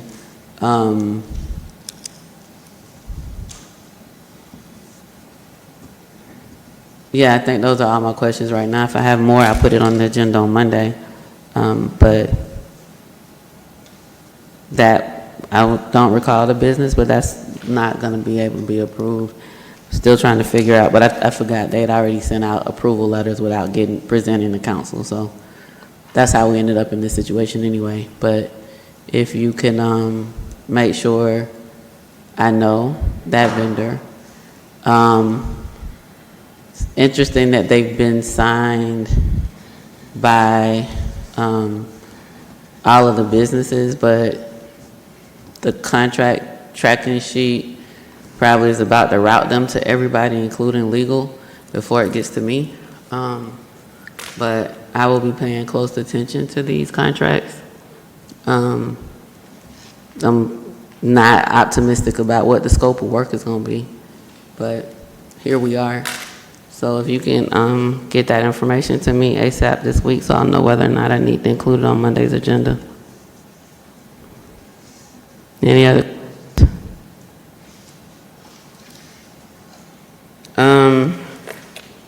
Next,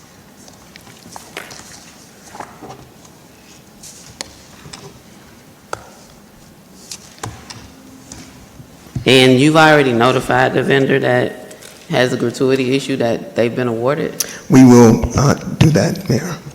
You will? They can't be awarded. You've already notified them that they have been awarded.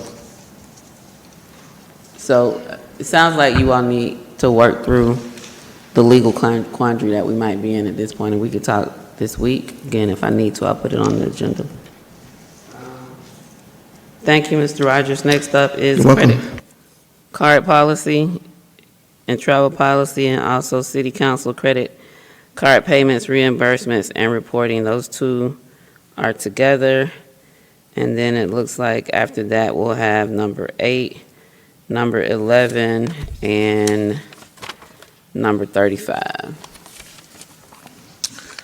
All right. Well, I'd like to take a moment to introduce. Many of you are familiar with Ms. Cartwright, but for those members in the public, Ms. Cartwright has been appointed interim director for Finance Department. Comes to us with 20 years of plus experience in banking and finance. She has her MBA and with a concentration in business and human resources. She also served 8 years in a municipal situation as finance director for the city of Rincon, and also noted that she served 4 years in our armed services in the U.S. Department of Army. So The credit card policy I've worked on, and the travel policy Ms. Cartwright has worked on.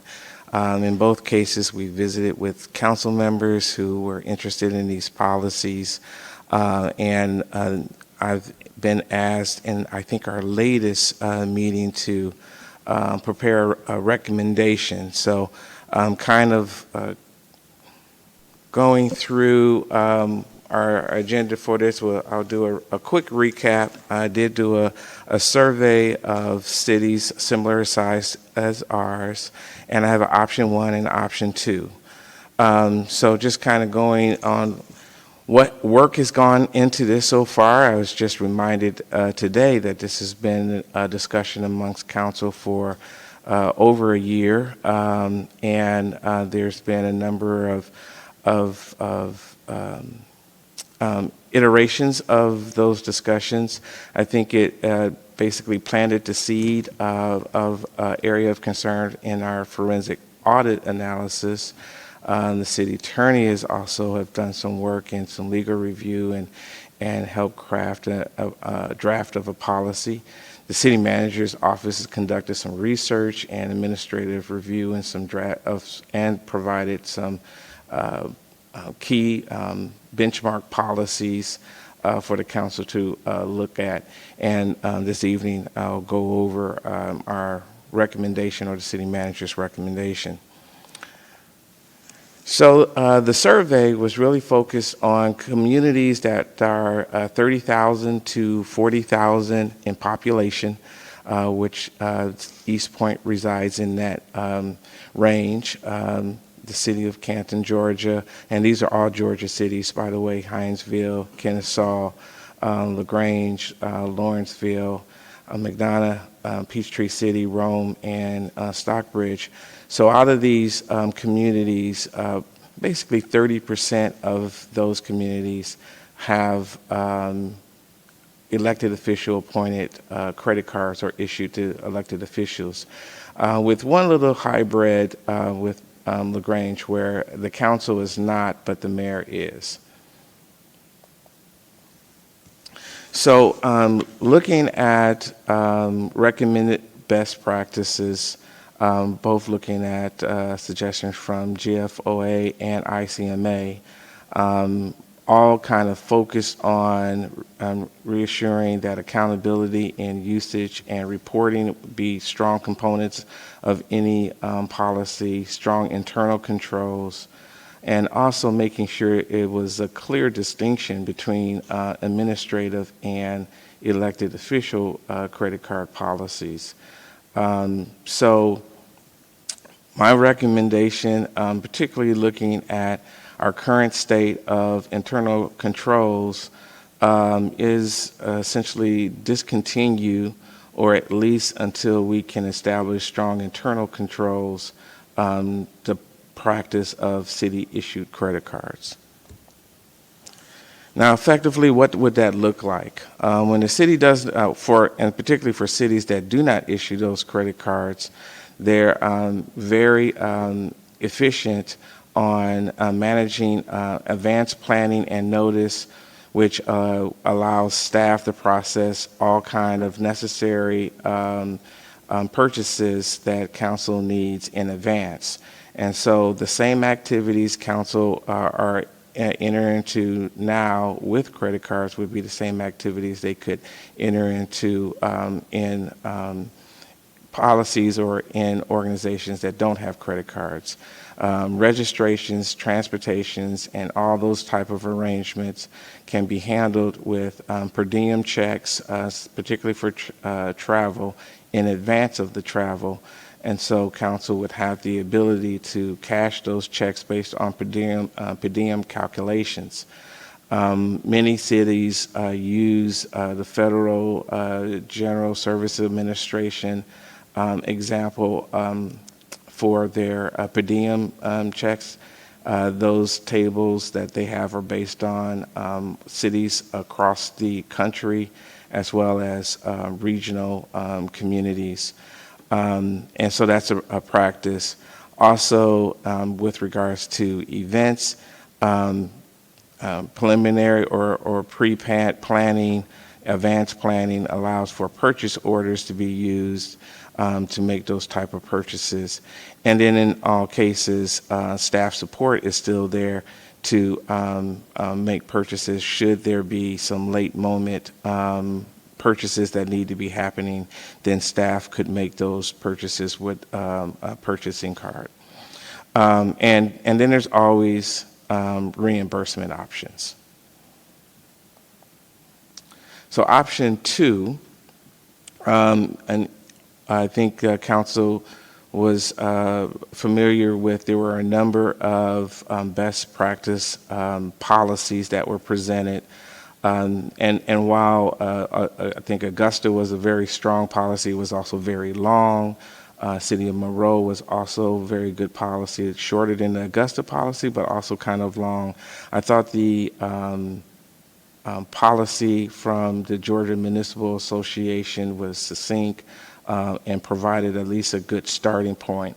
I think these policies, particularly with where we are right now, are kind of living documents that can be changed to meet the need of the organization.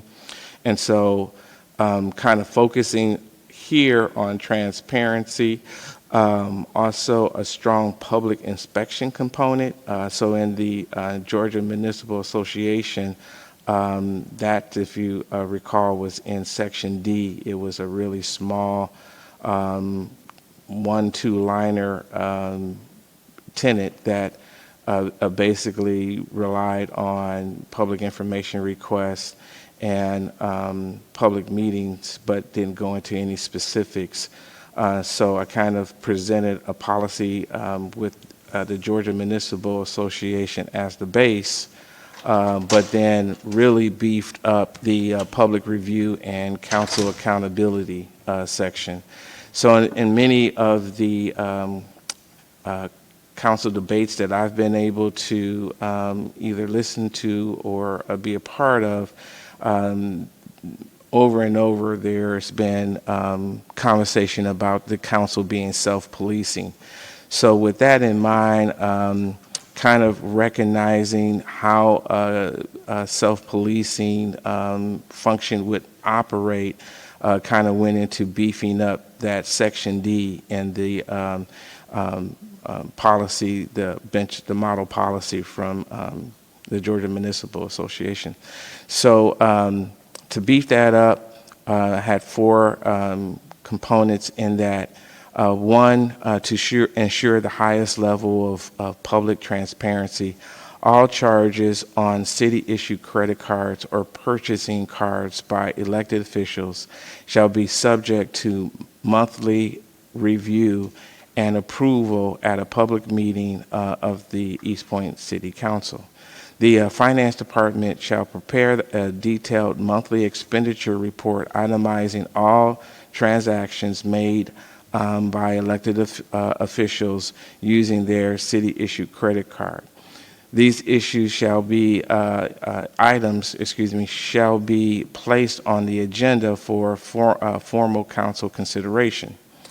Going to 2, the approval of this report shall require a majority vote of the City Council following review and discussion in open meeting.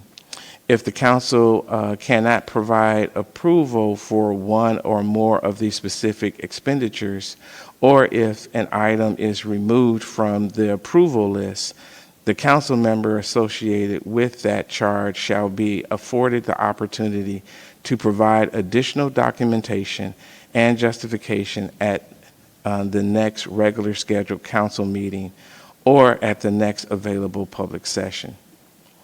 If, going to number 3, after the subsequent review, the council is still does not approve the expenditure, the council member responsible for the charge shall reimburse the city for the full amount in question.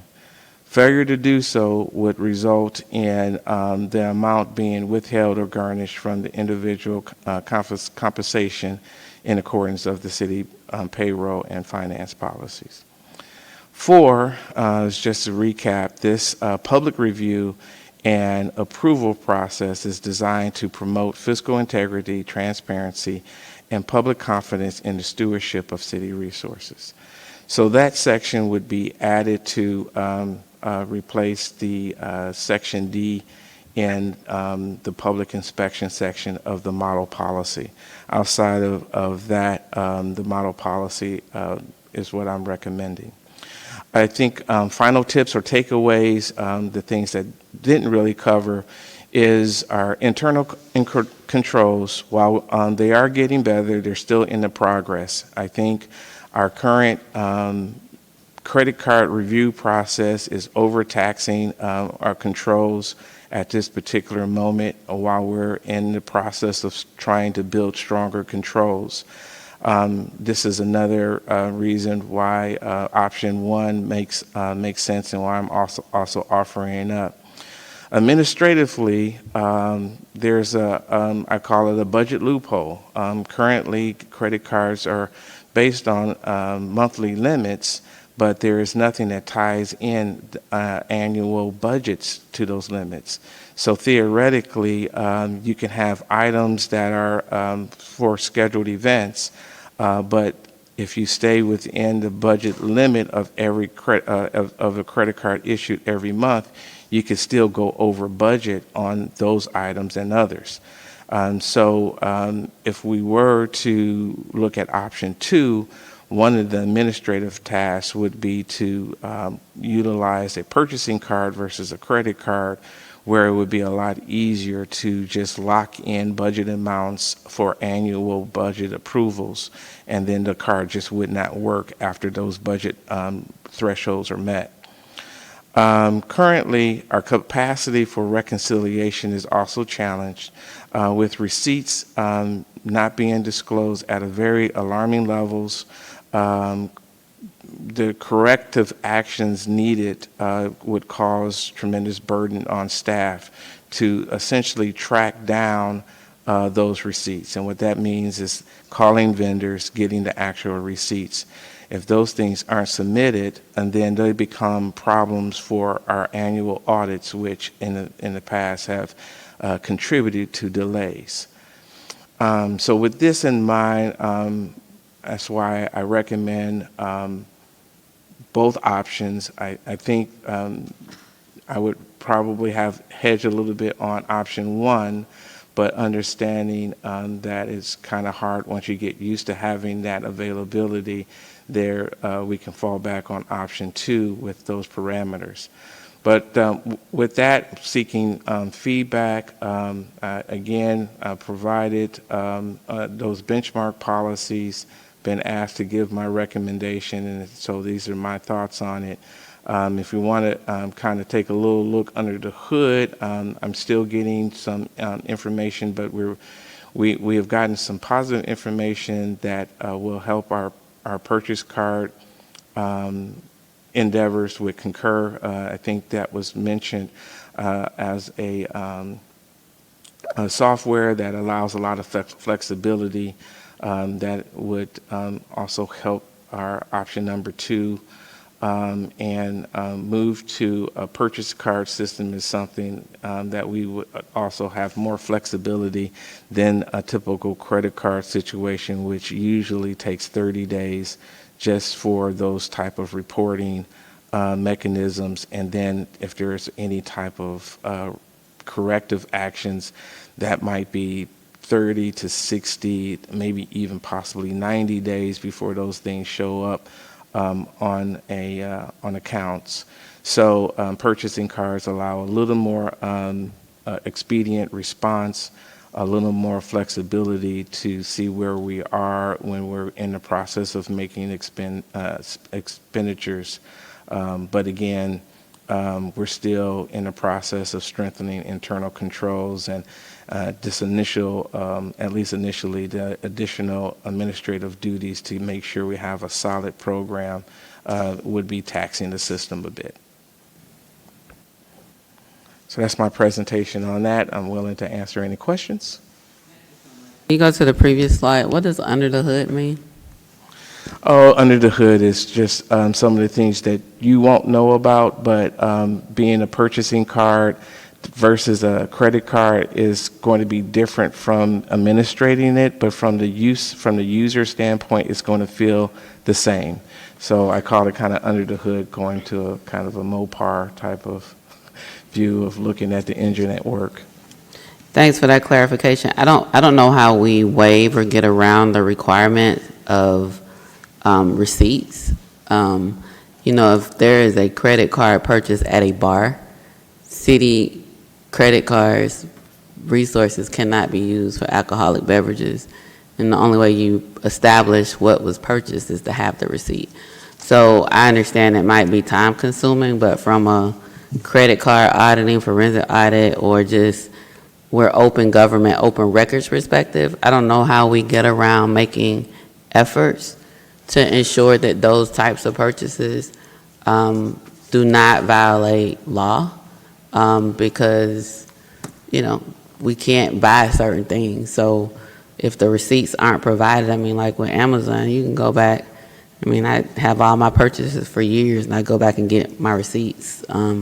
For bars, I don't even understand how we are paying, then the city clerk is processing payments or finance is processing payments if we see a bar on a credit card.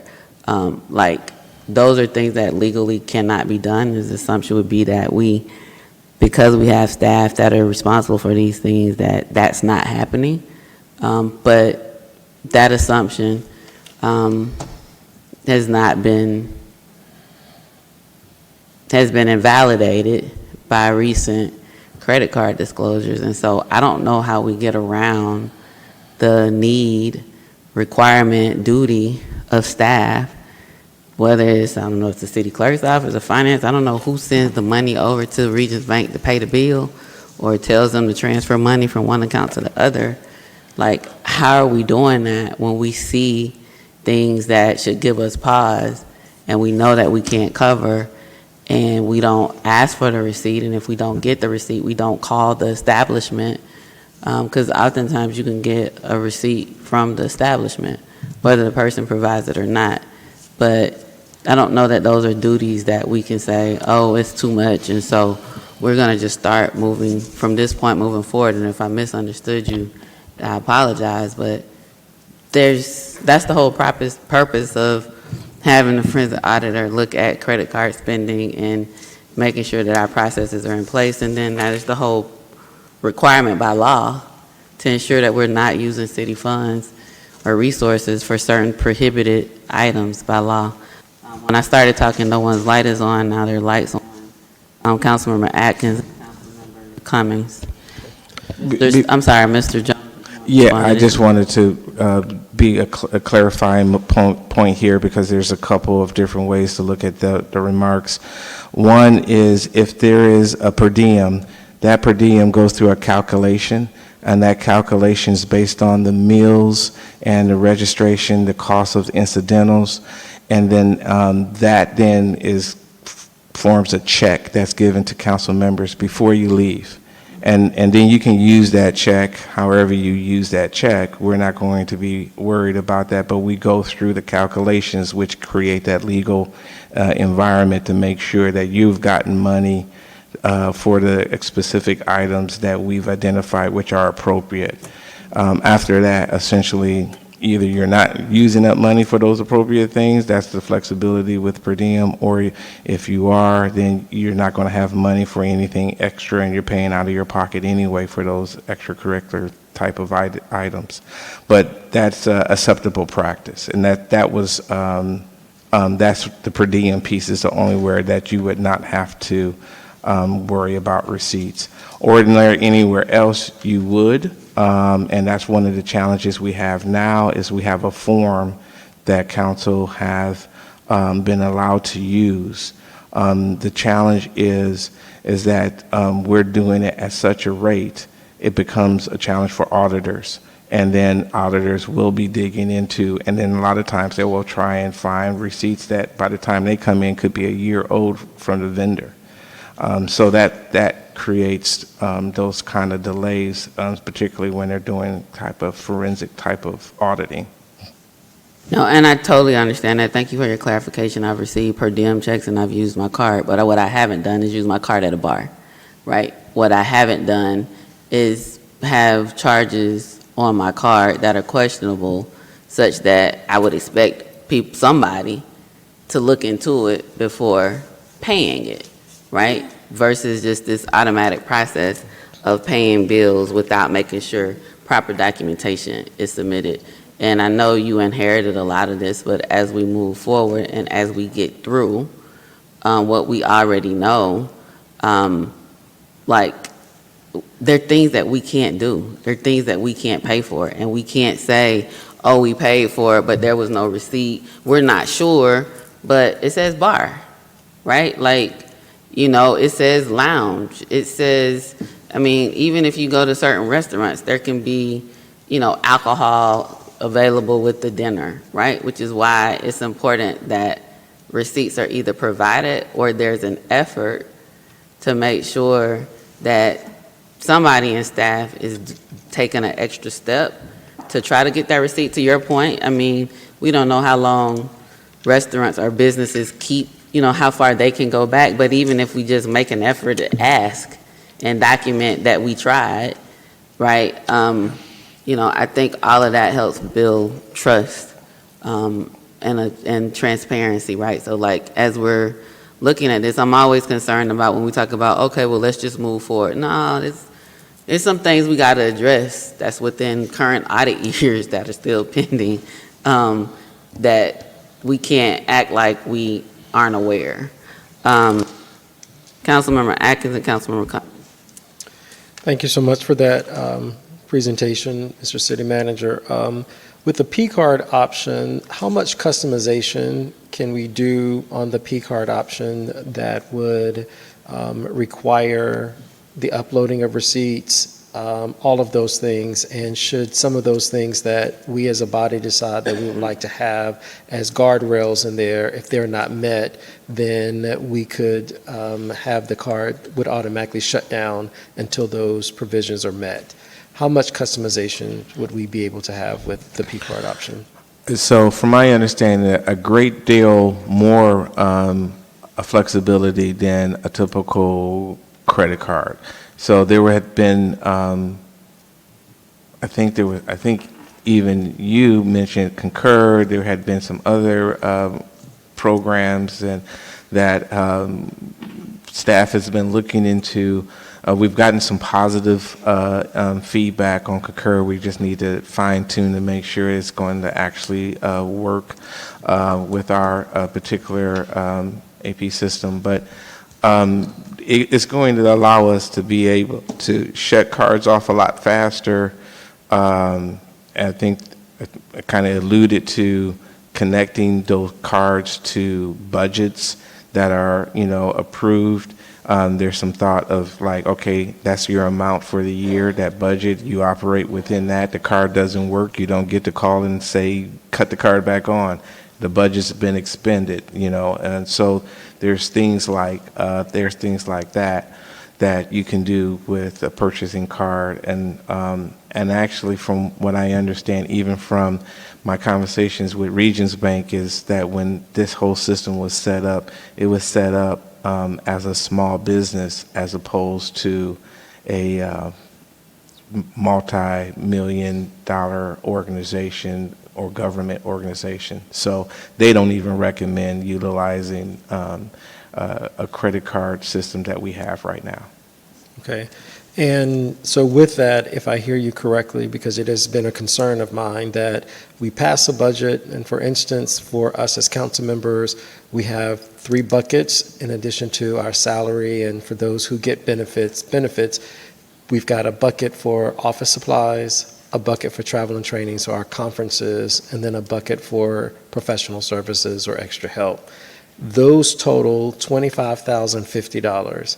And so with the credit card limits, to your point, if we are using those credit cards and maxing out those limits every month, then we're well above that $25,000. So do I hear you correctly that with the P-card system, we would be able to create those buckets, and then as a council member, if I'm ordering folders or pens or some office supply, then I designate that and it goes against that budget. And when that budget is depleted, then that's it. Is that correct? That's my understanding, absolutely. Okay. All right, those are the questions that I had for right now. Thank you. Thank you, Madam Mayor. And you made a good point about when the cards are being used at places that they shouldn't be used at, like for a bar or whatever. So the problem herein lies, there's never been, from my understanding, I don't think there's been anyone to even vet it each month to kind of see what, I don't know if there's anyone even looking at the cards to really see if the purchases are being made, if they should or should not be made. So I think, I know we had talked about this before, maybe a year or so ago, and I forgot which city it was, but they had an administrator. And that administrator, what they did pretty much was just looked at the statements every month. And I think if we did stick with the credit card system, it's a no-go, it's a go and a no-go list. And those items that you're supposed to use the card for, and then of course you need documentation, receipts, or whatever it is. And if it's on that list as a go, then that's okay. But if it's something that's a no-go that you shouldn't use it for, it should be reimbursed. And you definitely should provide a receipt. And then I think also when you have, if there are instances where there are repeat offenders, where it's common practice every month, there should be some sort of penalty or something in place. This is if we're still going to go with the credit cards. Because like I say, we should all be good stewards of these credit cards. And if you aren't using them as you're supposed to, number one, you should pay it back, and I would suggest maybe some sort of warning the first time, the second time, a 30-day suspension. After that, if it happens a third time, then just total revocation of the card. Because, we should know what we should and should not be using these cards for. Like I say, if we stick with the credit card system. But if we're going to do it, we definitely need to make sure there's some sort of vetting process in place, that there is some sort of review. Because from, I guess, what the mayor is saying, it's just that the statements, they come in and they're paid and that's it. So there's no kind of oversight over it all. So I think if we are going to stick with the credit card system, we definitely need to have some sort of oversight, something in place that these statements are vetted every month. Yeah, because I guess basically off of some of the conversation that we've had, the approval list is what kind of motivated me to think about something that we can put out to the public monthly. And I think you begin to be self-policed when you know whatever you charge is going to be on a city council agenda, and you may have to ask or be required to give some justification to it in front of the public, right? And so that, yes, we certainly will have staff to be able to do some of the mechanics of that for sure, but I think we run into the same challenge because the body is kind of self-policing, no matter, if it's councils in the future or, different types of city managers or whatever, that lends itself to kind of bend to whatever type that behavior that's going on the council or whatever the city manager is. This way, it's if we can incorporate it, if this is the approach we want to take, this way we all know it's a public process. And so that approval list is going to be super clear. And then when a council person, any council person can say, oh, that doesn't look right, please pull that off of the approval list, just like we do with a consent agenda, and can you explain that? And they don't necessarily have to explain it right there in the public. They can explain it later on before the next meeting, but it needs to be explained. And if not, then you have to reimburse the city. So I think that a lot of that was, kind of out of you and I's conversation of approval lists, but this way it's kind of focused in the public. So that was the thought behind it. Okay, so this is my thought on the whole thing about with the public. I don't have a problem in bringing it forward to the public. I just know East Point City Council meetings and what it could potentially just end up being we talking about 2 hours discussing credit. I mean, but that's just what it is. I mean, so I don't know, like I said, if they're vetted, and then maybe we do something like, I don't know, some sort of come together thing, but to just make it like an open forum. I don't have a problem, like, let's be clear. I have no problem in bringing anything forward, but I just know to sit and add that as another piece to a council meeting. I just know just the potential for where it can go, how it can go, and definitely how long it could go. So I don't, maybe if we can explore some other options, and I think some other things may come up and that we can, possibly look at doing, but just to, that's a special call meeting. I mean, I'm just, I yield. Councilmember Freeland. Excuse me. Thank you, Mr. Jones. First, I just want to say I appreciate your work on this. I appreciate the conversation I was able to have with you, the conversation I was able to have with Ms. Cartwright. I like both of these options, but I just want to make sure I'm understanding clearly.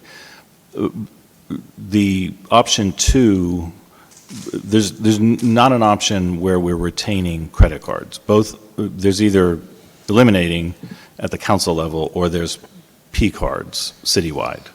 So credit cards are not part of your proposal. That's correct. Right. Thank you. So,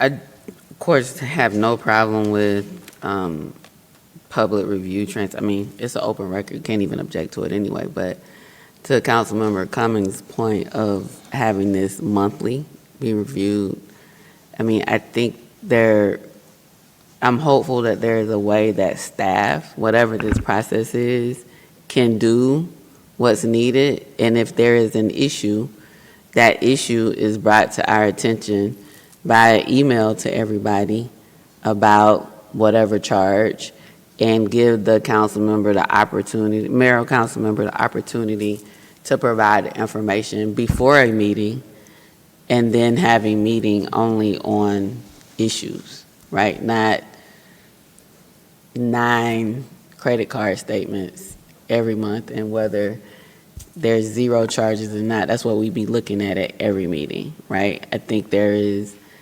definitely an operational expectation that staff is complying with the law. Staff is ensuring that we as a city, I should say, are complying with the law, with, accounting standards, like all of the things and the processes or standard operating procedures are built around that, such that if there is an issue, it rises to our level, and that could be monthly, right? I do think this assumption of, there's checks happening in the background and things that it's not happening, right? If we have, and I know it was over 60% or something that was quoted before of charges without receipts, like, that's the issue that we got to talk about at this level. That's not okay, right? I use my card very little. I mean, I have a full-time staff person who might do more for like supplies or other things, but there is a receipt, right? If not, it's used very few and far between. It's like parking. The parking machine wasn't working, right? And I couldn't get a receipt from that or something, but like substantial charges, like, we have to know what it is. Because for all intents and purposes, if it's goods, it's city property. If it's services, there's procurement for that. And if it's, food or whatever, like, there are laws that we have to comply with. And so, while yes, a public approval process monthly would provide an opportunity, but I mean, it's already almost midnight and this ain't even on the agenda, right? If we tried to do it on the first meeting of the month, I don't know when the credit card statements come in, but that's usually a meeting that has a lighter agenda. But do we really want to be looking at all of the cards, or do we want to trust that we have staff, and we support a process that's built by staff, that will bring issues to this level to be resolved. Because staff shouldn't be put in those positions, right? Staff should not be put in a position to have to tell, for all intents and purposes, Mr. Jones, we're your supervisors, right? To deal with one of your supervisors individually about a situation. Like, I believe that we shouldn't put staff in the middle of those things. Those are the things that should rise to this level. But I echo Councilmember Cummings' sentiment. If we're looking at 9 a month, first of all, by the time we get to the meeting, after the notice has been publicized for the meeting, it's attached to the agenda. Like, it's just a whole bunch of things. And if we want to make sure they're posted, we also talked about, people being able to access credit card statements online, right? Making that open to the community or whatever. Like, no problem with that either.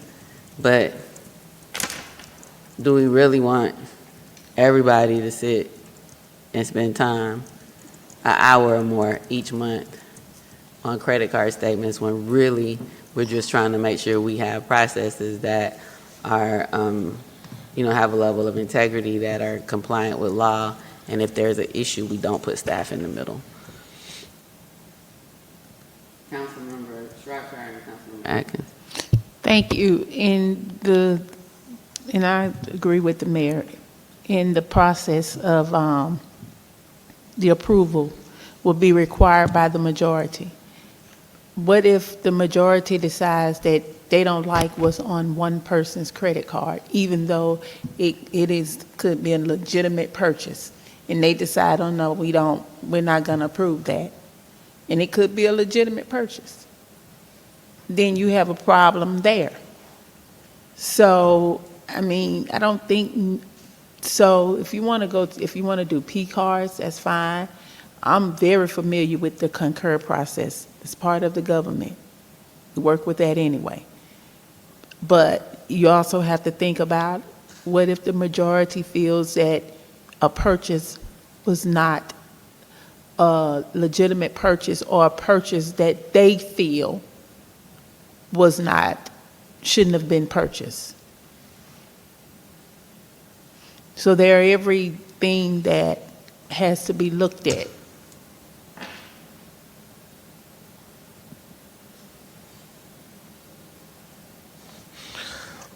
Well, I would say, while I appreciate that, I think majority rules, so there is some customization, if you will, to policy, to practice that you get from the majority. And so if that was the play out in that way, it sounds like it would be something that might just be questionable, that you will know from that point forward, yeah, that's questionable. Because there's always things that are like, this might work, this might not work, but does that mean that you really should purchase it? So let me and maybe just one more thought, maybe those kind of questionable things, you leave it up for staff to purchase. So let me be clear. Your answer is always the majority rules. It shouldn't be the majority rules. It should be coming together as a collaborative council person and as a collaborative council member. And I think that's the problem right there, because your answer is always the majority rules. It could be a staple purchase that you got toner for your printer that you utilize for the city. And they may feel, like you said, the majority, no. So, Mr. Jones, I think on the majority rule side, right, and having a public process, that will show if somebody is being targeted. Just period. But it doesn't mean that there shouldn't be a process where there is public disclosure and council makes a decision, because the council acts by majority vote. I think, if one council member's charges are objected to every month, and it's Staples or it's Amazon. I mean, a number of people up here who buy stuff from Amazon, right? Like, so, I mean, I think having a process will help even address any perceived, alleged, or whatever targeting of someone, because that also has to come to council monthly. And if it's Staples and it's toner and, you know, that's the printer that you have and there's a discussion about it, I mean, how many times are people really going to bring that forward every month to constantly object to it? Because that would seem biased. But I think a process put in place also could help with, you know, with transparency and trust, public trust in the credit card processes. Because, I mean, let's just face it, there are things that have to be addressed. Like, just because we come up with something to move forward doesn't mean we don't have to address the things that exist. And that there needs to be effort operationally to try to see if there's a way to get these receipts. I mean, at what point was it going to be brought to our attention that the percentage of those forms of lost receipts was so high? And again, I mean, I'm looking at you all probably inherited most of this, but like, you know, the city clerk, my assistant deals with my credit card and the city clerk deals with all the council members. And if that was becoming a pattern, you know, why didn't the clerk bring that to our attention? And how do we build a process that ensures that those things are brought to our attention? And whatever council decides, I mean, those are public decisions that have to be owned by the people who make them. But, I think some level of public check and balance, one, should be fair, and if it's not, there will clearly be a record and the appearance of that. I don't think we should throw the baby out with the bathwater and not have a process because of that possibility. I think when it comes, it gets called out, or, I mean, you address it at that time, but right now, like, something has to change. And we're having to deal with, you know, past purchases in past years that need to be looked into. Councilwoman Sharp, are you done? Yeah, I'm done. Councilmember Atkins? Mr. Jones, are you in, or that was from Yeah, earlier? I am, but Yes. I would just go ahead.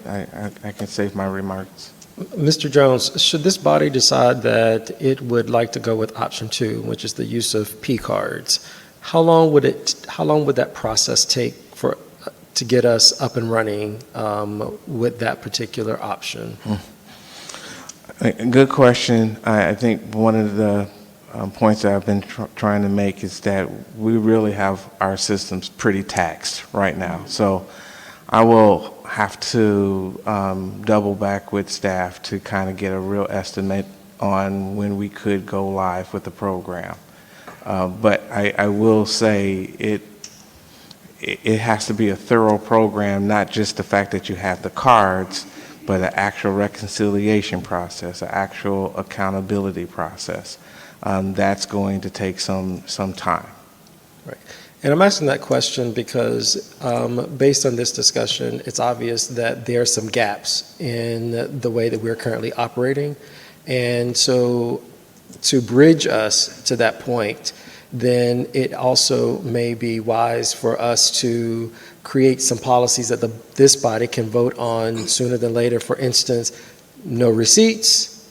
You get X number of days to secure receipts. Without that, then a reimbursement to the city or something that this body feels would sufficiently bridge us to that point so that the questionable spending that is the source of a lot of this whole discussion and why we're here today, we can sort of quell that while staff is able to work on bringing us up to speed and getting us ready for the P-card system. So that's why I was asking that question.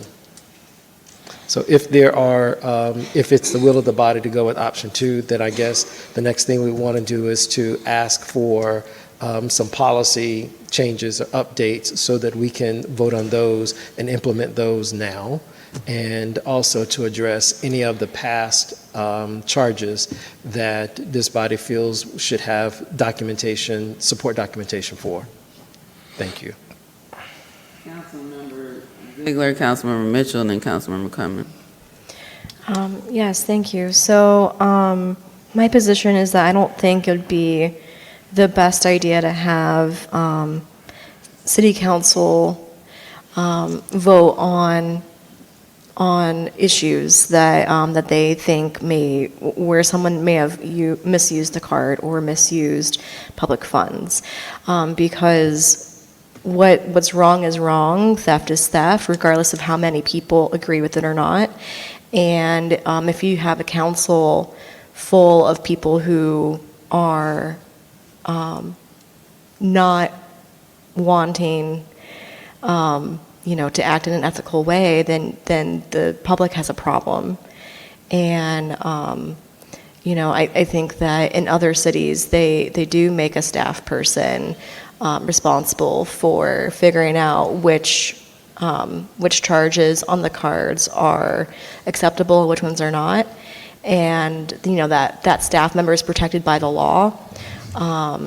Misusing public funds is against the law, and it shouldn't take a majority vote for decisions to be made that this particular purchase was wrong and needs to be rectified. That's my position. I've seen it in other cities close by to us.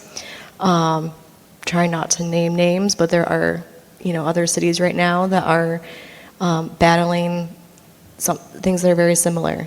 And I don't think that it should be up to council when I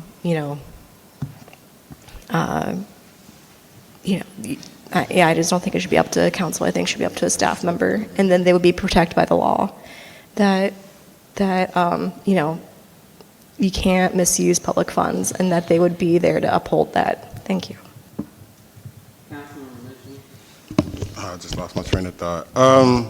So I did have something next up on the agenda that may be a solution. I want to get everybody, I'm not sure we voting on this. Are we voting on this now, or? No. Okay. But I think just, it would be, as they do call us, the honorable. You hope that we all be honorable. And this is a self-governing body per our charter. And I think we should be able to hold ourselves accountable. And like I said, we can't put staff in that position to have to enforce things on their superiors, I would say. Because that leaves them in a sticky situation, and that's not fair to them. But I'm enjoying the conversation, and I yield. Thank you, Madam Mayor. So just kind of piggybacking on what my colleagues were saying, when we talk about it's not necessarily a majority, whatever, it's just what you're supposed to use a card for and what you're not supposed to use a card for. And like I said, I mentioned before, when we talked about it about a year or so ago, an administrator, I don't know who that person would be, but somebody needs to vet it. The whole thing is that apparently the credit card statements have not been vetted, which is why payments, charges are made and then payments are made. So I think that we should definitely, if we are going to stick with the credit card, me personally, I think the P card would be a whole lot better. But I mean, if we do stick with this, it needs to be vetted. There needs to be some sort of vetting process in place. And it's not a matter of if you make a purchase, and if it's a legitimate purchase, it's a legitimate purchase. Has nothing to do with if somebody likes you or if we think that's not it. And whoever it is that vets it, there's no blurred lines in there. I mean, it's either, like I say, it's a go and a no-go. And if there's sort of question, if you can justify it, then it's okay. But if not, then that shouldn't be, that's something that you shouldn't use a card for. So I think really to kind of alleviate a lot of this stuff, if we did go to another system. But I mean, I know we definitely need to kind of look at some of the other stuff that was out before and kind of do some resolutions on that. But I think just move, so my question to you now is, what is our process today moving forward with regards to, because for all practical purposes, everybody still has a credit card. So moving forward today, what is your recommendation, or what as far as what people, other than what they're supposed to do? I mean, what is your process like now? Well, right now, we ask that you provide receipts. Okay. But there's a form that the mayor mentioned that is available to every council member to do instead of having receipts. And that really was supposed to be for emergency situations, but it's become the rule, if you will. It's the main practice. We get more of those forms than you actually get receipts. And so that's the situation we have right now. Certainly there's been abuses along the way, and that's what we have right now. So it's not really working. We've had a number of auditors over recent months talk about us strengthening controls. Many of them say that we're doing better. And when I say strengthening controls, I mean internal controls. And that really is getting to what we're talking about, a person who can go through and hold these things accountable and do it in a way that makes financial sense based on GFOA and ICMA and all those other BEAR standards. We're struggling with that. So part of the intricacies of having what use is appropriate, what use isn't. In many of the policies I've seen, it's real clear. It's travel, and it's something directly related to some activity that is needed by the city. Folks can say anything I'm doing for the city is appropriate, but I don't think that's what the policy says. So how does that get policed? If I am taking a taxi to go to a constituent to provide services, does that count? If I'm buying printer, toner for a home computer, and I do city work on that, does that count?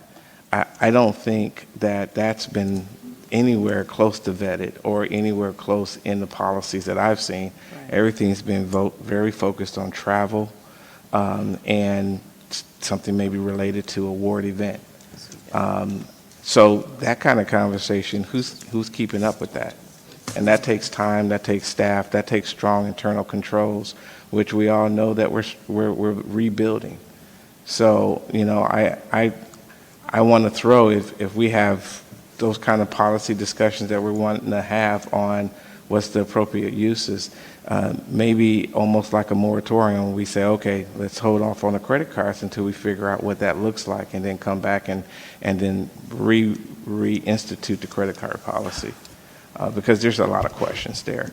And I don't know if I'm questioning it, I don't know if staff under me fully has a grasp of what is allowable and what's not. And I think that could be attributing to the confusion that we have around the policy. And just to kind of add on to what you're saying, I'm looking at my copy of the credit card statement, our credit card policy, and when they talk about reconciliation and payment, it says at the close of each billing cycle, the finance department must receive the statement along with the PO and original receipts. So, and then they got some other stuff, attaches additional documentation necessary. Then it says this department, finance department, will reconcile all necessary receipts to a monthly statement of accounts. So this is actually, it appears it's supposed to be vetted in the finance department. And when I scroll down to the policy violations, if a cardholder fails to reconcile his or her monthly statements in a timely manner, the city manager, upon recommendation from the finance director, may suspend all card privileges. Continued failure to follow this policy may result in loss of cardholder privileges and may result in disciplinary action, including termination of employment. but this is what we signed off on though for the credit cards. So, but I think, but with the vetting portion of it, that's something that should be taken care of in the finance department, if I'm not. Well, one of the things that I think I mentioned is that best practices require separation between administration and elected official cards. And I think what you're reading sounds like more of the administration side that we're fitting elected officials in. So one of the recommendations, both from, I'm trying to find where I saw that at.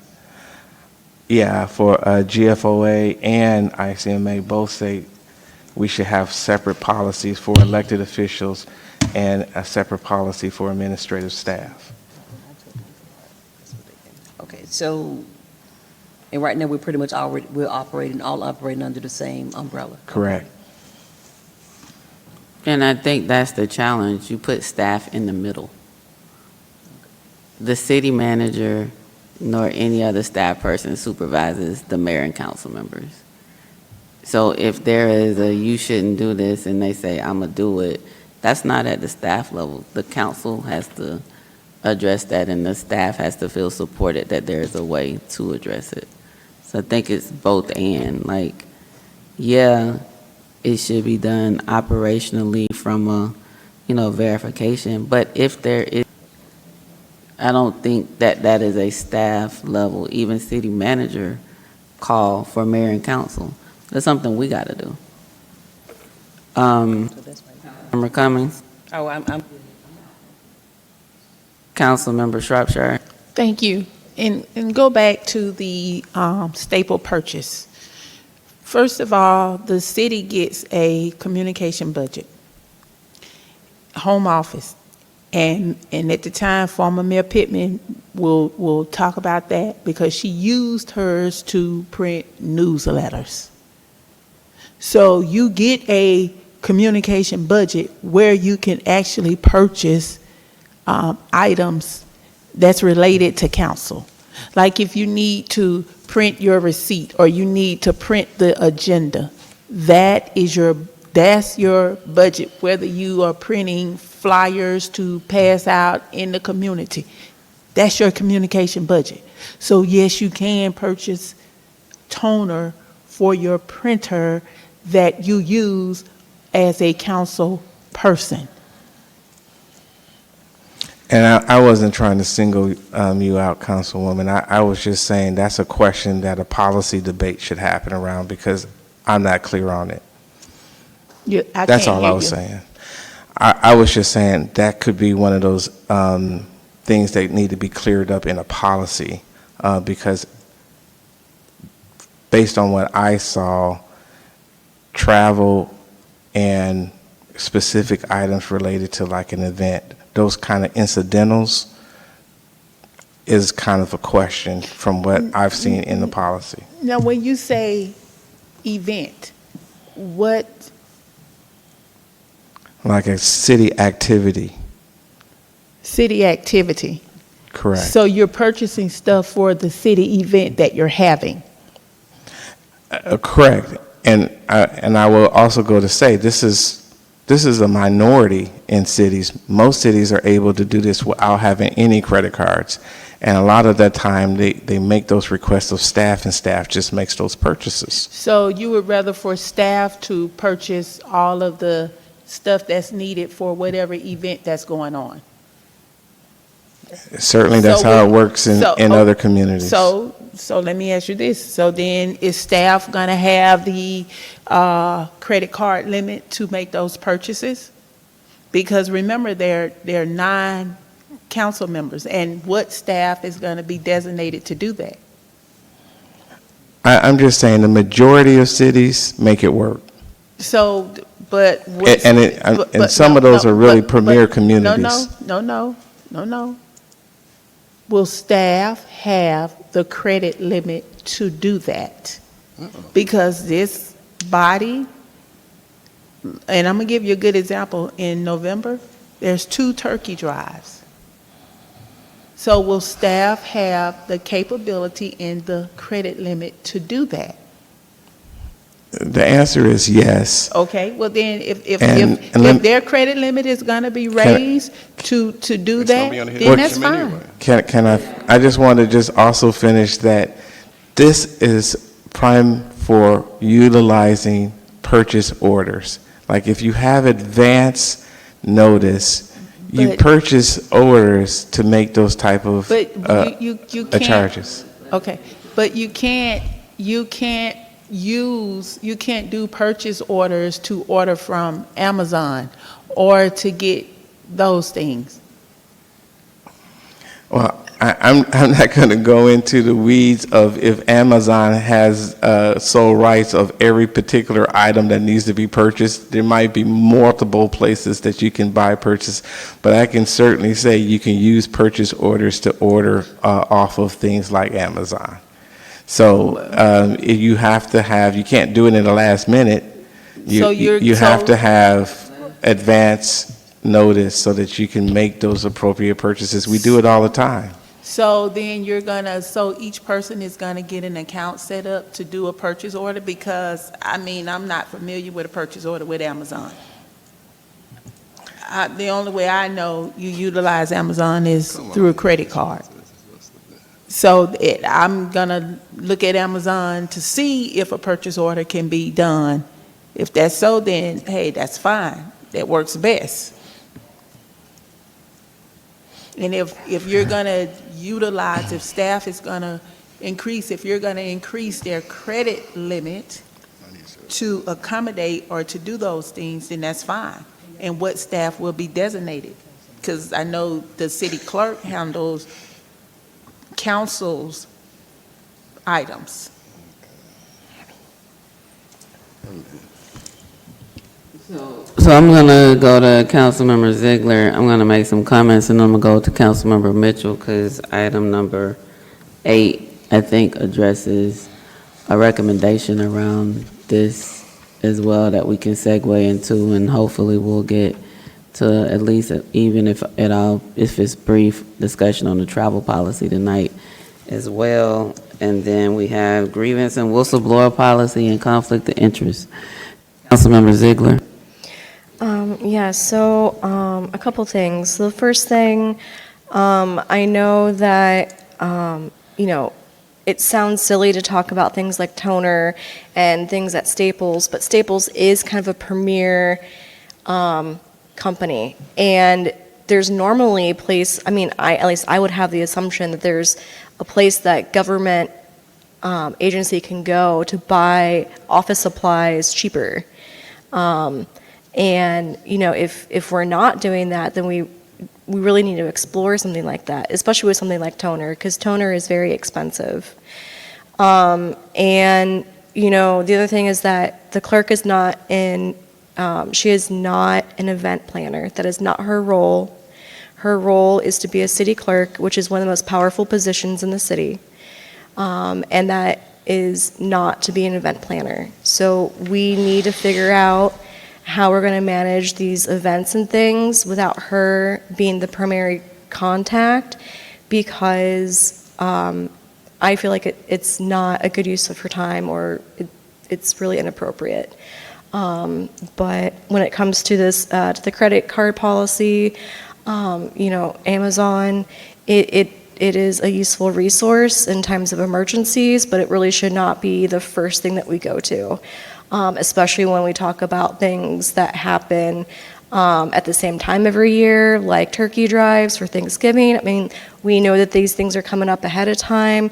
We need to be able to plan so that we can spend these tax dollars in a responsible way, so then we can expend the least amount of money possible, so we can do even more events.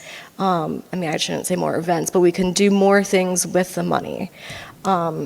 This is kind of tailored into city credit cards, but also like how are we really using our public dollars to do good in the city, and we really need to take the opportunities on things like office supplies when everybody needs office supplies. There really needs to be some kind of an effort to, I don't know if it'd be like to like sending out an email like, hey, we're ordering supplies now, what do you need?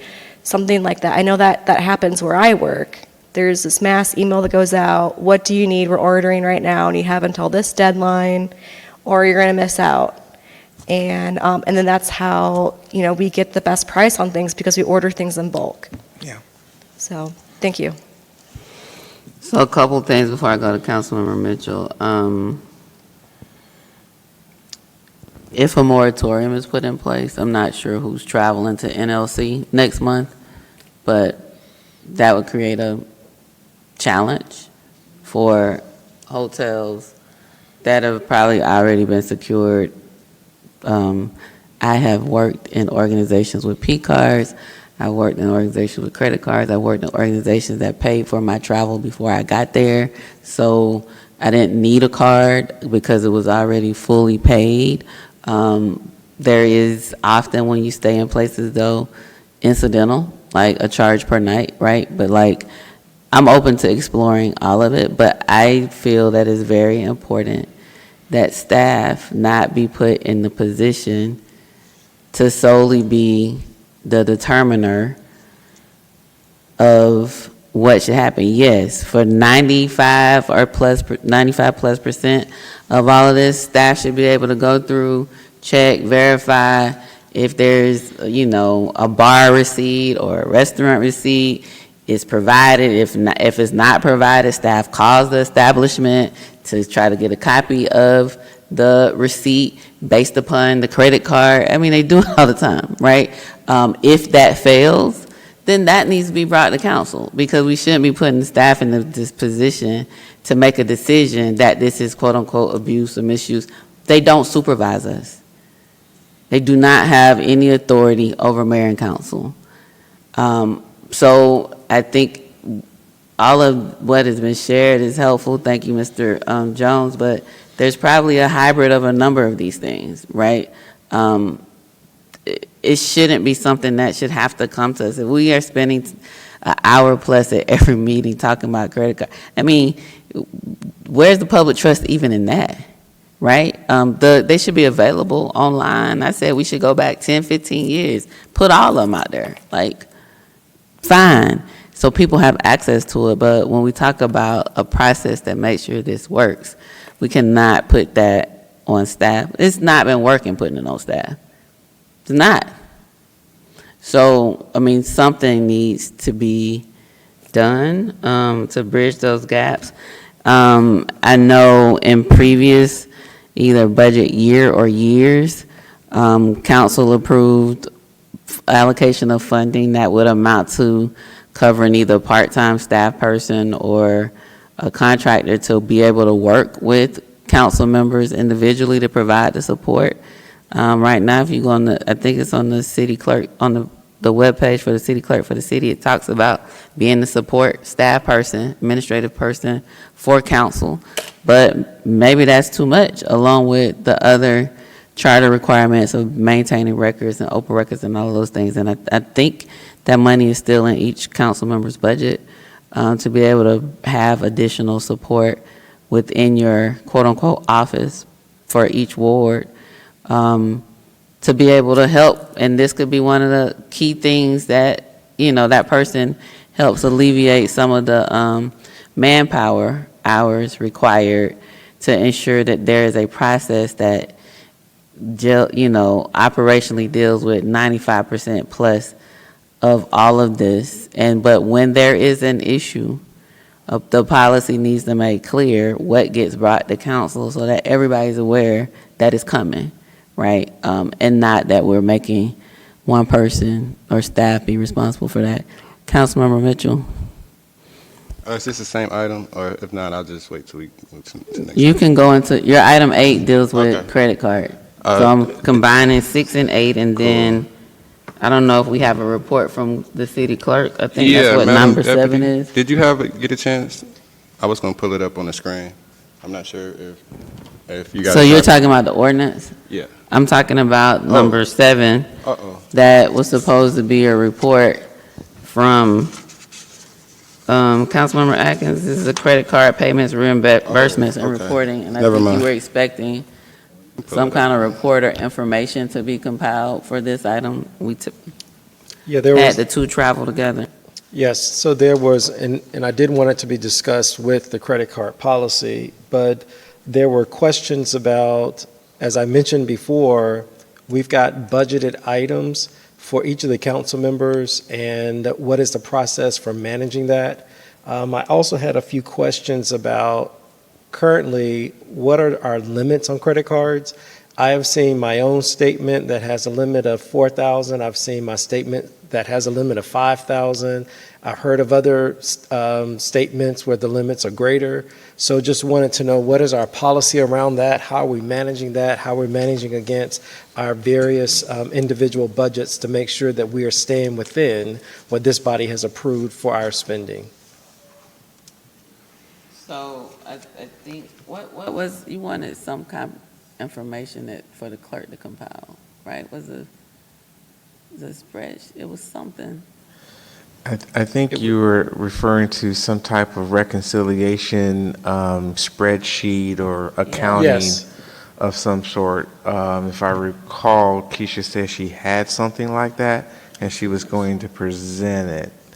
That is correct. She did say that she keeps track of those things, and so I did ask for that to be a part of the presentation. Did she give that to you? So, do you want it on Monday? Yes, if we could have it as a part of the Monday presentation for council, that would be great. So that's item number 7. Yes. And so make sure that the city clerk is clear that it is a presentation on how she currently reconciles credit card and other expenditures for council. Yep, against our individual budgets. Okay. Thank you, Madam Deputy For Clerk. Mitchell, the ordinance is up. Okay. So I think I gave everybody a copy on council. Mr. Redmond, did you get one? Okay, cool.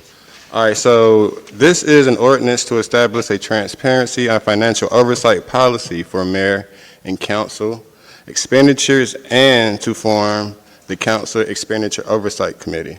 So I thought this was important to draft this ordinance because I recognize that as council members, we often struggle with the true definition of self-governing body. While we already have several rules in place, I believe what's missing is the enforcement piece. That's the part that actually ensures the rules are followed. So in the past, we have relied on staff who are technically somewhat our subordinates to enforce policies that apply to us as elected officials. I do not believe that is fair to them, nor is it consistent with how a self-governing body should operate. I genuinely believe that we as council members must hold ourselves accountable, just as the charter intended. This ordinance reflects that belief by creating oversight, consistency, consistent enforcement, and a structure that promotes transparency, integrity, in how we manage funds. So first, start with the purpose and intent.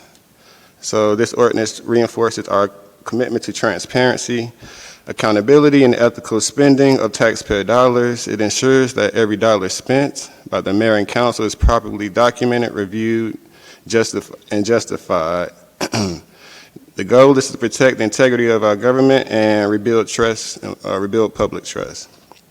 So I probably can't scroll, but how was it created? So this ordinance established a 3-member council which shall be composed of 3 voting members. All members on the committee shall be nominated and confirmed by a majority vote of East Point Council. The committee independently reviews mayor and council spending, conducts monthly audits, and recommends corrective actions when needed. Nextly, I'll talk about the monthly audits. So I'm proposing that a monthly audit should now be required for all mayor and council credit card statements, providing ongoing oversight and ensuring timely correction of anything that's irregular. Nextly, if possible, if we have a prepayment verification, before any city credit card bills are paid, the oversight committee must verify that each transaction is valid and supported by receipts. to ensure transparency before public funds are dispersed. Then it was kind of a graduated penalty for misuse or missing receipts. So the first offense, I have a written warning and repayment. Second offense, I have repayment and 30-day suspension of the credit card privileges. Third offense, I have repayment and 120-day suspension of credit card privileges. Continued or intentional misuse may result in permanent, your card being permanently taken away, privileges being taken away, and further disciplinary actions. So in short, this committee will, 1, conduct quarterly reviews of mayor and council expenditures, 2, examine all financial activities, including credit card uses, reimbursements, discretionary spending, and budget compliance, 3, verify all credit card purchases made by the mayor and council members prior to payment by the city to ensure the validity and appropriateness of each transaction, 4, conduct a monthly audit of all of all mayor and city council credit card statements to ensure accuracy, completeness, and compliance with city policy. 5, review contract awards and procurement records as outlined. 6, submit quarterly written reports to city council and make them publicly accessible. And 7, recommend policy or procedural changes to strengthen fiscal oversight in the public. So I just really think the issue we're having now is, so once we do, once it's noticed that there is a violation, we have no actual way of enforcing these rules. So I'm thinking, as us being a self-governing body, we could all kind of choose who we want to enforce it. So even in that way, if you don't feel comfortable speaking up or this, that, and the third, we will have a committee that we all elect up here to make those decisions. And I still think, we were just listening, I still think staff can, go through our reports or whatnot. If they have a problem, they can bring it to the committee instead of, them having to enforce some type of rule.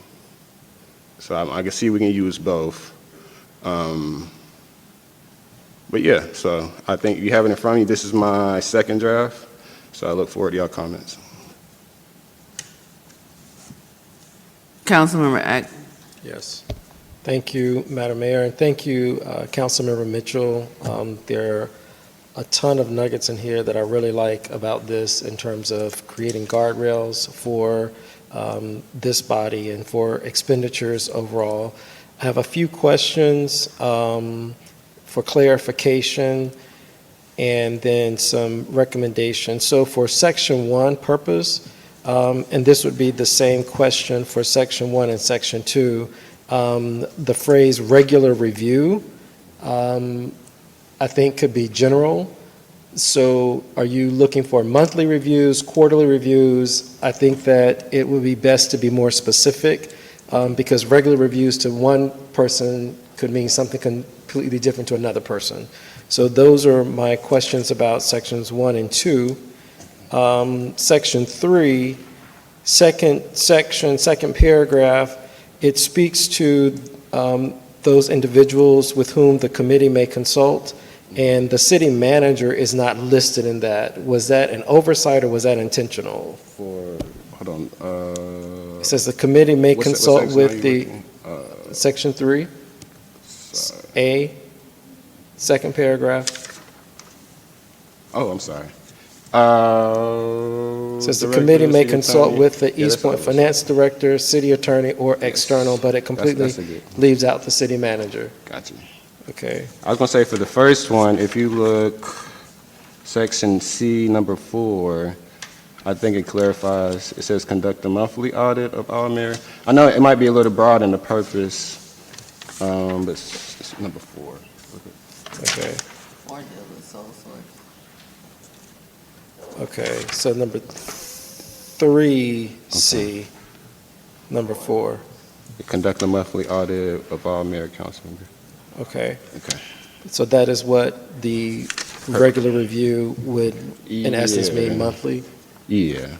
I kind of want, we can do monthly and quarterly, so we can do an overall month to month and then probably do it 4 times a year. Okay, And just to get an overall picture. okay. In that same section, number 2, it talks about credit card usage, reimbursement, discretionary spending, and budget compliance. I also thought that per diem payments may fit in that category because we do receive per diem payments, and I think that that is a part of the overall, particularly for travel and training, against that $12,000. Okay. Number 3 was one that I have challenge with because it says to verify all credit card purchases made by the mayor and city council members prior to payment. My concern is that if it takes long to do it, then we're going to be assessed late fees by the bank. I did have a question, so I wasn't really sure how ideally, we would verify it before we pay it out, but I know from what I was hearing, it comes in 30 days later.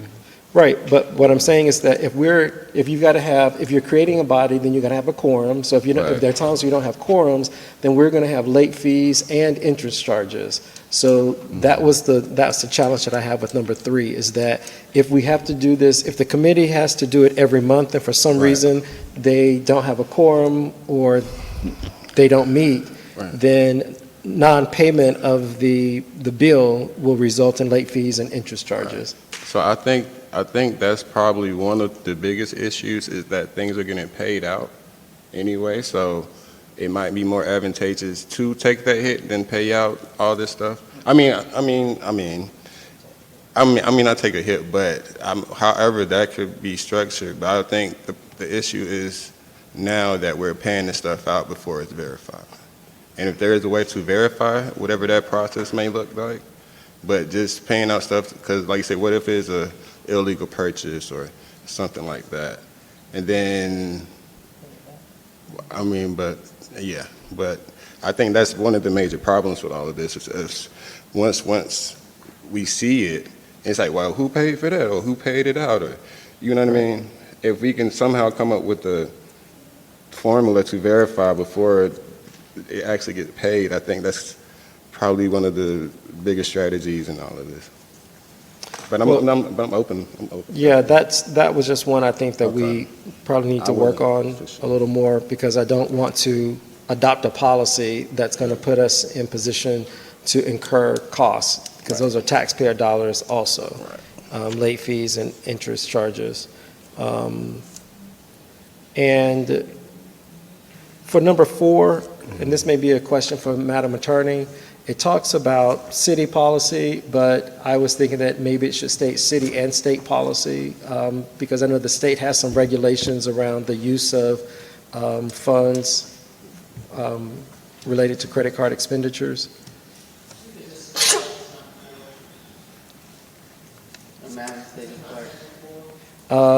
It's actually section 3C, number 4. Yeah.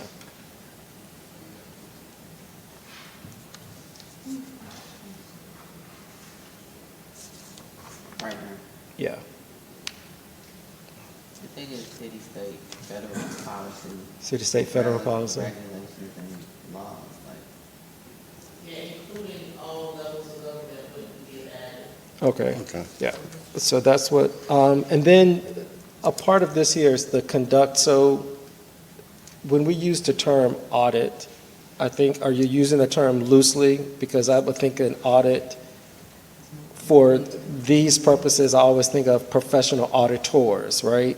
So are we using the term audit loosely? So if so, then conduct may be appropriate, but if maybe we are facilitating the audit or overseeing the audit or something, but I don't know. By audit, I mean just kind of like it's not a I want to say it's not a forensic audit, but it's kind of the same thing. So we go back. Oh, okay. So we could say a reconciliation or review. Okay.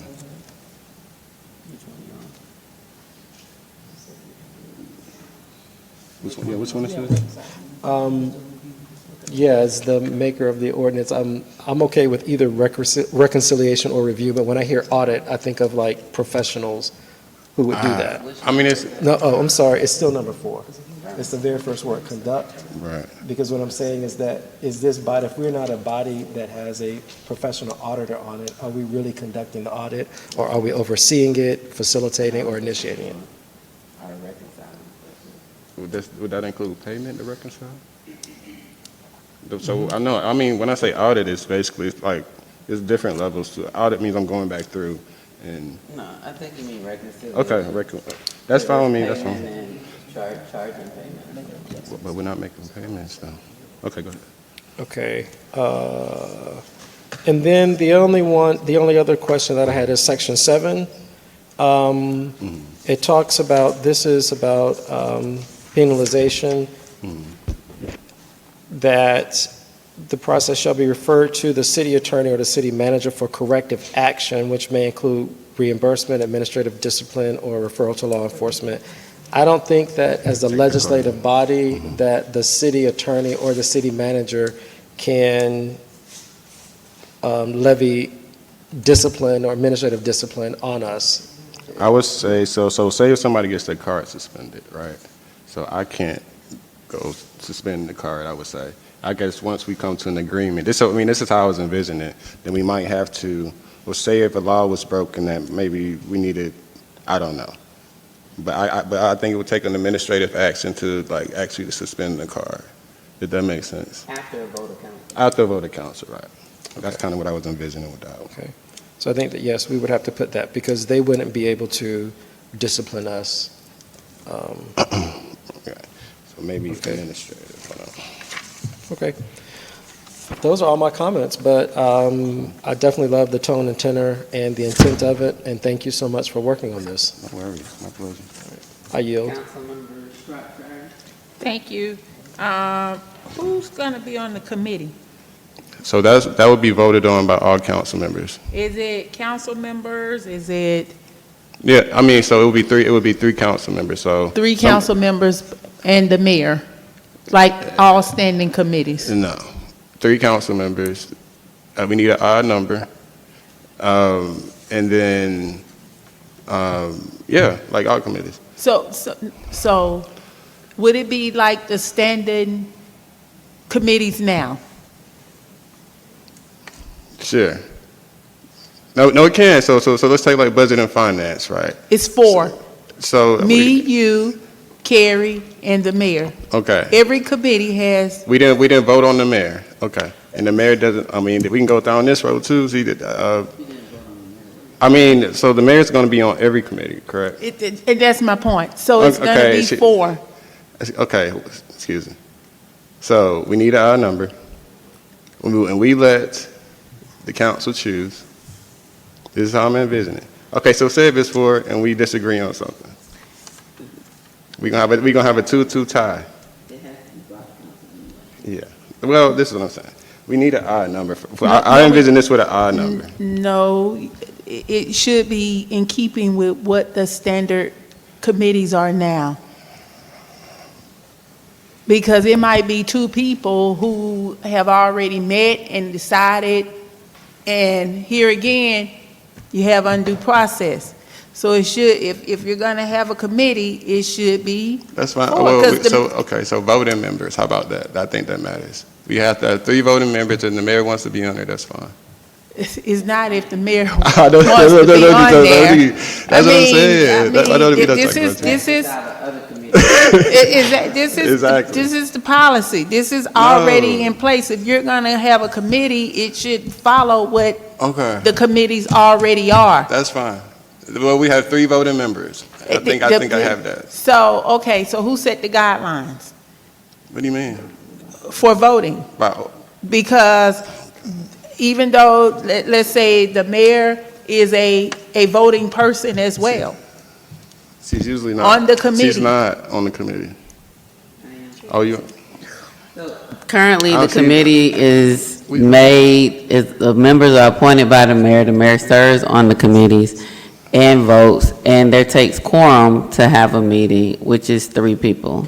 And so technically, you could still get to a situation where 2 people are making a decision. So I think what's critical about all of this, no 3 council members can make any decision, which is why the other standing committees, Budget and Finance and Human Resources, there's work that council can assign those committees to do, but it all comes back to council as a recommendation because it takes 5 members of council or 5 votes for anything to happen by charter. And so, I think this is a good start, but the committee can't make decisions. The committee can make recommendations to council for the full council to make a decision.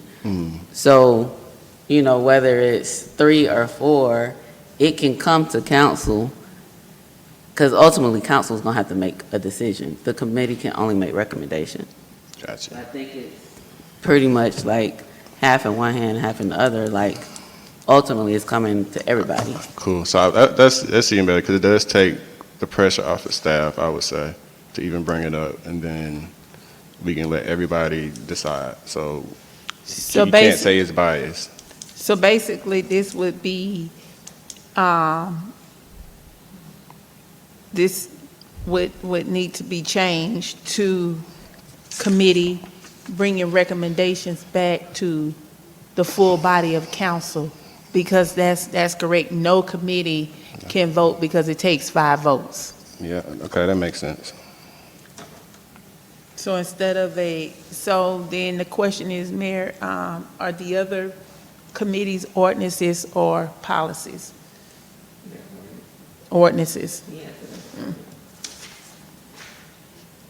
So then, some things need to be changed.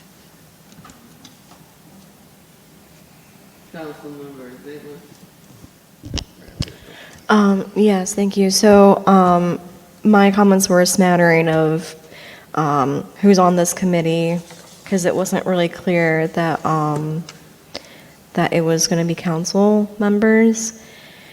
And so, knowing that it's council members, I'm just going to go back to my point that,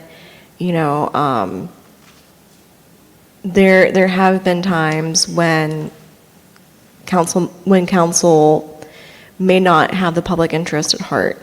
And, when we're talking about these charges on credit cards, wrong is still wrong. And, I just think that there's so many other cities that have, that are able to do this without reinventing the wheel, that I feel like that there's just an easier way to do this.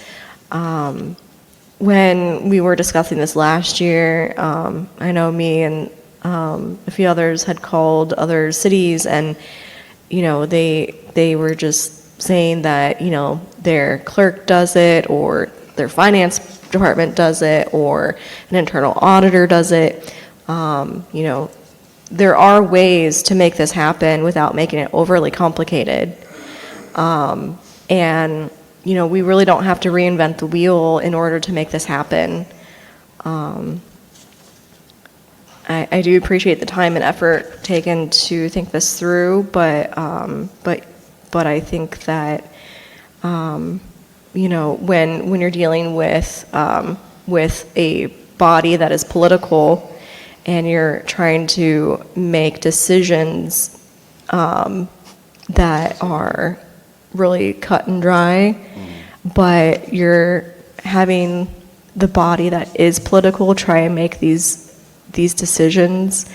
I don't see how you would always be able to hold people accountable that need to be held accountable. I was going to say, so it's kind of like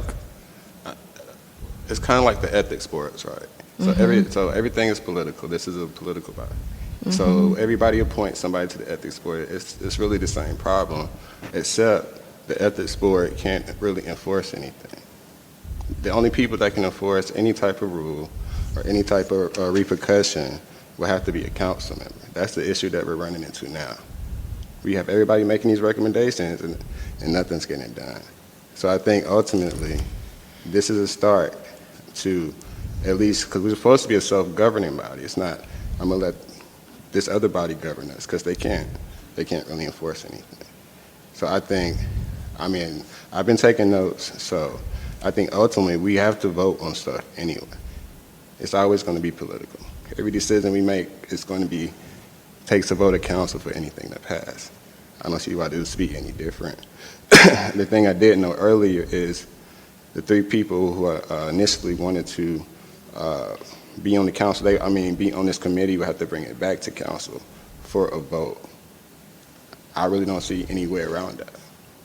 Or else it's still going to be the same loop of everybody making recommendations and nothing getting done. I mean, I know that we've talked about hiring an internal auditor before, and, you know, they're supposed to have their sole job is to make sure that we are in line with the law and that we are purchasing things, we're expending things appropriately. And so my recommendation would be to go ahead, hire that position, and have them have that responsibility. Because, I mean, you know, they're supposed to help us with the audits, make sure that we are on track with the audits, make sure that that everything is audit ready. And, you know, I think that would be an appropriate place for this. I think that when you have council make these kinds of decisions, politics are in play, and, you know, it's taken us so long to get here. You know, I mean, and look what's happening next door, right? Like, if the council is, I hate to say corrupt, but if something is going on at the council level, I mean, this committee is only as good as the ethics of the council. All right, so just like we have a forensic audit now. I would say this, I'm taking notes, I did want to note one other thing. So we have auditors now. The problem is enforcement. So what if we want to suspend? We come to agreement on suspending somebody's card or doing this, that, and the third. Even then, it would still have to come from the council. An auditor may be able to point this stuff out, but it still would take a vote of council for anything to come to fruition. Just like we have people auditing and going through our books now, I'm thinking one way to save them the stress of having to bring that to, I guess, one of their superiors or whatnot, is to notify the new committee, and then the committee can bring it, you know, check it out, and then get a vote on it, or get consensus on it.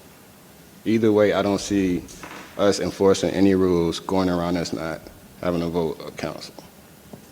Yeah, but I think you can't really have it both ways, right? So you can't say that the committee votes. We know that now that that's a recommendation. That's a political level. Then it has to come to this council. That's another political level. There's nothing that we can do without 5, like, period, by charter. So if it's going to have, and I believe, yes, the internal auditor is something good to bring up, because that was recommended in the previous audit that recommended the forensic audit. We said we wait until the forensic audit to determine if we wanted an internal auditor. The forensic auditor said that, that might not be needed, but I think the city manager mentioned it as well. I think if we have an internal auditor, again, that person would report directly to council and give information, but council is still gonna have to act, right? Like, there's no way to get around the action of council when taking action against a council member. There's also the ethics ordinance that requires certain things go through that process, and I think we need to have legal weigh in, maybe not tonight, around.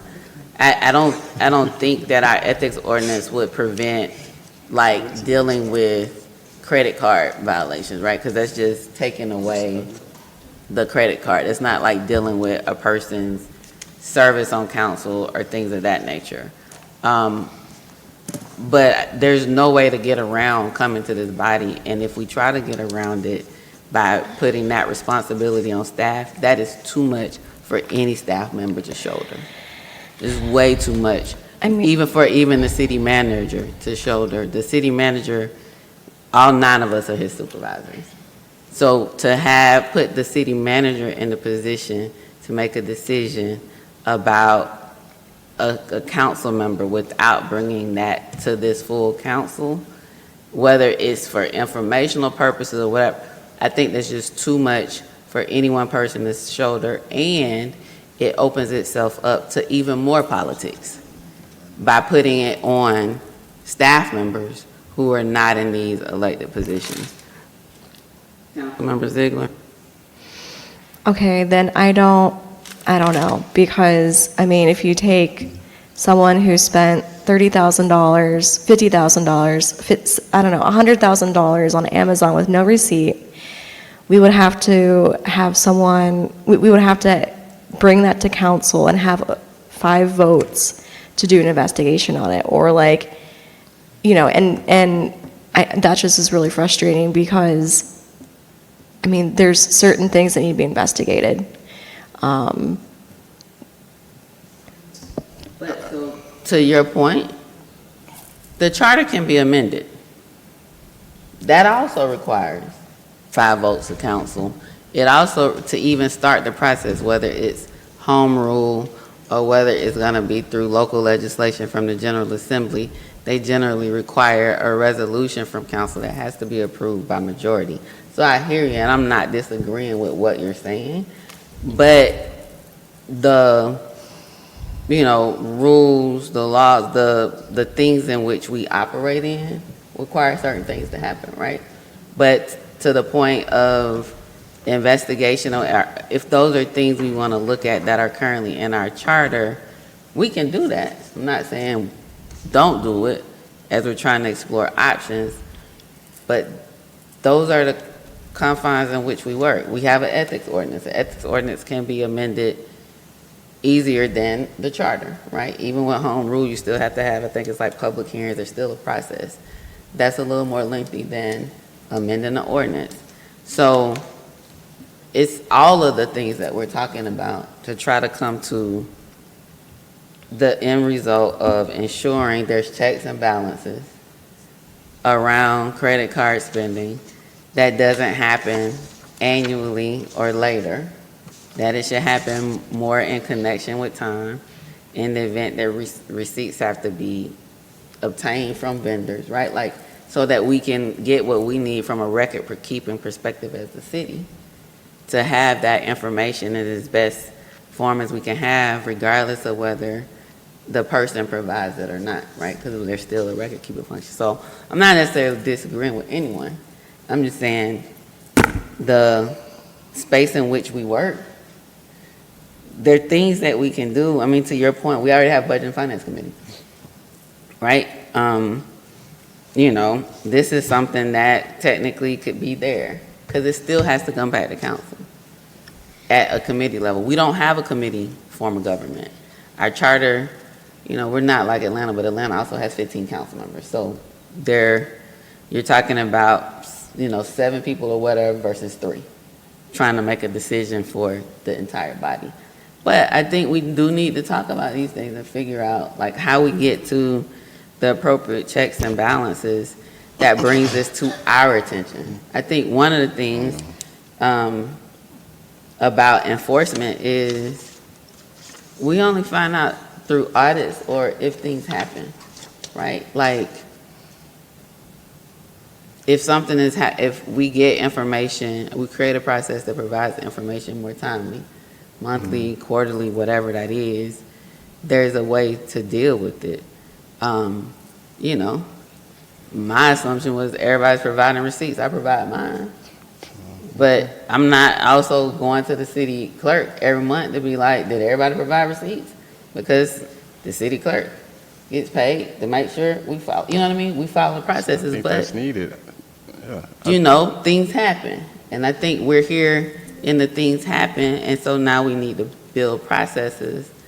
But to your point, another committee can only make a recommendation to this body. So maybe it's a process that gets it to the body quicker so that decisions can be made, and those decisions are made in public, which is an accountability to our supervisors, right? Around how we're voting on certain things that they expect us to do. So not necessarily disagreeing with anyone. I just think it's all of this and that something needs to be done. Councilmember Ziegler? I was going to say, to your point, so we don't know unless we have an audit or something like that. So I think this committee does a couple of things. Instead of us having to guess, who's doing what, the committee would receive the audits every month. One is just oversight to keep an eye on it. Two, if something is off, so say if, staff is still looking at it, it would be the responsibility on these people in council to bring that to council for a decision to be made. But I think, and I think three is the enforcement piece. So say if somebody does end up violating it, that can be something else that can be brought from, this committee bringing it to council. But I think ultimately, the oversight part, we don't have to wait, and all of a sudden we're not going through years and years of credit card bill statements. I think if we can set that up routinely, whatever that looks like. And I think the enforcement, we still have to come for the enforcement for the whole council, but they're definitely taking the pressure off the staff so they can actually feel like they can do their job. I didn't get the receipt, or I didn't get this, I didn't get that, and they won't feel pressured not to say anything.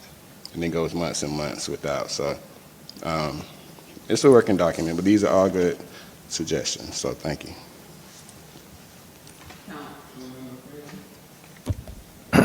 Yeah, thank you, Mayor, and thank you, Councilmember Mitchell, for this. I had the same concerns that Councilmember Atkins had, where the committee being able to meet in a timely fashion prior to payment, I think that would be problematic. I don't claim to know what the answer is to that, because by the time payment is made, then it's sort of retroactive. But I know from my experience in the HR committee, it can take a couple of attempts to get a meeting, and so I would be concerned about that as well. Right. Second, I think this concept touches on a lot of City Manager Jones' public inspection portion of his draft. So I would urge, some discussion around that, because I do think they're both trying to get at the same thing and could possibly be duplicative or even in conflict to an extent. And then finally, on the point of, second to final, I do think an internal auditor could play a really important role in this process.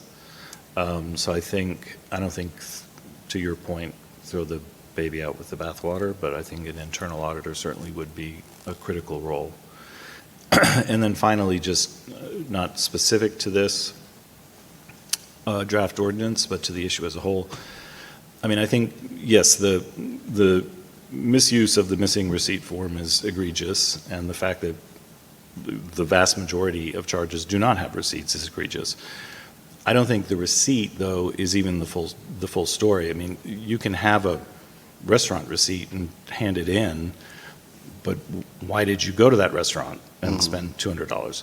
So as in our discussion, I do think that there should be a kind of monthly expense report that includes providing the receipts and then a narrative of what that was. Like, well, I went and spent $250 at this restaurant because I was with XYZ doing XYZ. So that's a broad comment. But again, thanks for your efforts on this. I have something really quick. Thank you.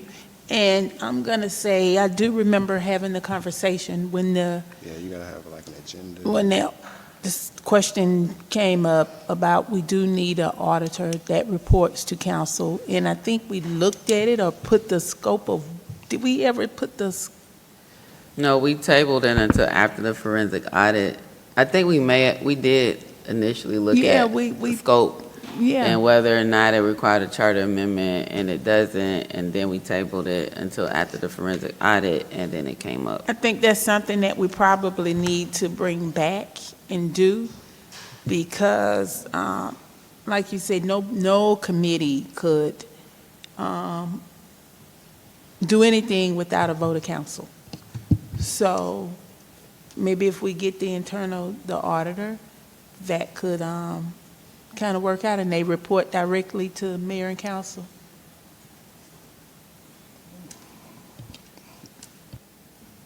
So I'm hearing, I think the overall goal is to build a process that requires concerns to be brought to council, but for this to really be managed at the operational level, to the point of being able to get the information before paying. If that's at the staff level, they could do that. They don't have to wait for a committee meeting or a council meeting. Like, that can be made. And if there's a decision made because of that, then the process needs to get a direct link to council for things that are concerning, I think. What's been recommended is a new committee, the current Budget and Finance Committee, 2, internal auditor, 3, the city manager's recommendation of public inspection, 4, and then 5, and/or just a part of operations, the receipt and a narrative of the reason for the purchase and like what it's connected to, right? And I echo the sentiments of, gratitude and thanks to Councilmember Mitchell for the work on this. The one thing I was going to say about content is I think that sections 4 and 5 are addressed in 3C4, because if we change that to city, state, and federal policy, regulations, and/or laws, that would cover sole source, contract, and procurement. Right. I just had that because I know we were having some issues with contracts and a lack thereof. I mean, it's already in, I think it's. So if we put at the end of 4, it was discussion about it should be city, state, and federal, like all levels of government. Okay. Policy, regulations, and/or laws, that would get all of this. Okay. I don't even know if we even need to say county. There may be some county requirements for contracts or things that we have with the county as well, right? So I think that could be addressed in that versus spelling these out, because our contracts and procurement code has a lot more than that. And I think that's the intent, right? Yeah, section 4, that's 3305. So Yeah, I think the intent is to comply with our laws and everything else. So that's what I recommend on this itself. And that, again, if a new committee is created, committees can do nothing but recommend to council, but they could do some legwork, right? But still has to be a council decision. I think this was a good discussion, and we need to think through how we want to move forward. But the key thing is council taking action, whether it's, through an administrative process, because this is just dealing with credit card and it's not dealing with a person's term of service, or, which I think ethics might govern. So, legal can look at that. But the goal is that it doesn't have to go through a whole lot of levels to make sure it happens. And that, to me, I don't want staff members put in a situation to deal with the politics at this level. That's what we do. That's what we have to do, right? But it needs to get to us sooner rather than later, so staff can know that option's available and they don't have to go back and forth with an elected official.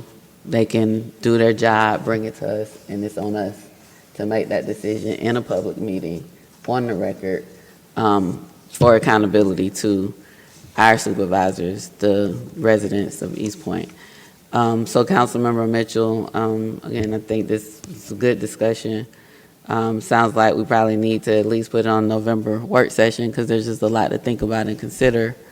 I think those are like our options, right? If we had a list of options, like the things that we need to consider where we wanted to go. But ultimately, it's to get it resolved as quickly as possible. Mitchell. Yeah, thank you for the feedback. I wanted to add one more thing. Do we already have software to post this online? Did we already purchase? They were talking about OpenGov Yeah, at one OpenGov. point, and I think we had a presentation on that. I think they did some costing on it. Okay. I don't know where it ended up. My concern for that was and will continue to be that this is not about just moving forward. We need to go back as far as we can. Okay. Right? But Okay, well, thank you. all right, so November 10th. Madam Mayor? Oh, I'm sorry, Councilmember Freeland. Just on that OpenGov point, you were probably perplexed. I sent you an email, city manager, from last summer when Mr. Brown was here, because that was the last time OpenGov came up on an agenda. It was like August or something. I forwarded that to you because I think we need some sort of an update because I agree with the mayor. I don't know what happened after that August date, so.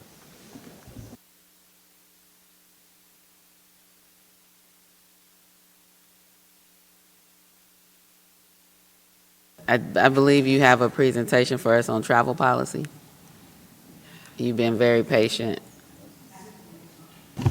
Actually, Mayor, Council, we've been making updates to the travel policy, still continuing to make updates with the help of ACM, Dr. Fitzgerald. So I'm asking for an extension on that. So November work session? Yes, ma'am. Okay. Thank you. You're welcome. That's not why you were still here, right? Okay. She's like employee of the month if she stayed this long. You're too kind. Grievance and whistleblower policy, Councilmember Clemens. We have that in conflict of interest. Yeah, so, Wait, quick question. So is she just here just to be here, or she have something else on the agenda?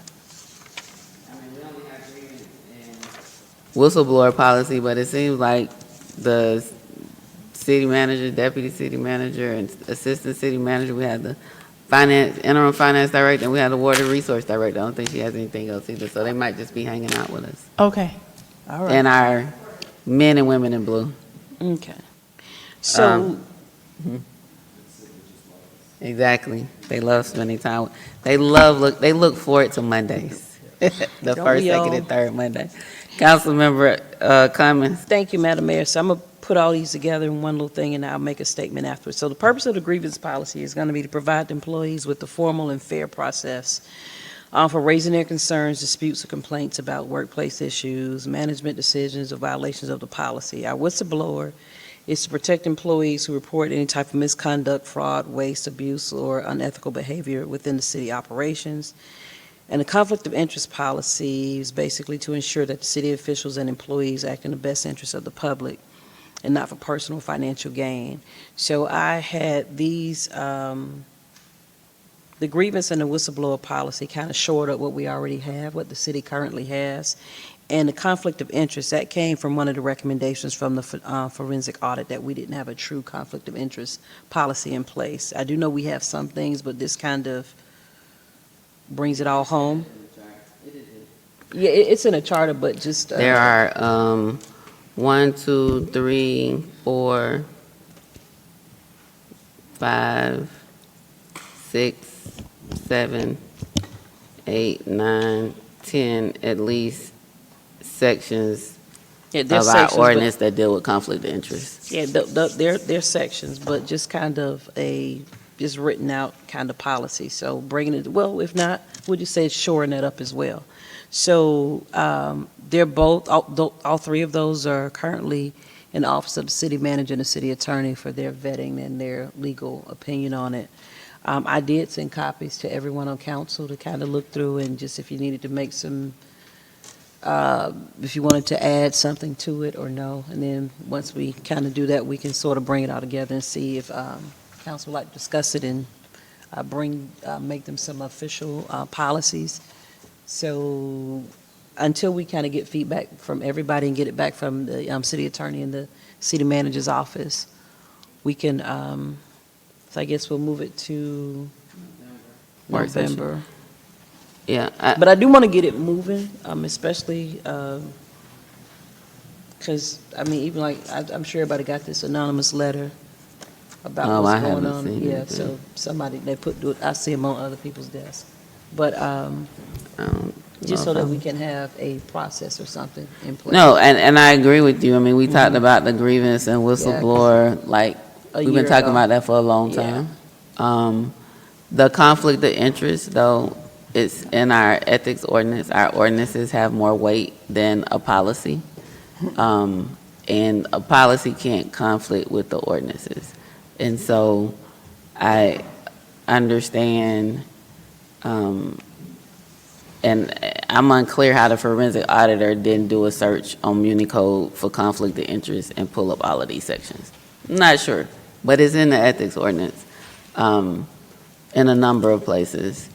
And, you know, the strongest legislation that we can pass is an ordinance, then it's a resolution, and then it's a policy. And so, November work session, but on the conflict of interest, I mean, you know, there are things that are done operationally to implement ordinances, whether that's a sign off or there's processing, and maybe I think that's where you're trying to get to, like the acknowledgement part. So I'm not saying no to any of it. I'm just saying we need to make sure we're looking at our ordinances, which have more weight legislatively than a policy. Three, Councilmember Shropshire. Thank you. On the whistleblower policy, who's going to be the contact person? Because I know in the past, on the policies, it has been the city attorney. I mean, at one time we were talking about, the city used to have an 800 number. Yeah, and that's we what it talked was. about engaging a third party. I think they That's even right. looked at a third party, and I think they may even share with us The third some party that quotes could or deal with something it. from a third party. I don't know how do we get to the next step, but yeah, I think, and we probably were looking at a third party because that was consensus of council to get a third party Yeah, involved. So You're that right. people We could did talk report about to. that. Having the third party look into the whistleblower policy when there were complaints on the whistleblower. Wanted to blow the whistle, they could Yeah, call the third that party, third and party. then that information would get to us. So it's not going to the city attorney who reports to us. Yeah. It goes to a third party, and then it comes back to us from that third party. And I think they looked into a company as well. Yeah. We had that. I think we even had a quote. I don't know. Yeah, they did. I remember now. Because I found a flyer from when we used to have a whistleblower policy, and the Sure 800 did. number don't work. It was a 1-800 number, and it went to at the time, it was Corliss Lawson, and she was the contact person, the attorney. No, ma'am. Executive session. Oh, Councilman Mitchell. I was going to ask, this is for Madam City Attorney. For the next round of revisions for this ordinance, were you able to take notes on it? Okay. Scroll up when Councilman Atkins had a question. So Oh, that's fine. Okay, thanks. Any executive session items, Madam City Attorney?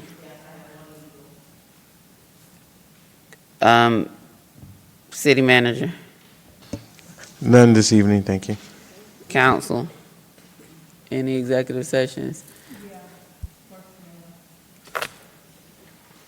Need a motion to recess into executive session. You ain't let me say how many. Need a motion to recess in executive session for one legal and one personnel. So moved. And I heard it's been moved and properly seconded. Any discussion? All those in favor? Aye. All those opposed? Motion carries. We're in recess. It's been moved and properly seconded. Any discussion? Motion carries. Motion to approve executive session meeting minutes. It's been moved and properly seconded. Any discussion? All those in favor? All those opposed? Motion carries. Motion to adjourn. It's been moved and properly seconded. All those in favor? All those opposed? Motion carried.